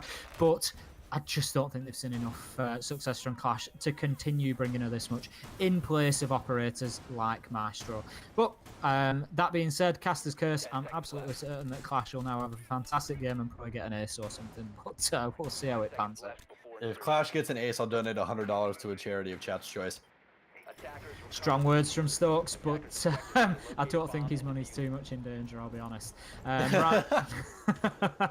Moving in there, Cactus just checking that early peak, but nobody there. It's just to slow things down a little bit, and it looks like we're going to have attention paid more to the CCTV and West Balcony side rather than the officers' side that we saw pushed by Empire. Yeah, and the one thing I would like to note about the offensive unit of Forever Gaming, they're kind of more based on controlled chaos, really. Their drone play has been very good all day, and right when they get any sense of anyone there, they immediately execute onto that information and are able to get kills really quick because of that. But Border is a completely different story. You kind of got to handle it a different sort of way. A lot of the doors that you're going to be peeking are going to be contested. The Jugger's actually going to spot out the defensive Ashe downstairs, played by Joystick. Because see, Joystick is going to have the same sort of impact on these rounds as he has on these offensive rounds. and see if he can set up his team to win this entire thing here. 3-2 again, ladies and gentlemen, is the scoreline. So they are going to try and roll this momentum here as they actually do have open big wood wall here. Shepard might actually be able to make a very, very big play here, but speaking of big plays, Joystick's going to run outside and end Jugger. Is he going to be able to get this 2K right here? No, he's going to try and run across the door again, but Cactus ready for it this time, going to be able to clean him up and takes out Joystick off the board. Only half the round left to be played, and Shepard is ready to try and stop them from getting this bomb down. He's certainly going to have to do that with the clash, with that wall open. That is almost certainly where they're going to set up to push from. And there comes the flashbang to start things. Kendry moves in and gets the kill onto Karzeka. If the second and next kill comes to Forever Gaming, then it is going to become very difficult for Empire. The smokes are raining in, the flashes are raining in. This clash is yet to be dealt with, but the Ash is approaching, struggling in light of those electric shocks. Out comes the gun. Shepard gets one. Cactus gets a kill back onto Sider with a headshot. So that leaves us in a 2 versus 1 situation now as Cactus gets the kill onto Shock. Oh, but Shepard will get the kill onto Cactus. Kendry manages to finish things off as Clash drops the shield to go for the kill though. So that will be the first round of this phase going in favor of Forever Gaming. I'm not going to lie to you, I got scared there for a second as soon as kills started rolling through. I was like, oh man, might be $100 out the pocket, but no, that early kill, I'm not going to be able to ace for Clash, and Clash is going to go down a little bit earlier, but a 3K from Shepard on Clash. So, you know, you said that she was going to have a good round. She definitely had a good round, but did not really work out for her in the end. And ladies and gentlemen, we are on pace for overtime right now. I'm feeling it. Ace, I don't know about you, but with how this game has been going so far on this map, I can just smell overtime. I'm smelling it right now. Oh, I'm feeling it. You're feeling it? I'm feeling it. Well, I'm smelling it. You're feeling it. I mean, we've got all bases covered, and we're ready for it. Absolutely ready for it. Honestly, at the minute, I just feel like I wouldn't want this to end any other way. I don't want a team to lose 6-2, 6-3 here. I just don't want it to happen. Both of these teams have come out and given us such a fantastic display of Siege for this grand final that neither of them deserve it. And we're going to see this time the Bandit drops out on the 6th pick and Maestro comes in. I would prefer, as we said, to see Maestro in place of the Clash, but Shepard did have a fantastic game last game on the Clash. They're going to come back to the same objective. I'd like to see maybe a little bit more focus put on stopping, denying that wall from being opened. However they want to go about that, whether it's keeping Aroma in CCTV and just keeping pressure out there so they're worried about those potential runouts, I don't know. I just want to see a little bit more defense of that west balcony wall, because once that was opened, it did sort of feel like the beginning of the end for Empire then. Yeah, absolutely. And another thing to bring up, because I don't believe we brought it up yet on this cast, we do have Maestro rocking a silencer right now, and there's actually a couple of things that go into this. With that silencer on his weapon, not only does it have a pretty low amount of recoil, but there's actually one very, very large thing that actually I didn't talk about yesterday. One of my friends brought it up to me after the cast. There is no tracers with a silencer, and I did not even consider that when talking about that. That's very, very dangerous because you don't know exactly where he's shooting you from. All you know is there's a hail of bullets coming from an LMG, and you're probably dead. So, absolutely crazy stuff coming out. And you love to see it. You love to see it. I'm going to keep saying that all day. Love to see it, ladies and gentlemen. We'll see if Shepard is going to be able to have a little bit of a better round this time, but no, Joystick going to start it off right. He's been so good at these early frags. Been able to take out Jugger on defense right here. The man plays such an aggressive playstyle on these ops. It's just such a fantastic thing to see. And he took the exact same operator down again. It's last time on the Consulate map, it was Noera who just got his head taken off by Joystick 3 times in a row. This time it seems like Joystick has picked Jugger to be his target of choice, and he's got him as the first kill in 2 rounds in a row. Can he do a bit more with his life last time? He put himself into no man's land last time, running across main door, and that did cost him. If Joystick can keep himself alive for another 30 seconds or so and start to move up that east stairs rotate, they've nobody watching that on roof, so it will allow Joystick to get back up there and possibly get the flank onto CCTV. That could be defining for this round. Yeah, absolutely we could. Tank Ninjas, everybody over here centralized around the CC area. They do have the diffuser over here as well, so this looks like it is going to be for the execution. Joystick going to take that aggressive angle, but Tank Ninja's going to delete him as soon as he walks into sight. Shepard had such a good defensive round this last time. able to pick up 3 kills. If he is able to try and recreate that right here, this could be a fantastic round once again from him. The EMP coming out, so that is going to affect his CCE shield, but the EMP's not going to get any contact, as Karzeka is actually going to be able to pick one up with a shotgun. He's going to be able to pick up 2. No, he's not, but Shepard's going to switch over back to the SMG pistol. He's going to be able to pick up 1. Kendrick going to take him down, though. Shotgun's still out. He's going to be able to pick up another. This is looking so good for the defense right now. Tank Ninja's all by himself in a 1v3, and they're going to spot him out with the Echo drone. This does not look very winnable right here for him. He's trying to see if someone's going to challenge him from metal detector, but no, it's not going to happen, ladies and gentlemen. He's going to rotate back through CCE. Is it going to be able to be winnable for Tank Ninjas? I don't believe so. They do have that shotgun getting played awfully close to where he is. Smoke nade coming out, but Tank Ninjas is rotating over through Mini, and Karzeka going to be able to clean that one up right there. What a fantastic round for the defense. I'm not sure I've ever seen anybody take a shotgun to the face harder than Kendrew did there. Came round the corner as Doc and absolutely had his head taken off. Great plays from the smoke there to take things by the scruff of the neck and to stop that defuse going down.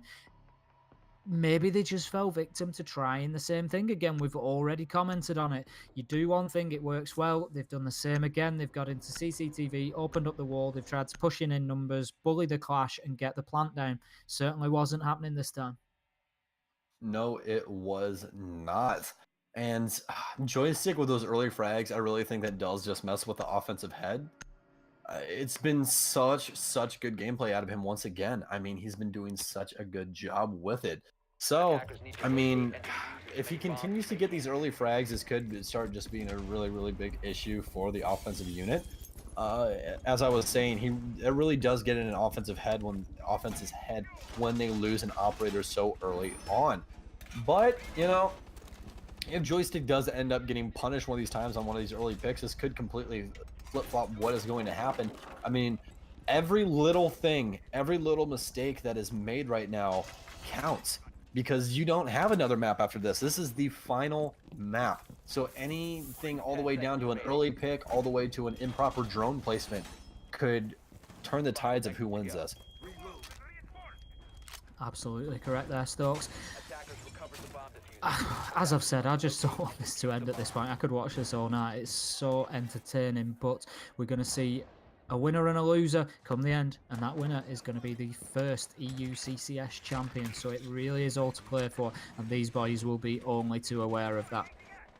Looking at a workshop hold, then we've got one of the defenders down there in customs. Looks like he's been drawn out by Kendrew. Shock just moving out dangerously there, possibly going to get, this is going to be close. Kendrew did drawn him out in the customs office, but chose not to jump in through to the window too swiftly, but he has just seen him again, and Tank Ninja's drone will be taken out this time, and Shock, I think on that basis, will probably start to move away from that area, because otherwise he's going to find himself getting challenged very quickly.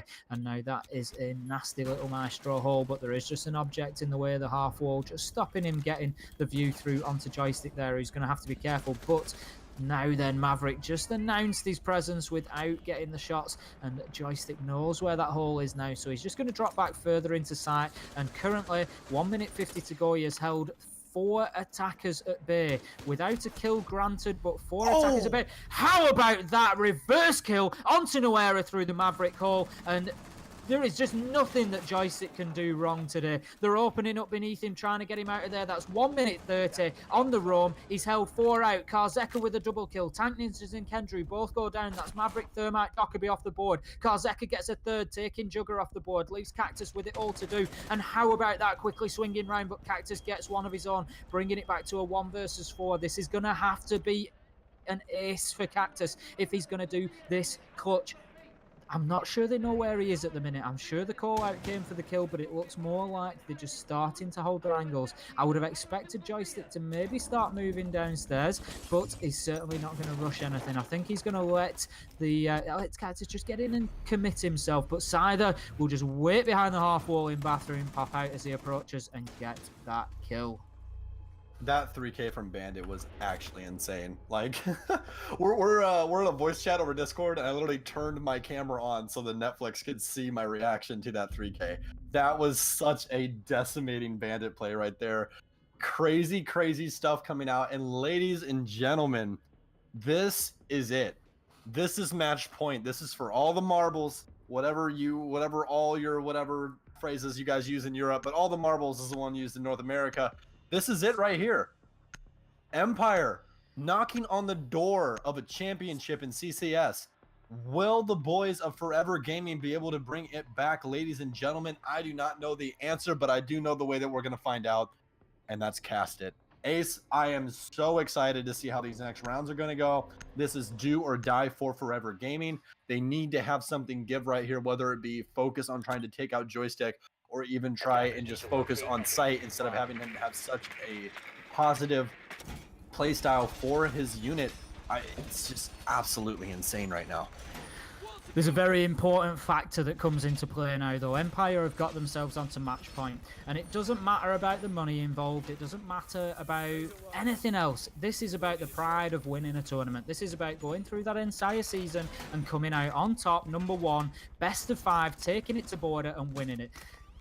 The thing that happens now is the Empire players, maybe the hands aren't as steady as they were coming into the other rounds before this one. You know, maybe they're just sweating that little bit more. There's all these factors that come into play, and these are experienced players. I'm sure they've been here before, but I don't think it ever really changes no matter how often you're there. So you start to get into what you call a clinching position now. Can they clinch it? That's what we're going to see here. If they lose this first match point attempt, the second one is going to be twice as hard.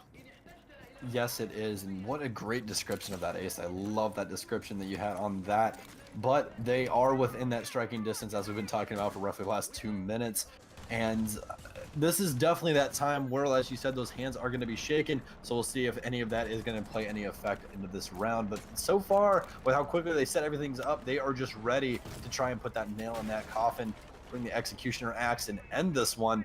We'll see exactly how this one is going to play out.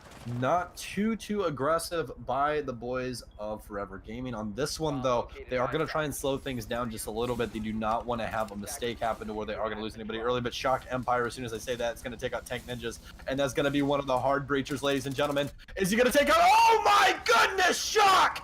Gonna take out 2. Nora gonna go down. Kendra down as well. And Joy. Oh my goodness, ladies and gentlemen, what a way to end the CCS if this is gonna go through. Jugger all by himself. He's gonna have to deal with Clash. They know exactly where he is. You can see Joystick rotating over right now, and Shepard is actually gonna clean it up. Oh my goodness, what a way to end a best of 5. Empire able to win EU CCS Season 3 and a 6-3 on border.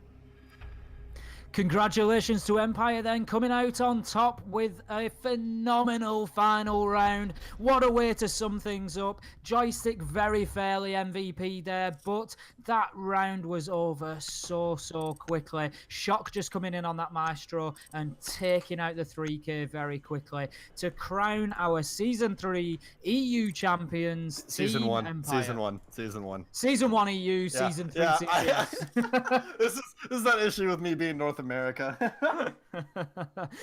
So right now I'm going to hand you back over to our host for the season, Netflix. Thank you so much, Ace of Pyrite. So more than 5 months since EU qualifiers, actually over 4 months of CCS play. It has been almost 31 play days with mostly 2 best of 3 matches each.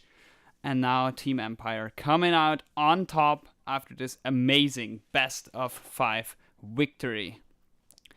The EU staff will conclude Season 3 with this grand final, and we'd like to thank every one of you for watching us this regularly.